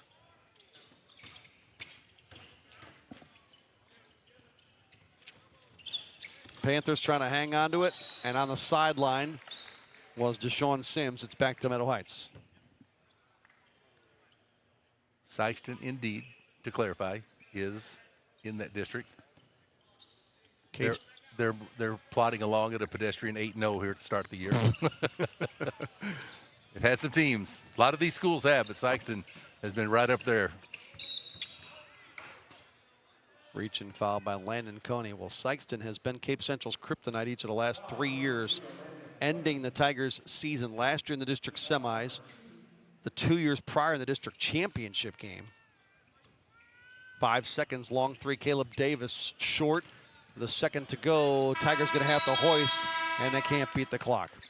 3 in the books in game 3, 58-16, all Cape Central to the 4th on Aycorp Sports. In farming, the weather always cooperates. The soil is always balanced. Seedlings always flourish. But that's fantasy. This is farming. Seed, bred and tested for your reality.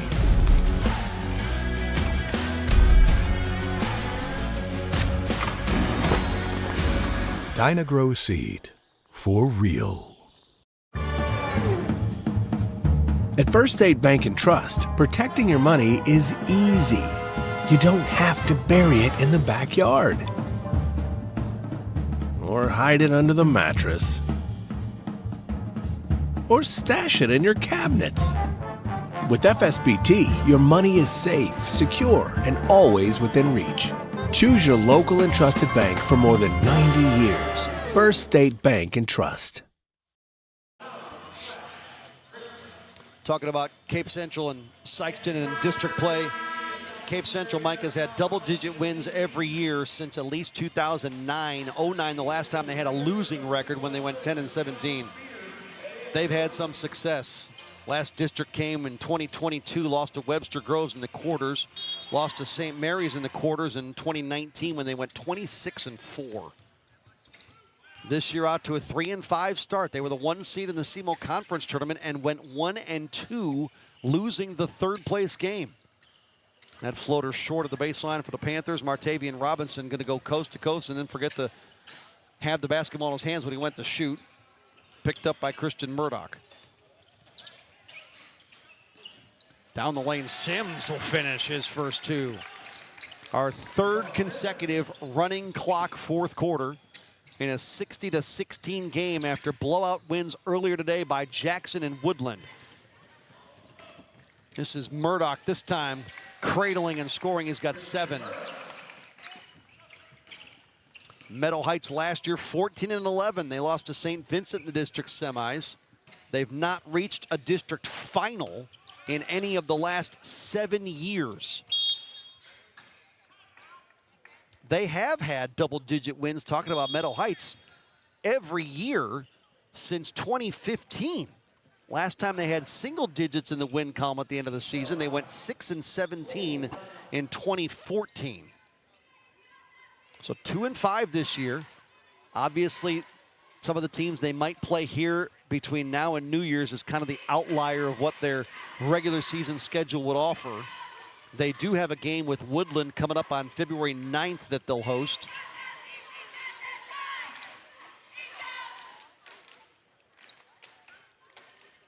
But Lesterville, Bell City, Crystal City, Chaffee, St. Paul, Caledonia, some teams that should be on their schedule.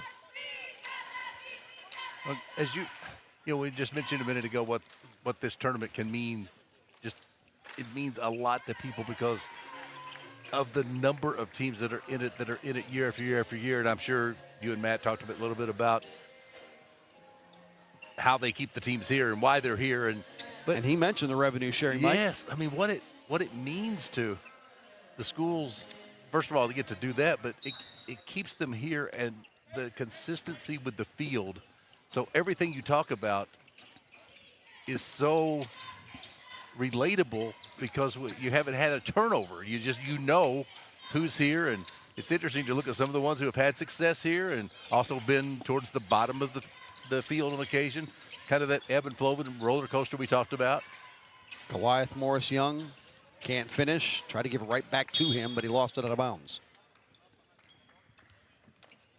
And I thought that was such an interesting concept. And I felt you echoed those sentiments of the revenue sharing concept. It's not something you and I have heard about in tournaments. No, it was as soon as we learned about it, it was like, okay, I don't think that's the norm. So ask around a little bit. It's like, nope, it's not. It is certainly unique. Tigers, Jaden Johnson. He lost a handle on it, flipped it back to a teammate.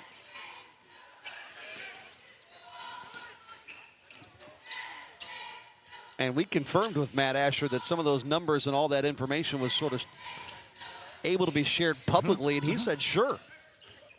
Total revenue last year for the tournament was $80,000. Each team made $650 a game plus mileage. Maybe West Plains should get in it. Yeah, 3-hour mileage. drive. that mileage would pay off in a hurry. Well, and it keeps the teams here. It keeps it a consistent field. Like $650 a game. Yeah, because that's legit. Well, we've heard a lot of tournaments and stuff that over the years where certain teams talked about, what it cost them to be in it or whatever it may be. Jathan Spain off the window and scores.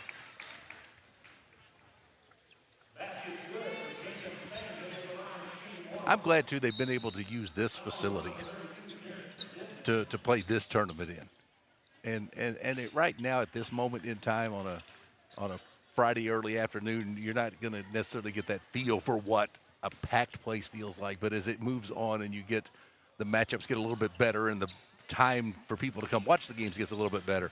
Yeah, that part means a lot too, that you can bring in the number of fans that you can into this place when the matchups warrant and the interest warrants.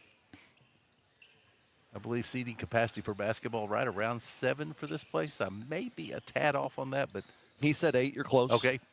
I think maybe concerts was 7 because obviously you lose a few seats at the end here when they bring a concert in. Jathan Spain has not had success at the foul line. He is 0 for 4 in the game for Cape Central, but he's got 6 points. Halfway through a running clock, fourth quarter in a 50-point game, 66-16. Meadow Heights has not scored in the fourth quarter. Cape Central pass deflected, hit the heel of the shoe of Deshaun Sims and taken away by the Panthers. Still empty in the quarter off that Camden Hayes miss. Pump fake baseline, flip it up, put it home for Martavian Robinson, who's got 4. Well, there's a little incentive to play more games over here if you're making $650 a game. Especially compared to tournaments, where it's costing us, as we've heard a few ADs refer to it. Kai Yamnitz empty on that shot. All Cape Central in this one. Running layup for Greg Nesby, who's got 4. Hope to talk with Lamont Frazier following this one. Under 3, we roll in the fourth. Meadow Heights going to fall to 2-6. Cape Central will be a win away from the 500 mark. You look at opponent, Scott City or Advance for each of these teams based on result of that game. Cape Central will fall and play at the 7:30 time slot tomorrow, while Meadow Heights has the noon tip.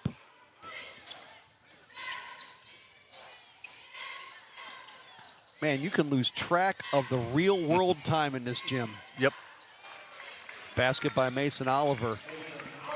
I just realized that Meadow Heights is going to play at noon for the second straight day, and I thought to myself, this is the noon game today? Yeah. Just once you sit down and do 8 straight games, just no concept of what time it is. Nope. Thankfully Luckily, we have brackets that kind of keep us on track. Missed by Oliver, put back. That'll fall for Deshaun Sims, who's got 4. He'll go to the free throw line. Meadow Heights has not been to the line in this game. They have not attempted a free throw. Cape Central is 5 of 9 at the stripe as a team. Well, we kind of looked early at the physical specimens that Cape had, a couple of them, and then you're like, nobody can match that. So it's hard to get to the line when you can't go, you can't go in and battle to the rim. And Sims misses and then commits a personal foul to check out with Josie Seaball coming back in. SEMO Sports Zone with Drew and Dave. Our podcast is focused on basketball. Every Monday, join Andrew Moore and David Jenkins for insight into local high school basketball, maybe some other subjects. You can find them on Amazon Music, Apple Podcast, and Spotify. And you can see them as well as hear them. Check out the SEMO Sports Zone YouTube channel for SEMO Sports Zone with Drew and Dave, coming up every Monday. Couple of shots that are short for Cape Central. They can't finish. And Meadow Heights back with a basketball. Cape, Notre Dame, and Oran. The game coming next to wrap up the first half of day 1. That ball, an open floor takeaway by Jaden Johnson. He'll come with the left-hand floater that misses, followed by Coney doesn't go. Cape Central was 74 in this one. Has held Meadow Heights without a fourth quarter point.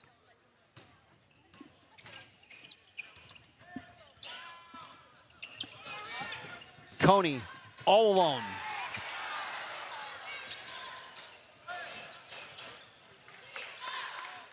And 74-16 is going to be your final score. Cape Central's 4-5. And they continue their run of being in the quarterfinals every single year since 2008. They send Meadow Heights' Panthers to a first-round defeat for the 4th consecutive year.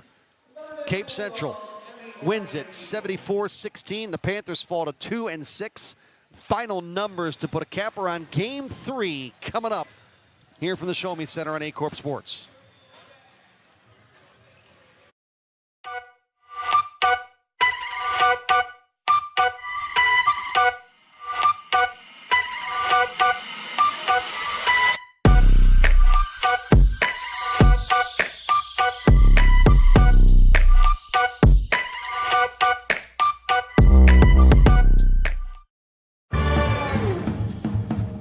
At First State Bank and Trust, protecting your money is easy.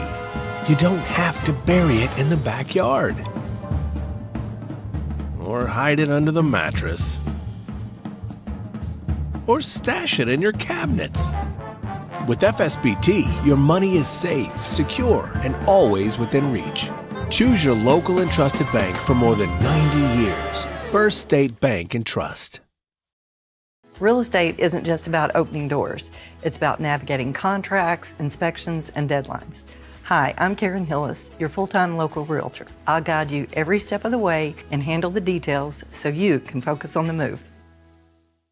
At Focus Bank, we understand your community because it's our community too. With branches across Southeast Missouri and Northeast Arkansas, Focus Bank offers services such as fraud protection, really free checking, and mobile banking that lets you bank simply and securely, anytime, anywhere. Stop by any of our branches or visit us online to open an account today. Plus, you'll receive an awesome free gift just from opening your really free checking account. And when you refer someone who opens an account, you'll both receive a gift. Focus Bank, member FDIC, equal housing lender.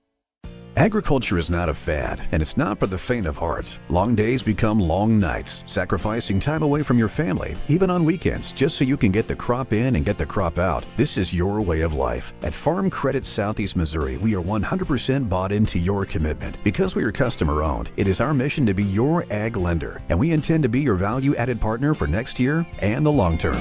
Your ag lender will always be there.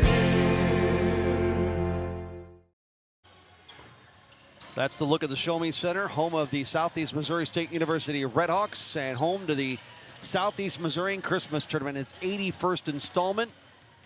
A very Merry Christmas to you, Greg Allen, Mike Reeves on the Aycorp Sports Network. broadcasting from this tournament as well as also the Bloomfield Christmas tournament if you're interested in what's going on down there. Dexter beat Holcomb earlier 98-22. East Carter and Kennett. And last report, we're on the floor. We'll get you an update on that coming up in a little bit. Cape Central 74-16 over Meadow Heights. That's your final score. Individually first for the Cape Central Tigers. The only double-digit score came off the bench in Azrael Massey, who had 10. They got 9 from Goliath Morris Young, 8 from Jaden Johnson, 7 apiece from Kristen Murdoch and Josie Seabaugh. Jathan Spain and Mason Oliver finished with 6 apiece. They got 5 points out of Brayon Clemens, 4 each from Deshaun Sims, Martavian Robinson, Greg Nesby, and Landon Coney for Cape Central's 74. Meadow Heights, they did have a double-digit score to lead the way. Camden Hayes had 10 of the 16. Rhett Smith had 4. Peyton Mungle had a pair. And 74-16 is your final. Tigers over Panthers. Team numbers, Mike? Cape Central 48% on 32 of 66 from the field. Just 17%, 7 of 41 shooting for Meadow Heights in that one. 3-point shooting, Tigers went 5 of 17. That's 29%, 2 of 18, 11% for the Panthers. Your free throw shooting, talked about it towards the end of the game. The only free throws in the game came from Cape Central, and they went 5 of 10. Turnovers, 30 of those for the Panthers, 15 for the Tigers, and scoring off the bench. Cape Central led that 39-0, and the Tigers advance with a 74-16 win, and they advance and an opportunity to play tomorrow at 7:30 against either Scott City or Advance. Jackson won the first game of the day 90-23 over the Blue Jays of Oak Ridge. Woodland then polished off Scott County Central 92-44. Cape Central advances in the bottom half of the bracket, and we will go back to the top half. Cape, Notre Dame, and Oran scheduled for a 1:30 tip coming up. We also possibly may get the arrival of Lamont Frazier, the head coach of the Cape Central Tigers, and have a conversation with him here between games as we go along. We'll work our way to the tip between Cape Notre Dame and Oran. 10 minutes of warm-up time on the clock, so we will be early for the 1:30 tip here from the Show Me Center. We're back in a little bit. Agriculture is not a fad, and it's not for the faint of heart. Long days become long nights, sacrificing time away from your family, even on weekends, just so you can get the crop in and get the crop out. This is your way of life. At Farm Credit Southeast Missouri, we are 100% bought into your commitment. Because we are customer-owned, it is our mission to be your ag lender, and we intend to be your value-added partner for next year and the long term. Your ag lender will always be there. Your animals depend on you every day. So we build equipment you can depend on every day. So cutting hay, feeding livestock, and managing land is easier. Loaded with intuitive, innovative features and tech, Case IH equipment isn't just built to work. It's built to work for livestock producers. Case IH, built by farmers. Talk to your Baker Implement dealer today. Mathis Funeral Home of Dexter and Bernie strives to provide their community with the accommodations and services needed to relieve your family during times of loss. For more information, give them a call and see how Mathis Funeral Home can help meet your expectations in celebrating your loved ones. This is us.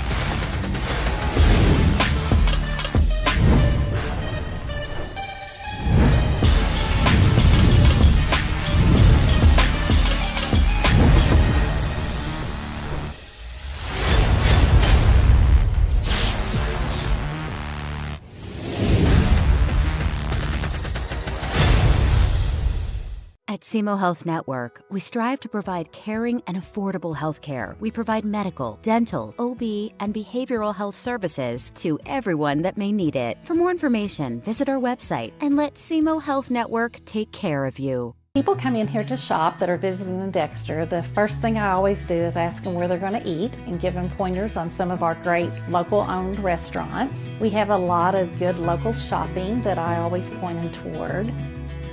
A lot of people like more of the nature and wildlife. Ribs and barbecue is our thing. That's what put us here to begin with. The hickory log name.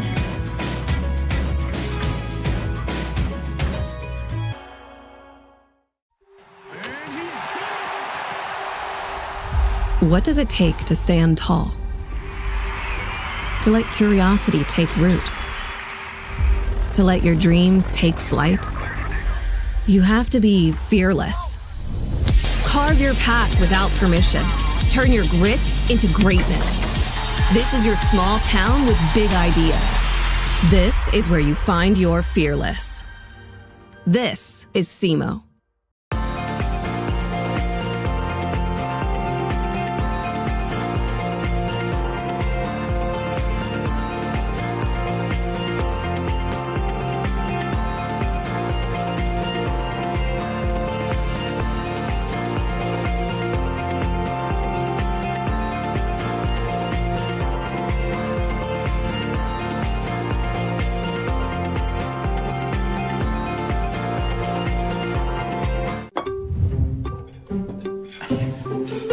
Please pass the hot sauce.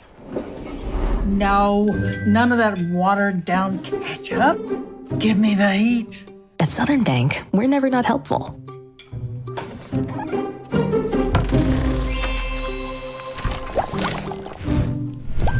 Next stop, Spicy City. Helping spicy grandmas and everybody else.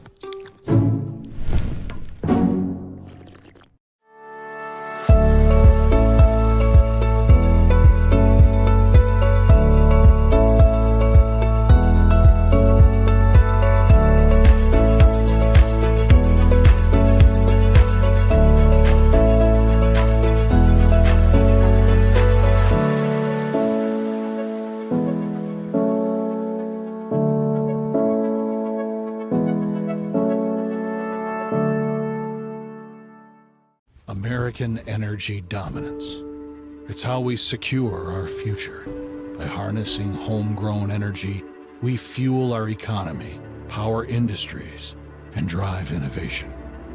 At NextEra Energy, we're investing more than any other company to deliver low-cost, reliable energy that powers our country's future. NextEra Energy Resources, ahead of what's next. Hi, I'm Linda Collier with Young Real Estate. Guess what? I have a new listing alert for you. Country living with a spacious 5-bedroom home, 2 baths, and geothermal comfort, all on 1.42 peaceful acres. Call me. I think you'll love it. At First State Community Bank, our why is simple: to bring a positive impact to every community we serve. We are your neighbors and partners in building a stronger hometown. We work side by side with our community to help local businesses grow and families succeed. Our team takes the time to understand what matters to you, combining personal services with the latest technology so you can bank your way. Stop by one of our locations or visit us at fscb.com. At Bud Shell Ford in Dexter, we've provided sales and service for all of Southeast Missouri for over 80 years. From personal automotives to commercial vehicles, we're here to serve. Bud Shell Ford. We make the car you want easy to own. In farming, the weather always cooperates. The soil is always balanced. Seedlings always flourish. But that's fantasy. This is farming. Seed, bred and tested for your reality.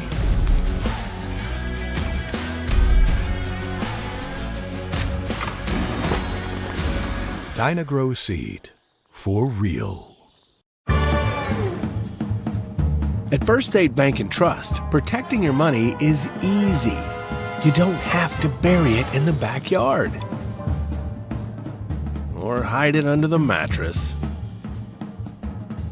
or stash it in your cabinets. With FSBT, your money is safe, secure, and always within reach. Choose your local and trusted bank for more than 90 years. First State Bank and Trust. Real estate isn't just about opening doors. It's about navigating contracts, inspections, and deadlines. Hi, I'm Karen Hillis, your full-time local realtor. I'll guide you every step of the way and handle the details so you can focus on the move.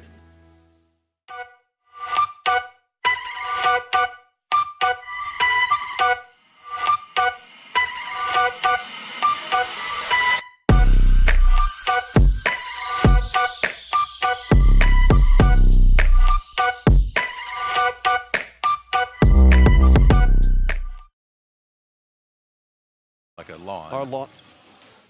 Back inside the Show Me Center as we get ready for Game 4 on day 1 of the 81st Annual Southeast Missourian Christmas Tournament. Thrilled to have you in the audience and a pleasure to be part of it. Greg Allen, Mike Reeves, along with the Aycorp group, Philip Britt, Joshua I, Tyler Lassiter on graphics, our camera operators, Stephen Beidler, Matthew Holman, and Matthew Williams. Cape, Notre Dame, and Oran, the 4th game of the day.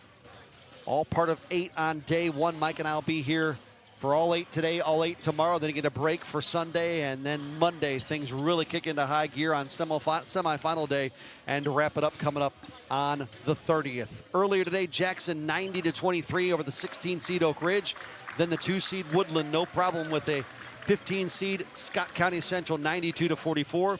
The game just completed before this one. Cape Central 74-16 over Meadow Heights. And now we see 4 versus 13.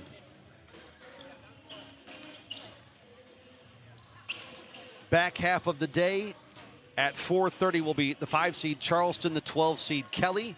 Then jump to the bottom half of the bracket for back-to-back games at 6 and 7:30. You get the 6-11 matchup, Scott City and Advance. The 7-10 contest at 7:30, Bell City and Chaffee, and the 8-9 game to wrap it all up, Delta and Leopold. The winner of that game will face the tournament's #1 and defending champion Jackson Indians.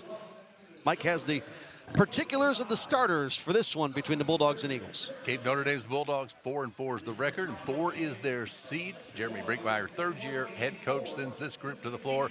A 5'10 senior in Colton Londaway, along with Cole Adams. He's a sophomore, he's 6'1", a 5'10 sophomore in Colin Erbst. Also Gabe Jones, a 6'5 senior, and Braden Robert, a 6'1 sophomore. The Eagles from Oran, 0-5. Corey Davis, 2nd-year head coach. They are a 13 seed. Reed Hobbs starts as a 5'9 senior, along with 6'2 senior Cole Diebold. Connor McCoy's a 5'11 junior. He's in the lineup, along with Cooper Bryant, a 5'11 senior, and Rowan Roberts, a sophomore at 6'1. Winner will play on Saturday, coming up tomorrow at 9 p.m. They'll get the last game of the day. The loser also will play on Saturday. Boy, we talked about Meadow Heights and Cape Central, Mike. Oran's got an uphill battle today in this one, you would think. I looked as we were getting ready to do the tournament, and I kind of started to flip back and forth and trying to figure out, okay, where does the seed have to reach in terms of your matchup before you start to think, you know what, you might be able to see an upset occur. And you start to think, and honestly, I went through the top 4 seeds, and I looked at them and I went, Jackson not going to lose in the opening round in all likelihood. And then I did the same with 2 seed Woodland, 3 seed Cape Central, and I went to Cape Notre Dame, and I thought, okay, pretty much the same deal there. I don't think 5 is a legitimate place to look for an upset. And then you get to 6-11, and a lot of people said there's where you start thinking it can happen. So let's see how that all plays out and if that is true. But you would think that this would be a tough ask for an Oran team that hasn't won yet to knock off a 4-4 Cape Notre Dame 4 seed. Loser of this one plays tomorrow in the lead game at 9 a.m. It'll be our first miscue to start this one.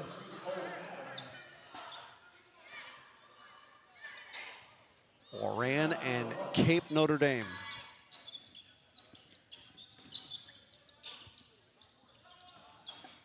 Cole Adams with that foul.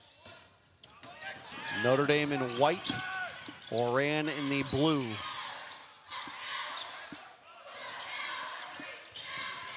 The Bulldogs on offense in the paint.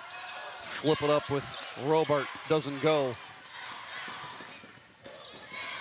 It'd be a massive upset in the bracket if a winless Oran club could get their first win of the season here. They lost to Chaffee and Westwood Baptist as part of the Oran Invitational, and then Risco, Scott City, and East Prairie coming into this. There's a top of the arc 3 that doesn't fall. Rebound putback will, though, for Rowan Roberts. He's got 2. He averages just 1 a game. He's only 2 of 6 from the floor for the year prior to that shot. Nice little pocket pass inside to Jones. Notre Dame empty from 3 and a rebound defensively for Cooper Bryant. Cape Notre Dame started the year with back-to-back losses, St. Mary's, and then in the first round of the CMO Conference Tournament, lost to Sykeston 80-42, won 3 straight. Came out of the backside of that conference tournament bracket to beat Kennett, Poplar Bluff, and Charleston. Charleston by 9. Went to Farmington and lost 75-53. Lost again to Sykeston 73-45. And just before the start of this tournament, got a 65-55 win on the road at Fredericktown.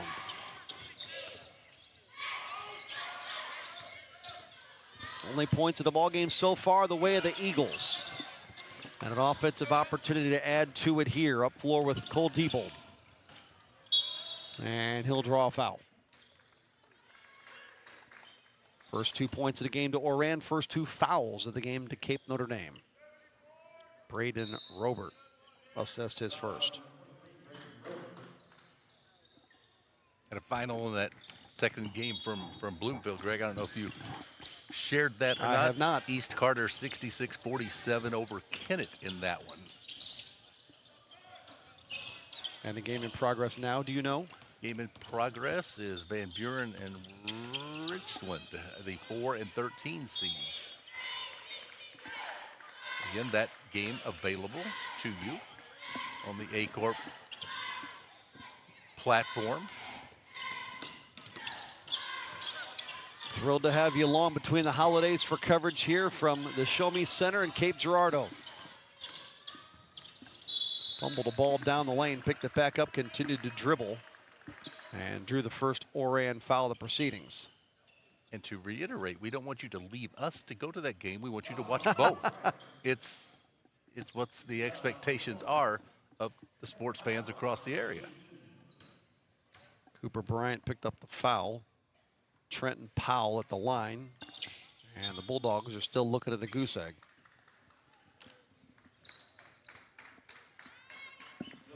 If you start slow, and again, 2 minutes, 20 seconds, without a point, not anything tragic to happen, unless an opponent runs off 10 or 12 on you when you're struggling. And so far, that didn't happen to the Bulldogs. So you don't like to be scoreless this, portion of the first quarter, but nothing has gone on the board that has put you in a hole.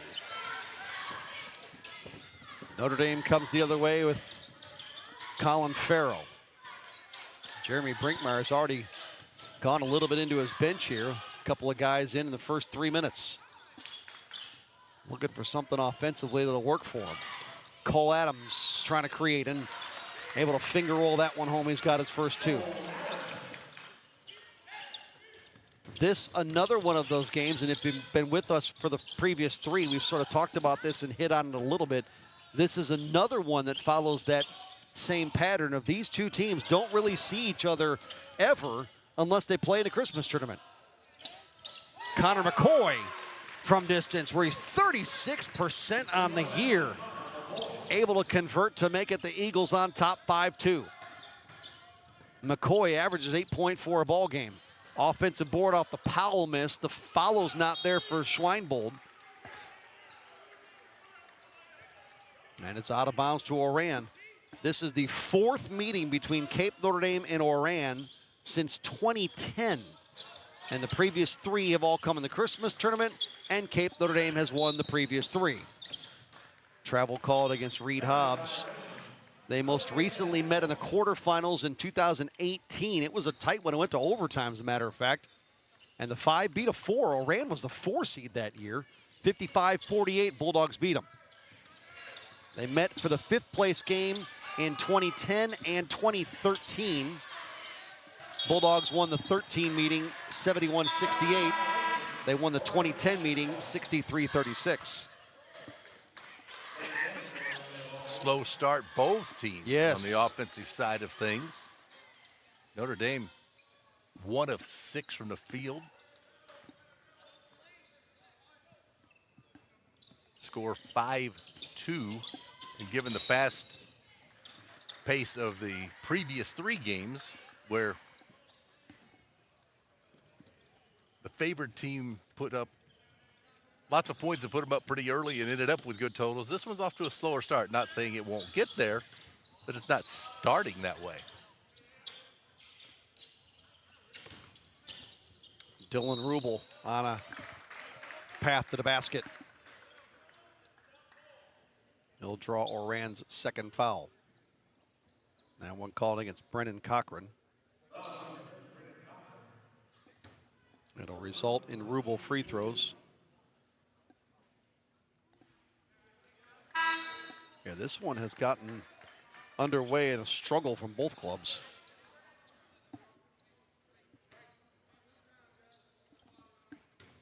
I was looking back at Oran's past records that you had supplied to me. And at first I saw a volleyball type season where they had a 26-6-1.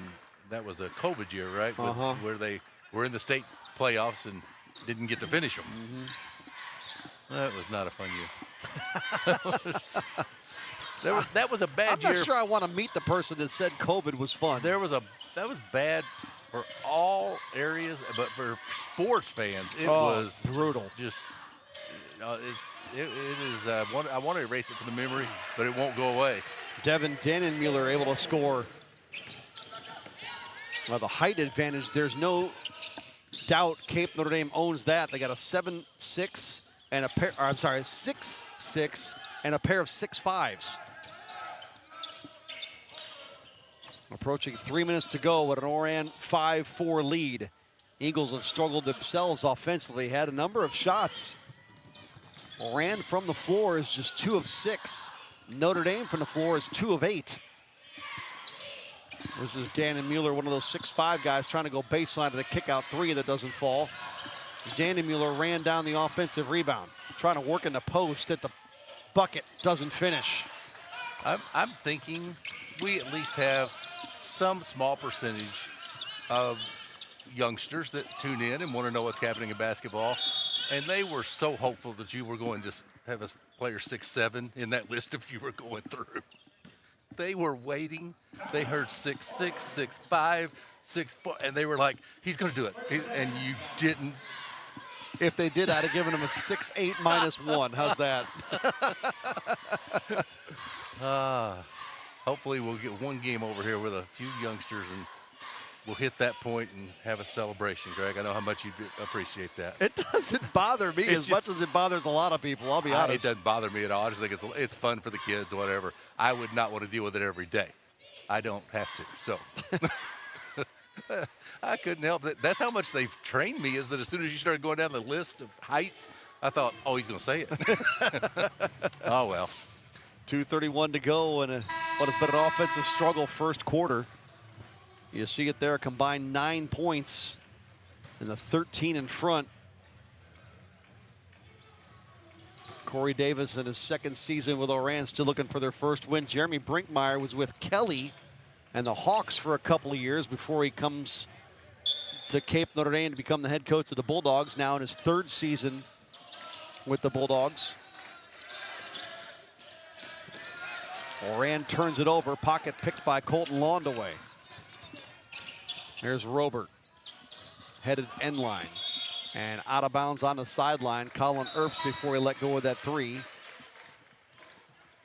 He caught it, got ready to load up the three, took the step back to kind of get some balance, and when he took that step back, he put his foot on the sideline.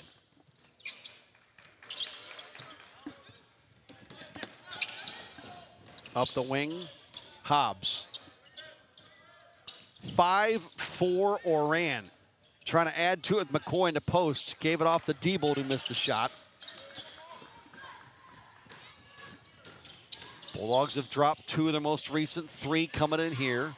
Down low off glass. Schweinbold gives them the lead. 6-5.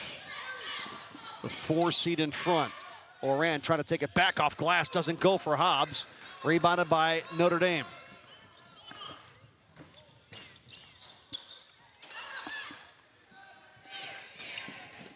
Hobbs, too strong off the glass. And Cole Adams able to rip that down. Played pretty well defensively. Just took the timing away by flashing in front, trying to get the steal, but you avoided the foul. In the lane, Dannenmuller in jail down there. Flipped it up, got it on rim, able to draw a foul, at least get to the free throw line.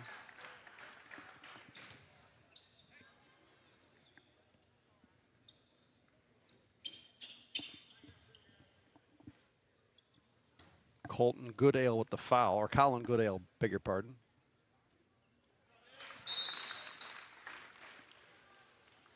And Dannon Mueller's got 3.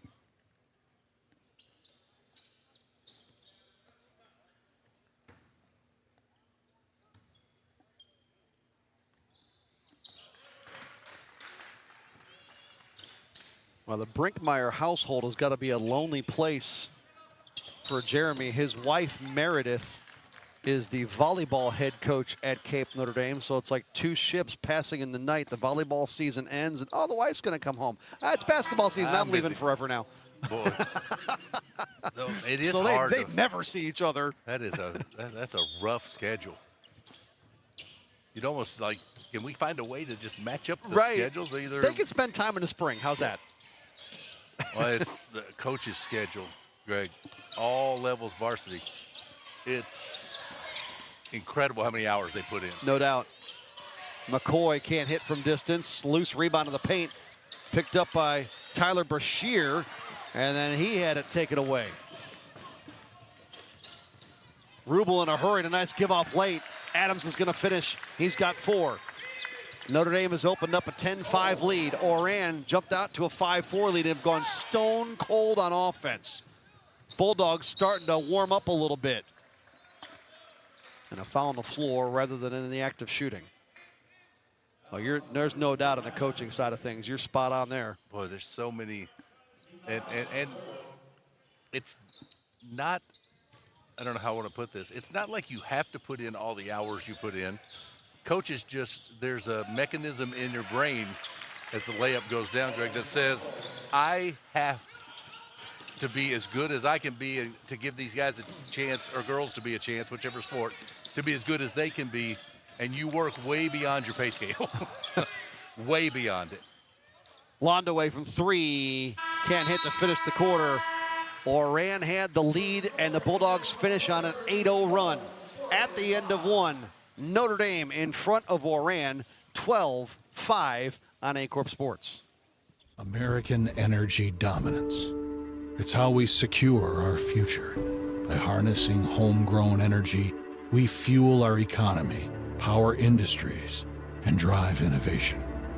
At NextEra Energy, we're investing more than any other company to deliver low-cost, reliable energy that powers our country's future. NextEra Energy Resources, ahead of what's next. At First State Community Bank, our why is simple: to bring a positive impact to every community we serve. We are your neighbors and partners in building a stronger hometown. We work side by side with our community to help local businesses grow and families succeed. Our team takes the time to understand what matters to you, combining personal services with the latest technology so you can bank your way. Stop by one of our locations or visit us at fscb.com. Don't miss a moment beyond today's game. Subscribe to cmobile.com for full access to the players, scores, teams, and stories that you care about, from high schools to the pros. New subscribers save 30% off if you subscribe during the course of the Southeast Missourian Christmas Tournament. Greg Allen, Mike Reeves, a very Merry Christmas to you. Hope it was a good one. We work our way towards New Year's. This tournament will wrap up 2 days before New Year's Day. Championship Day coming up on the 30th. 7:30 on Tuesday. Jackson, the defending tournament champions. And a held ball as we get back to work in quarter 2. I'm not sure the official, when that ball came loose, ended up wanting to blow his whistle, but it had already started, and so he got committed to it and had to go with the held ball. He kind of had the look of, I didn't really want to call that. Yeah, what's that? Once the whistle's blown, you got to do something. Right. No takebacks on that one. I guess you could have a never mind. You know? Do the volleyball replay thing? Yeah, that's where it would come into this sport. Adams, no dice from 3. Hobbs at the rebound. He had a man up floor but couldn't find Diebold. Then forgot the basketball in the backcourt, taken away. Powell couldn't finish. Boy, Oran is just in a mess offensively. They just cannot score right now. Powell connects from 3, and that makes it even worse. And it's an 11-0 run for the Bulldogs out of Notre Dame. And there's a near sideline travel that Hobbs may have gotten a bit of away with. And then Diebold to Brashear from 3.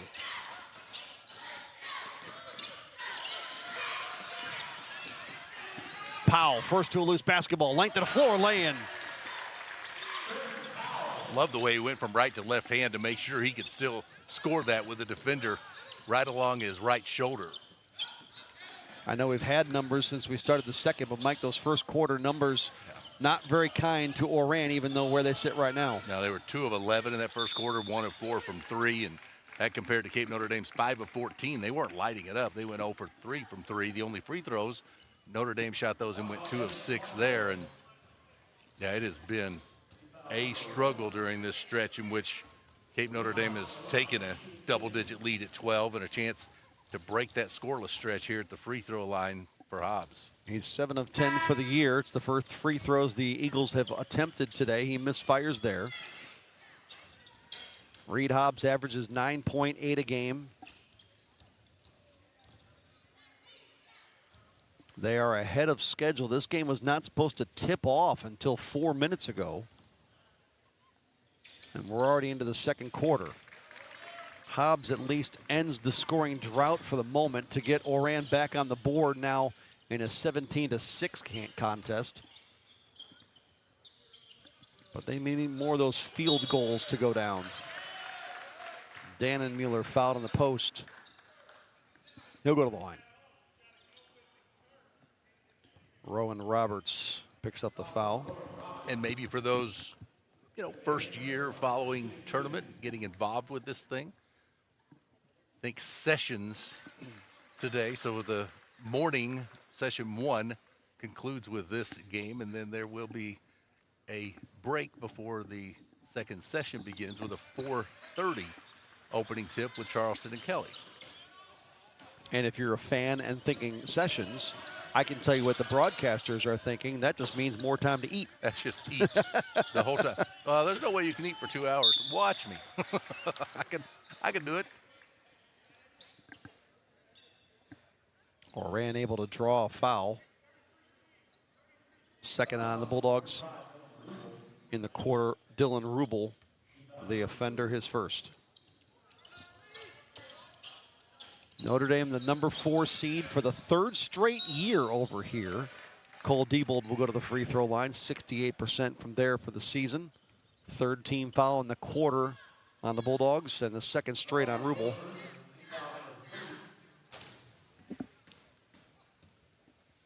Notre Dame has won their first-round game each of those last 2 seasons, but lost their first-round game 3 years ago when they were the 5. They got upset by number 12, Scott City, 52-43. They won the 5th place game last year, beat Charleston. Won the 3rd place game the year before that, beat Charleston. Diebold goes 1 of 2 at the line, and it's now a 12-point margin at 19-7. They've been a seed between 2 and 5. Right now on the 4, between 2 and 5 each of the last 8 years.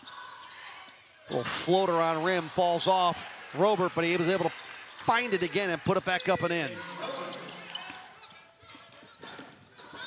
Crossing the 5:20 mark remaining in the second quarter, a little out of control. Diebold lost a handle on it. Notre Dame down the lane with Dannenmuller, but he fumbled it and turned it over. Oh, bad backcourt pass picked off. Connor McCoy, not much on that. It is hair on fire basketball in the second quarter at the Show Me Center. Dannenmuller with a man flying by, able to lay it in. He's got 8. Needed that basket just to settle it down, as you said. Got quite a bit out of control there for a little bit. That first-round loss 3 years ago by the Bulldogs, their only first-round loss since at least 2007. They've been in the quarterfinals every year since 07, except for 3 years ago. Well, it's the discussion that you had with Matt Asher when you talked about the Big Four, right? Yep. Notre Dame, and Notre Dame's one of them. He included that team, that program in his discussion. So, I mean, And it's interesting, too, because by name, yes, recent years, if you look at the full body of work, Cape Notre Dame has not put together big-time seasons by any stretch. Nope, you're right. It's been a rough go, honestly, with the final end-of-season record but compared to what they were at one point 6-7 years ago. But 6-7? I did it on purpose. I was hoping you'd catch it. However, it doesn't take them out of the conversation in this field, as everybody's always, they're capable. They could. They might be able to. And even coming in here as a 4 seed, all right? You believe the brackets, it means you're supposed to be there on semifinal night. You're supposed to be part of that group, even with some of the records that you've had in recent years. And yes, strength of schedule and all that plays in, but they also had that strength of schedule when they were running off 20 wins plus. So it's been a little different, but they have a name brand, don't they? I think that's that way that you might describe it. 5 tournament championships for Cape Notre Dame. Most recently in 2014, they rolled through Oak Ridge, Woodland, Cape Central, and Jackson that year. Won the title by 2 over the Indians, 60-58. They also won in 2005. Off glass and good for Robert. He's got 4. They won their first one in 1970. They won again in 74 and again in 86. Landau's got his first points. He's got 2. And it's 27-7. It's opening up on Oran. They can't even get it past the timeline now. Landau from 3. Nope, that doesn't fall. And problems on the rebound. Foul coming up on the Bulldogs. It's their 4th as a club. You certainly don't need a dagger shot when you're up by 20 in the first half. But that just felt like basket, steal, and kick out 3. It just felt like that just has to go in. Couldn't quite get it to fall, but still a comfortable 27-7 advantage. Midway through stanza 2 and a 20-point margin. Connor McCoy to the corner, and now trapped trying to get out of jail, and the Bulldogs fumbled it out of bounds. Oran has won the title 3 times over here, but it has been a hot minute. And they won their 3 consecutively, 64, 65, and 66.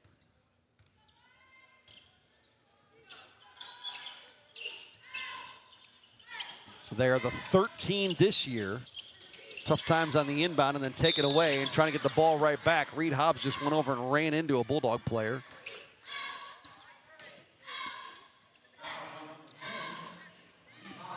The 13 seed is the worst that Oran has been since at least 2016. They were the 12 in 2021. Now the 13. Dannon Mueller, the hook shot in the post doesn't fall. Well, Oran's come in here and turned it over 15 times in the first half so far, and we've still got 3 minutes and change left in that half.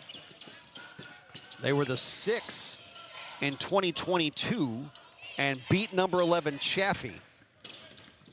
Other than that, they've lost their first round game in 3 of the last 4. And as Connor McCoy was hauled to the ground, a foul called on Braden Robert, which is going to be his 2nd. And Oran, to some degree, has kind of gone through what Cape Notre Dame has gone through, and that is a number of years ago, a few elite top end seasons, followed by struggles by the standards they set by playing in the state playoffs. No dice at the line for Connor McCoy. They called that last foul on Dannon Mueller. That's his 2nd. He checks out. Oran lost last year in the losers bracket final to number 11 Leopold, 50-43. They were the 8th seed, were the Eagles. McCoy missed a pair. Rebound down to Notre Dame. Nice pirouette by Robert to the basket. He'll put it in. Pretty play. 6 for Braden Robert. The sophomore on the board again, 29-7.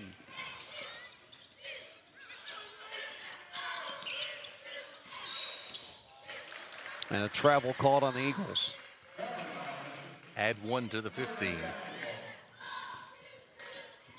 Since 2008, Oran has never played in the 3rd place game or better, meaning they've never been as deep as the tournament semifinals. They played in the 5th place game a number of times, but never as deep as a winner's bracket semi or thus the 3rd place game. There's 3 for Robert. He's got 9.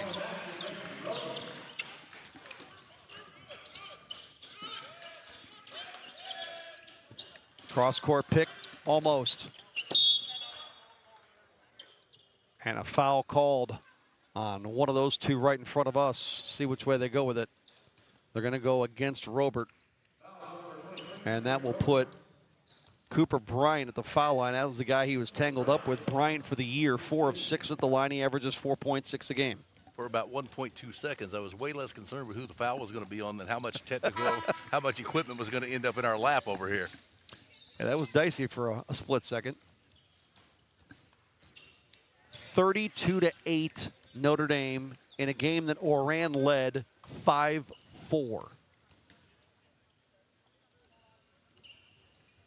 Bryant converts both and promptly checks out in favor of Tyler Brashear.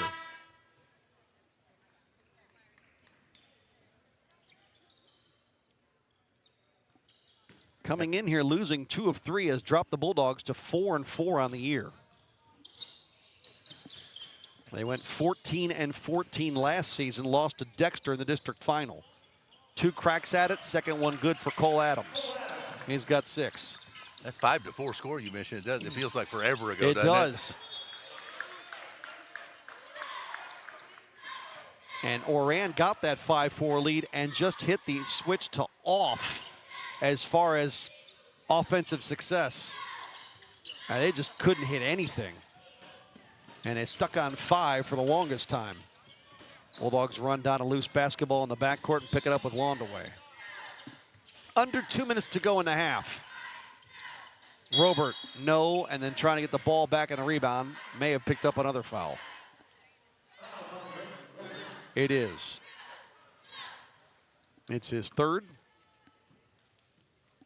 That's the type of foul that's as much frustration with missing a shot that you feel like, I should have finished that. You don't. You go in for the rebound, kind of put the arm out, push a little bit, and find yourself done for the last 1:37 of the half. Brashear at the stripe. He's a 3rd-year man at 5'9".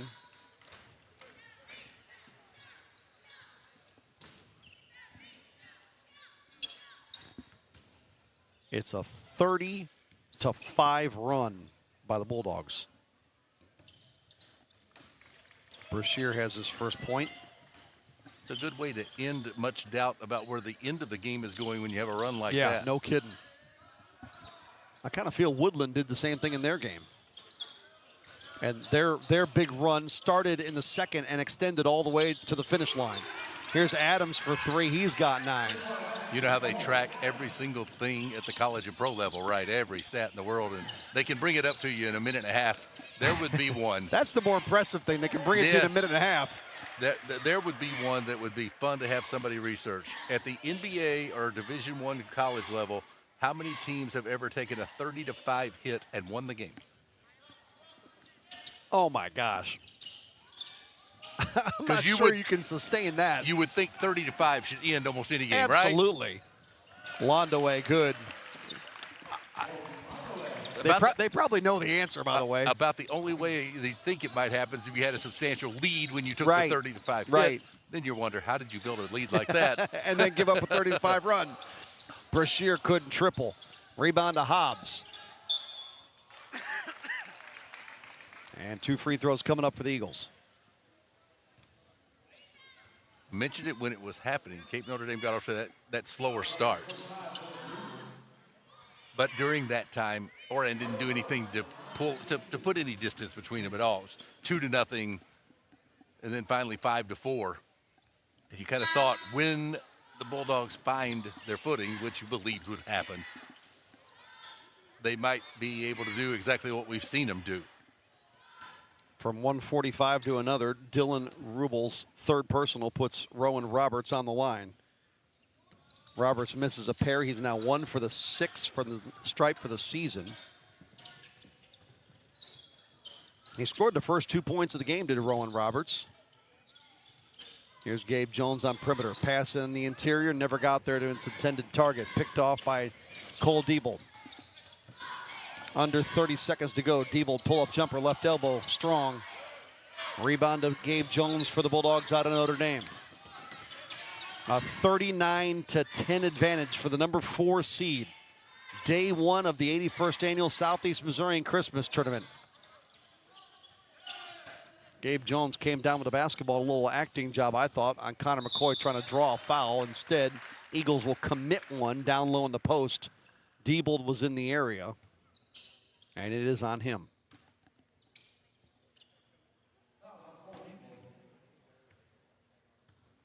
That'll put Adams at the line. He's got 10 after he makes the first.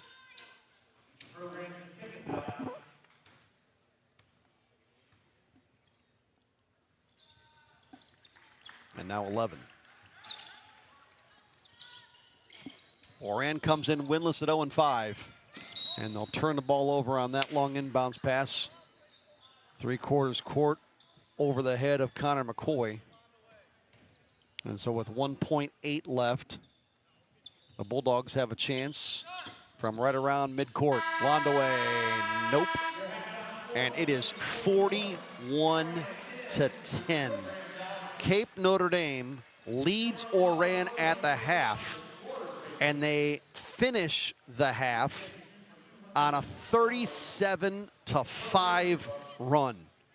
41-10 at the break. Bulldogs, the 4 seed, in front of number 13 Oran in Game 4 on day one of the Christmas tournament on Aycorp Sports.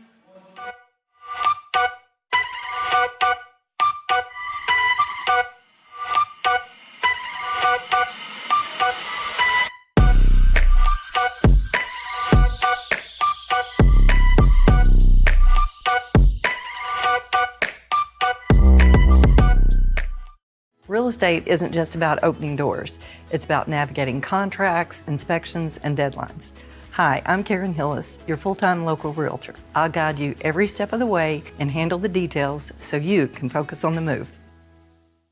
At SEMO Health Network, we strive to provide caring and affordable health care. We provide medical, dental, OB, and behavioral health services to everyone that may need it. For more information, visit our website and let SEMO Health Network take care of you. At Bud Shell Ford in Dexter, we've provided sales and service for all of Southeast Missouri for over 80 years. From personal automotives to commercial vehicles, we're here to serve. Bud Shell Ford. We make the car you want easy to own. Hi, I'm Linda Collier with Young Real Estate. Guess what? I have a new listing alert for you. Country living with a spacious 5-bedroom home, 2 baths, and geothermal comfort, all on 1.42 peaceful acres. Call me. I think you'll love it. Agriculture is not a fad, and it's not for the faint of heart. Long days become long nights, sacrificing time away from your family, even on weekends, just so you can get the crop in and get the crop out. This is your way of life. At Farm Credit Southeast Missouri, we are 100% bought into your commitment. Because we are customer-owned, it is our mission to be your ag lender, and we intend to be your value-added partner for next year and the long term. Your ag lender will always be there.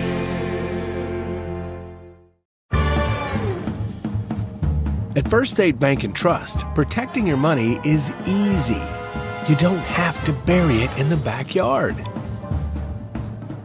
or hide it under the mattress or stash it in your cabinets. With FSBT, your money is safe, secure, and always within reach. Choose your local and trusted bank for more than 90 years. First State Bank and Trust. Your animals depend on you every day. So we build equipment you can depend on every day. So cutting hay, feeding livestock, and managing land is easier. Loaded with intuitive, innovative features and tech, Case IH equipment isn't just built to work. It's built to work for livestock producers. Case IH, built by farmers. Talk to your Baker Implement dealer today.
pass the hot sauce. No, none of that watered down ketchup. Give me the heat. At Southern Bank, we're never not helpful.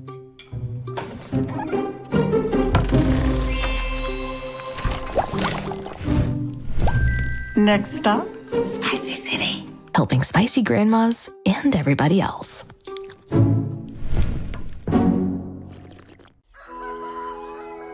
In farming, the weather always cooperates. The soil is always balanced. Seedlings always flourish. But that's fantasy. This is farming.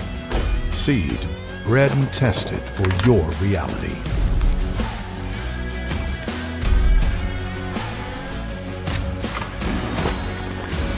Dynagrow Seed, for real. What does it take to stand tall? To let curiosity take root? To let your dreams take flight? You have to be fearless. Carve your path without permission. Turn your grit into greatness. This is your small town with big ideas.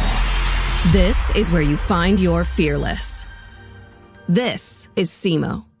People come in here to shop that are visiting in Dexter. The first thing I always do is ask them where they're going to eat and give them pointers on some of our great local-owned restaurants. We have a lot of good local shopping that I always point them toward.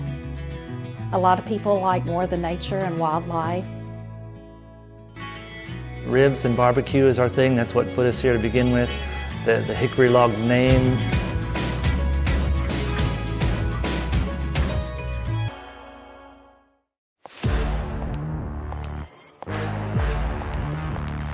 This is us.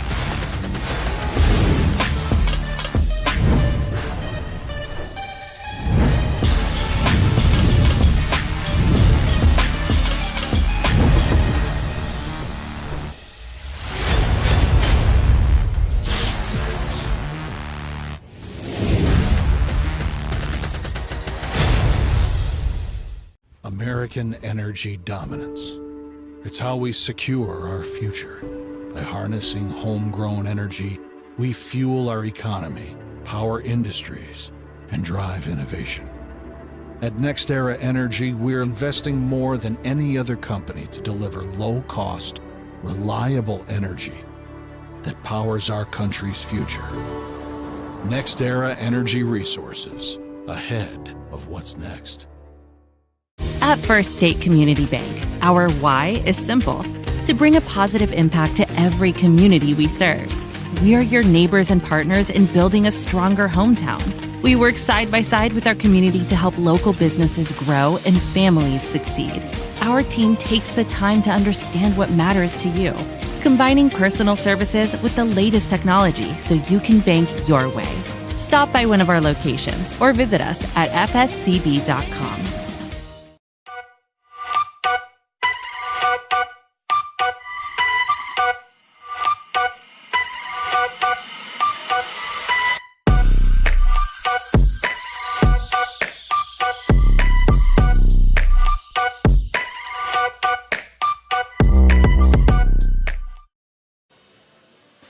At the half, and it's Cape Notre Dame with a 41-10 lead over Oran. That's a 4 seed leading a 13, fourth of what will be 8 games today. It's the final game of our morning session 1. Come back later on, starting at 4:30 with the afternoon and evening session. Let's jump into the numbers from the first half of this one. Individually, first, Cape Notre Dame's being led in scoring by Cole Adams with 11 points. After that, they've got 9 from Braden Robert, 8 points from Devin Dannemuller, 5 points, from Trenton Powell, 4 points each from Evan Schweinbold and Colton Londaway. Rounds out the scoring for the Bulldogs out of Cape Notre Dame. Oran had a 5-4 lead, then things got away fast as they have just 3 points from Connor McCoy, 2 from Cooper Bryant, and a free throw each from Reed Hobbs and from Cole Diebold. Your team numbers: 50% in the first half from Cape Notre Dame from the field. They went 16 of 32, 2 for 17. That's just 12% for Oran. Your three-point shooting numbers: 3 of 8, 38% for Cape Notre Dame, 1 of 7 from downtown, 14% for Oran. Free throws, 6 of 10 Bulldogs, 5 of 12, 42% for the Eagles. Turnovers, 19 for Oran. Cape Notre Dame did give it away 8 times. Scoring off the bench favors Cape Notre Dame 17-1. And at the break, it is Cape Notre Dame with a comfortable working margin of 41-10. Don't miss a moment beyond today's game. You can subscribe to cmobile.com for full access to the players, team scores, and stories that you care about. From high school to the pros, new subscribers save 30% during the tournament. Earlier, Jackson, a 90-23 win over Oak Ridge. Woodland, 92-44 over Scott County Central.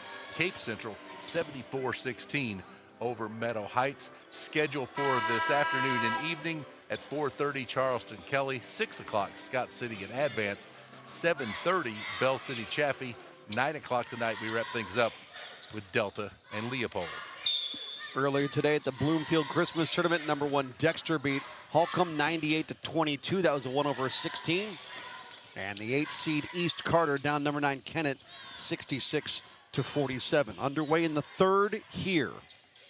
Very Merry Christmas to you. Greg Allen, Mike Reeves inside the Show Me Center in Cape Girardeau. Our entire Aycorp Sports crew, Philip, Britt, Joshua, I, bringing you all the pictures and video here from the 81st Southeast Missourian Christmas Tournament. Cole Diebold has his first field goal. It's been kind of a struggle for what a leading scorers for Oran, 17.4 a game, 37% field goal shooter, has his first bucket today.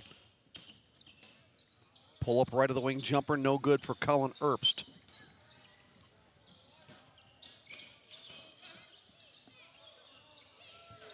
Down low in the left corner, Hobbs. Pass tipped and Oran able to collect. The 4 and 13 seeds, Van Buren and Richland, are in overtime in that Bloomfield tournament. If you want to check that out on the Aycorp Sports Network, you can find that feed on the YouTube page as well. How about that? In the 4-13 matchup, same seeds we have here. Overtime in this game at this juncture would be stunning, but they're in overtime between Van Buren and Richland. Right off the inbound, Robert couldn't find space. Adams dials it up from deep. He's got 14.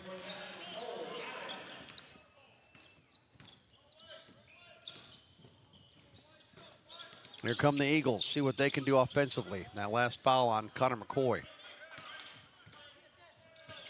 With you for all 8 today, Mike and I. Same story tomorrow. Nice pump fake on the sideline. And Diebold attempts from 3 and nails it. Maybe Diebold starting to warm up. He is indeed the leading scorer for the Oran Eagles with those 17.4 a night, averages 7.2 rebounds, just over 5 assists and almost 3.5 steals a game. Here comes Cole Adams. He can't connect from distance. Jones had the rebound and held, and Connor McCoy less than pleased with the call.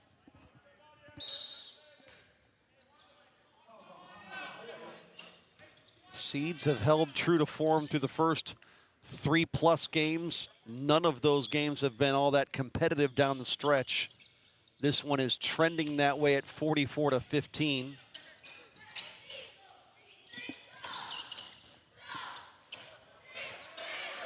Evan Schweinbold has 6. 6 different Bulldogs have scored.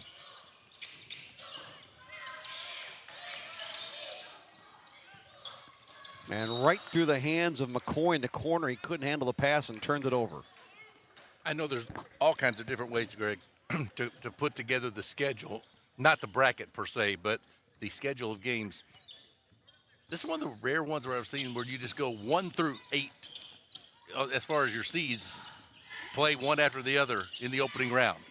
You started with the 1 seed, 2 seed, 3 seed, 4 seed, then 5, 6, 7, 8 played throughout the end of the night. Have you seen one? Nope, and like it didn't dawn on me that this operated like that until about game 3 today. I was like, oh, we got the 1 and 2 seeds, and this is 3, so maybe 4, and 4 is next. Wow, look at that. And then 5 plays, look at that.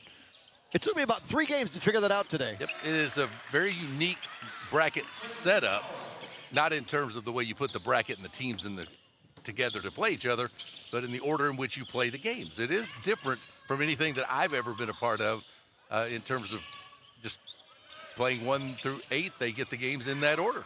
Trenton Powell had that last bucket for Notre Dame. Evan Schweinbold trying here and goes hard into the stanchion under the basket.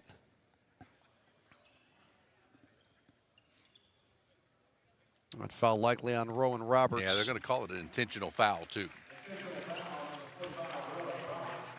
It is his second. Good thing about that as it played out was, from my vantage point, and a lot of you could probably see it as well, as soon as he hit that stanchion and hit the ground, he looked up to a teammate coming over, and you could see mouthing, "I'm okay." Like, he knew everybody was going to be concerned because he went hard into that. Evan Schweinbold, 7 points after that, made field goal.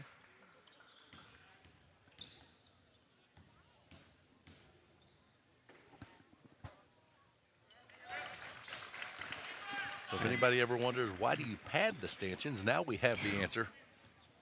That was a savior there. Yeah, he absolutely. Went hard.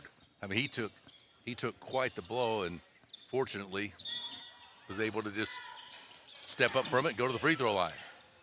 Back to that bracket discussion, I do find it interesting, and I'm sure there are those that complain about it because people complain about everything. As you said, if you have 101 responsibilities and do 100, the one is what's going to draw the ire, right? Oran with a couple of misses. Here comes Cole Adams with the rebound and a long pass up floor and trying to avoid the official and ended up taking the ball out of bounds. And the official maybe apologizes a little bit like, I got in the way, but that's the best I can do. He had the number 1 seed Jackson win the opening game of the tournament at 9 this morning, and they won't play again until 4:30 tomorrow, but their opponent will have to play the very last game of the day at 9 o'clock, and then in less than 24 hours turn around and play again at 4:30. Now, I will tell you the argument for that is that if you're the number 1 seed, you deserve that advantage. You drew the number 1 seed, you should get every advantage in the next round. Don't you get the advantage by playing the 16 seed? But you also get the advantage on day 2. Well, how many advantages do you need? You're the number 1. Did you earn it? You have the easiest path to the championship. You're the number 1 seed. You already have an advantage. So do you, and part of that advantage I'm just playing devil's advocate part at this of the point. advantage is playing maybe teams that aren't as well rested. My other thinking in that, we've had this discussion before, is that these kids are generally between the ages of 15, 17 years old. Now, that's a good point. And they're not going to be worn out by playing basketball 2 days in a row. Now, that is completely valid. You hear that all the time. Now, okay, if you played the 9 o'clock game tonight and the 9 o'clock game tomorrow morning, I might argue it's hard to get it, but I think they could still make it work. But I might argue that's a big advantage if you had played the early game one day, got to sit until you come back, even if you came back the next day for the early game, and the opponent had played at 9 o'clock, got done at 11, okay, maybe. But Colin Earpst out of the corner from distance. It's 53-16 Notre Dame. But you know that people's propensity to complain about anything in traffic, Rylan Romas has 2. Whoever sits in that 8-9 game is thinking, man, we got to come back and play in the afternoon the next day if we win. That's not fair. The number 1 seed's been sitting there waiting for over a day. And the other side of that, if you're scouting, is that now that's totally true. The 8-9 did get the advantage of watching that game this morning, if you want to. Scout that thing out. You've known your opponent. You've had all day to put together a scouting report. Whereas the 1 seed gets 14 hours or whatever before you play. So you have to stay up late, get scouting reports. So maybe there's no advantage to being the number 1 seed. Maybe we have just wasted 3 minutes of everybody's time. Under 3 to go in quarter 3. And Notre Dame sitting on 53. Comfortable lead here in their opening round game. Trying to go above 500. They sit 4-4. Jeremy Brinkmeyer in his 3rd year as head coach.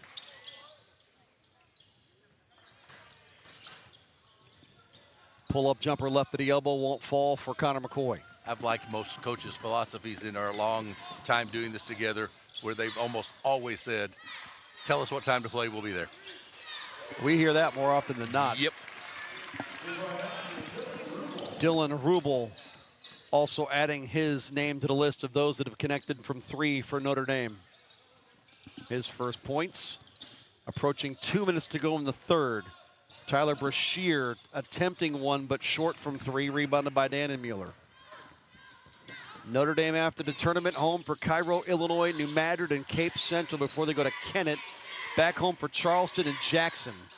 That little 6-game swing sounds awfully easy, doesn't it? And a couple of, at least that trip to Kennett, not an easy trip to make. No. Elbow jumper, Gabe Jones. Nope. And ball to bounce belongs to Oran. Notre Dame will go to the Nixa Invitational on the 29th of January and then wrap up the year with 4 of their final 6 away from home. Oran is home for, or at Delta rather, on January 8th. Home for Meadow Heights and Kelly before they go to St. Vincent and then face Chaffee and Scott County Central. Kind of a look at their early portion of the 2026 half of their schedule. Rylan Romas connects. He's got 4, he averages 3 a ball game. 56-20. And I'll inbound this one to the baseline after the Eagle foul. It's on Tyler Brashear's first.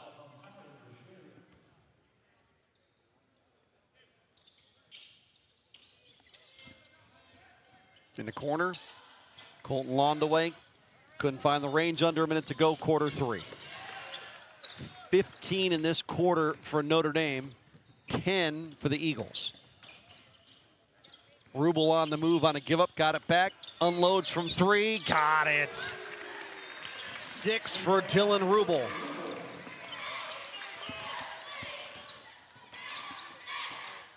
At 6'6", he's out there drilling triples.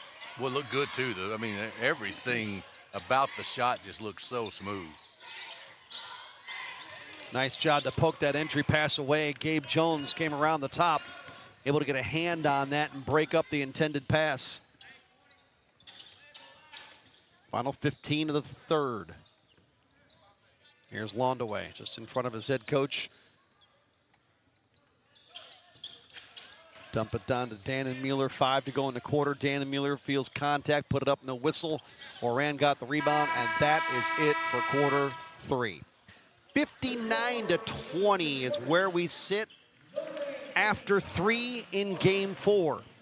Notre Dame on their way to the quarterfinals, 8 more minutes away from making it a finality as they lead Oran on Aycorp Sports.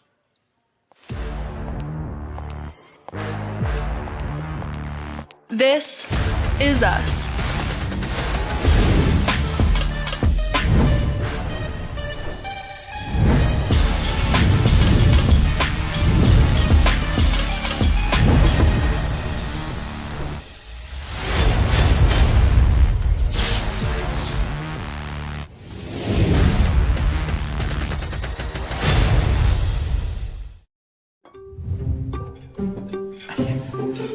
Please pass the hot sauce.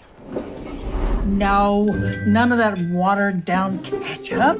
Give me the heat. At Southern Bank, we're never not helpful.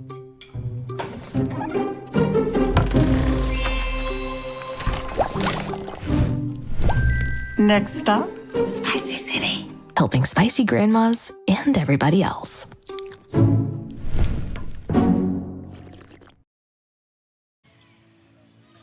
Final quarter to wrap up session 1 on day 1 of this 81st annual holiday tradition here in Cape Girardeau. Oran starts with the basketball. Bring you back inside the Show Me Center on campus at Southeast Missouri State University. Tournament started in 1945. Flat River won the first 2 titles ever, followed by Leadwood in 1947. Oran go to the free throw line. The original name for the tournament, the College High Christmas Tournament.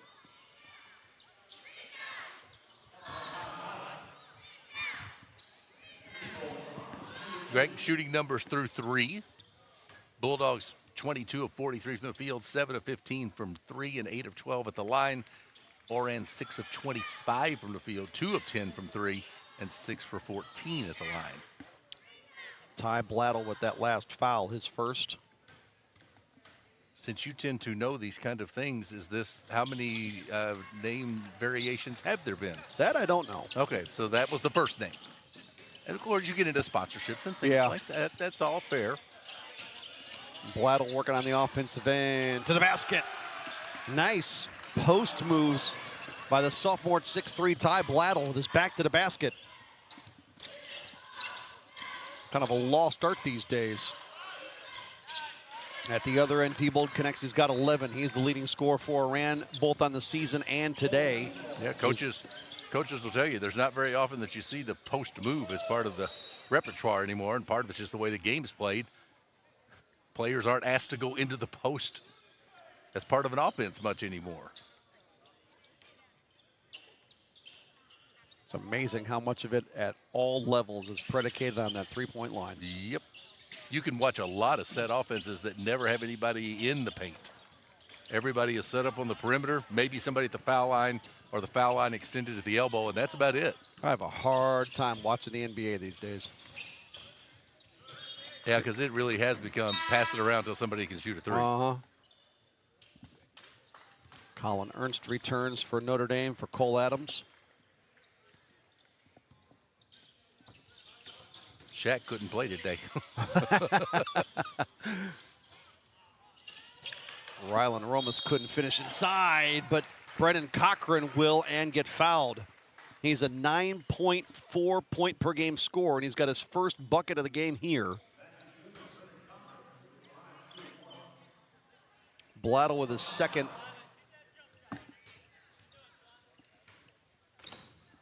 Cochran, 33% free throw shooter.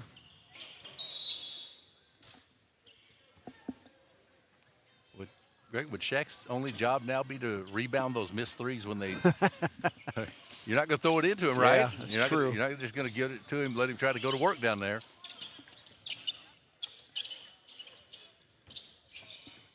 As much as the dual threat quarterback has become en vogue in the NFL, guys with the size of Victor Wembanyama shooting threes is the equivalent in the NBA.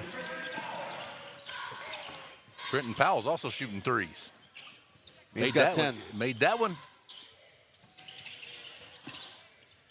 Rylan White on a give up to Rylan Romas. Off window, no good. Coming up on halfway home in the fourth, and a ball that'll stay with the Bulldogs. University High won a tournament in the infancy of this tournament. They won the title in '48. Puxico was in this thing early and won a couple in the early 50s.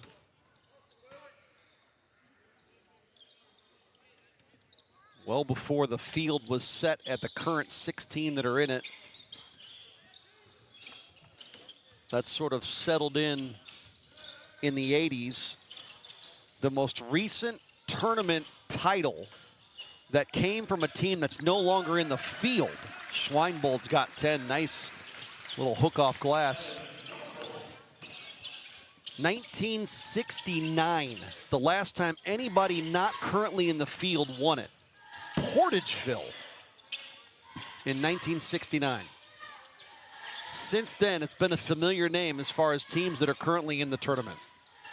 In the corner, good from three from Dean Morgan, who had only taken 1 3 all year and missed it. Schweinbold fouled going to the basket as we crossed 3 minutes to go in a running clock fourth for the fourth straight game. Brendan Cochran assessed the foul, his second. Schweinbold already 2 for 2 from the line today.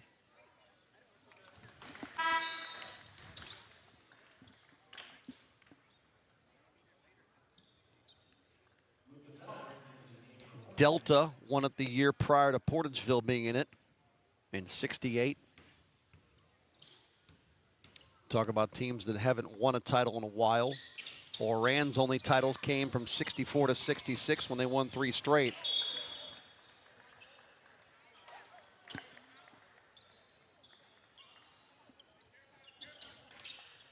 Possession stays with Notre Dame. After the break, we'll bring you back here for the 4:30 game, the 5-seed Charleston, speaking of Kelly, and the 12-seeded Hawks. Earps for 3, good. His second, he's got 6. Margin 40. In a game that Oran led early, 5-4, and then couldn't find any offense for the Eagles. Notre Dame finished the half on a 37-5 run and now leads 69-29. The Bulldogs have hit 8 of 16 from 3. Rock solid number there. They'll go above 500 with the win here at 5-4. We hope to talk with Jeremy Brinkmeyer following this one. And there's points inside. Herbst has his first bucket that comes from inside the three-point circle. He's got 8. Corey Davis's Oran Eagles will fall to 0-6. And they will get the opening game tomorrow at 9 a.m. against the loser of the game coming up in the 4:30 slot here, Charleston Kelly.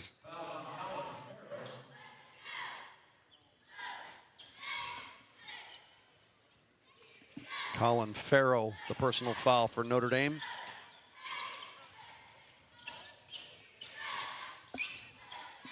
Final half minute of this one at a 71-29 affair.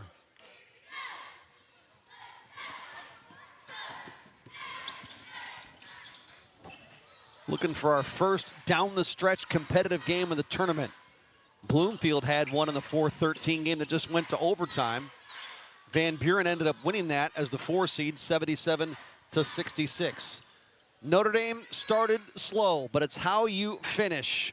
And the Bulldogs, the number 4 seed, hold serve against the 13 seed Oran. They rout the Eagles 71-29 to get to 5-4 on the year, back above the 500 mark and into the tournament quarterfinals to play the late game tomorrow night at 9 o'clock. We'll bring you back with final numbers, hopefully a post-game conversation with Jeremy Brinkmeyer. Cape Notre Dame 71, Oran 29 at Aycorp Sports.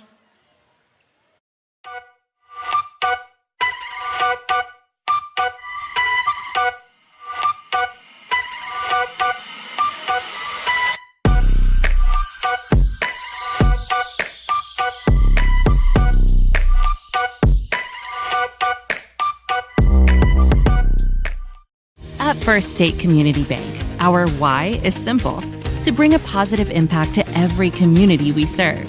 We are your neighbors and partners in building a stronger hometown. We work side by side with our community to help local businesses grow and families succeed. Our team takes the time to understand what matters to you, combining personal services with the latest technology so you can bank your way. Stop by one of our locations or visit us at fscb.com. Your animals depend on you every day. So we build equipment you can depend on every day. So cutting hay, feeding livestock, and managing land is easier. Loaded with intuitive, innovative features and tech, Case IH equipment isn't just built to work. It's built to work for livestock producers. Case IH, built by farmers. Talk to your Baker Implement dealer today.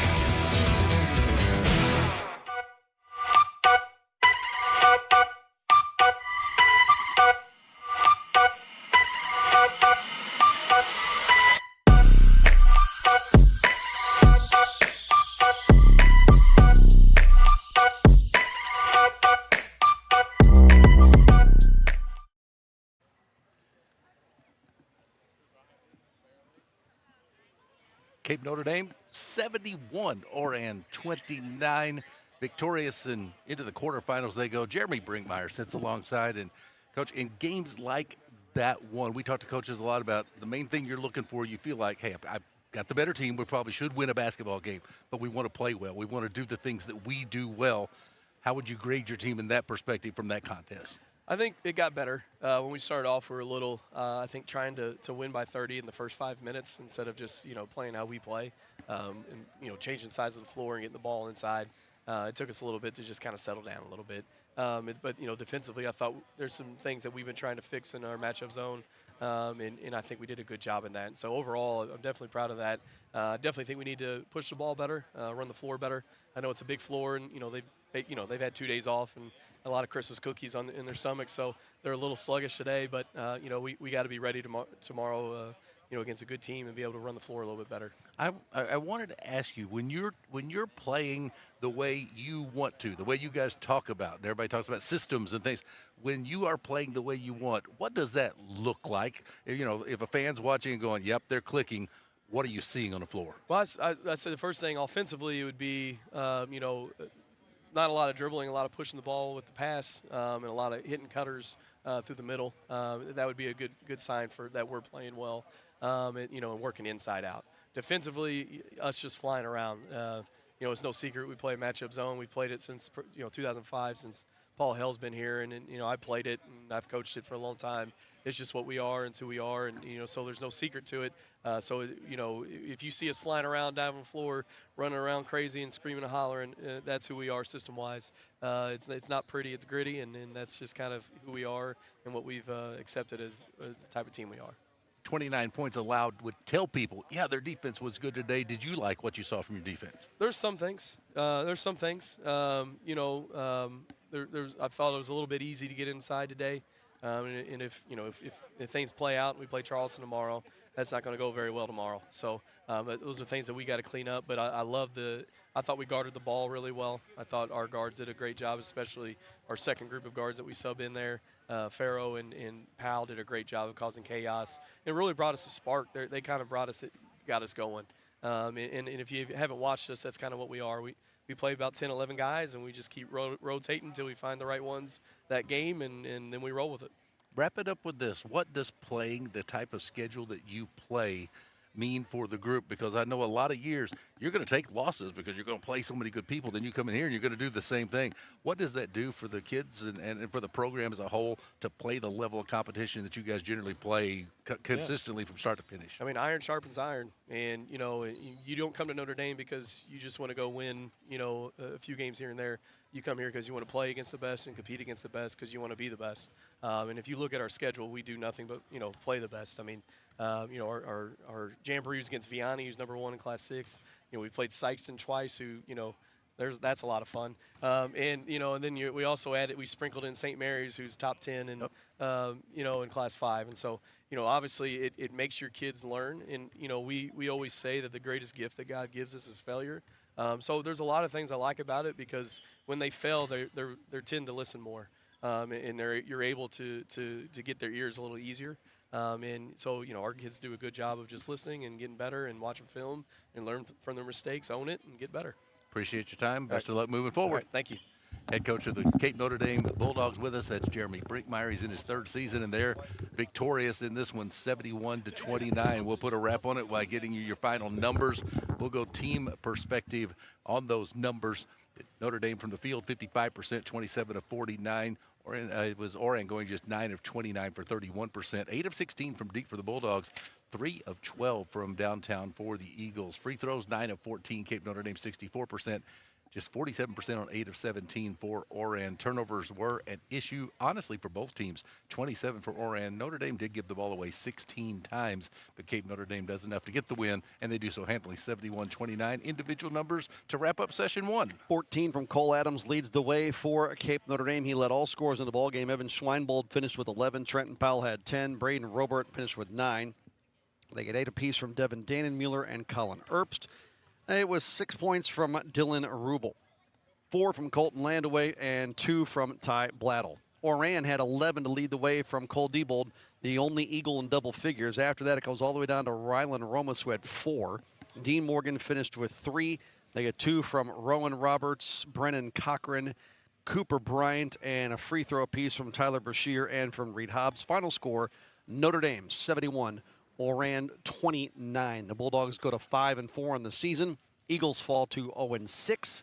Notre Dame advances in the bracket to the late game tomorrow at 9 o'clock to get the winner between Charleston and Kelly. That's the next game here at this facility, but not till 4:30 It is a 2-hour and 2-minute break from right now that we will be playing basketball again here at the Show Me Center. Meanwhile, Oran plays in the 9 a.m. game tomorrow against the loser of that matchup between the Blue Jays and the Hawks. We'll wrap this one up and see you again close to the 4:30 mark, the back half of day 1, session 2.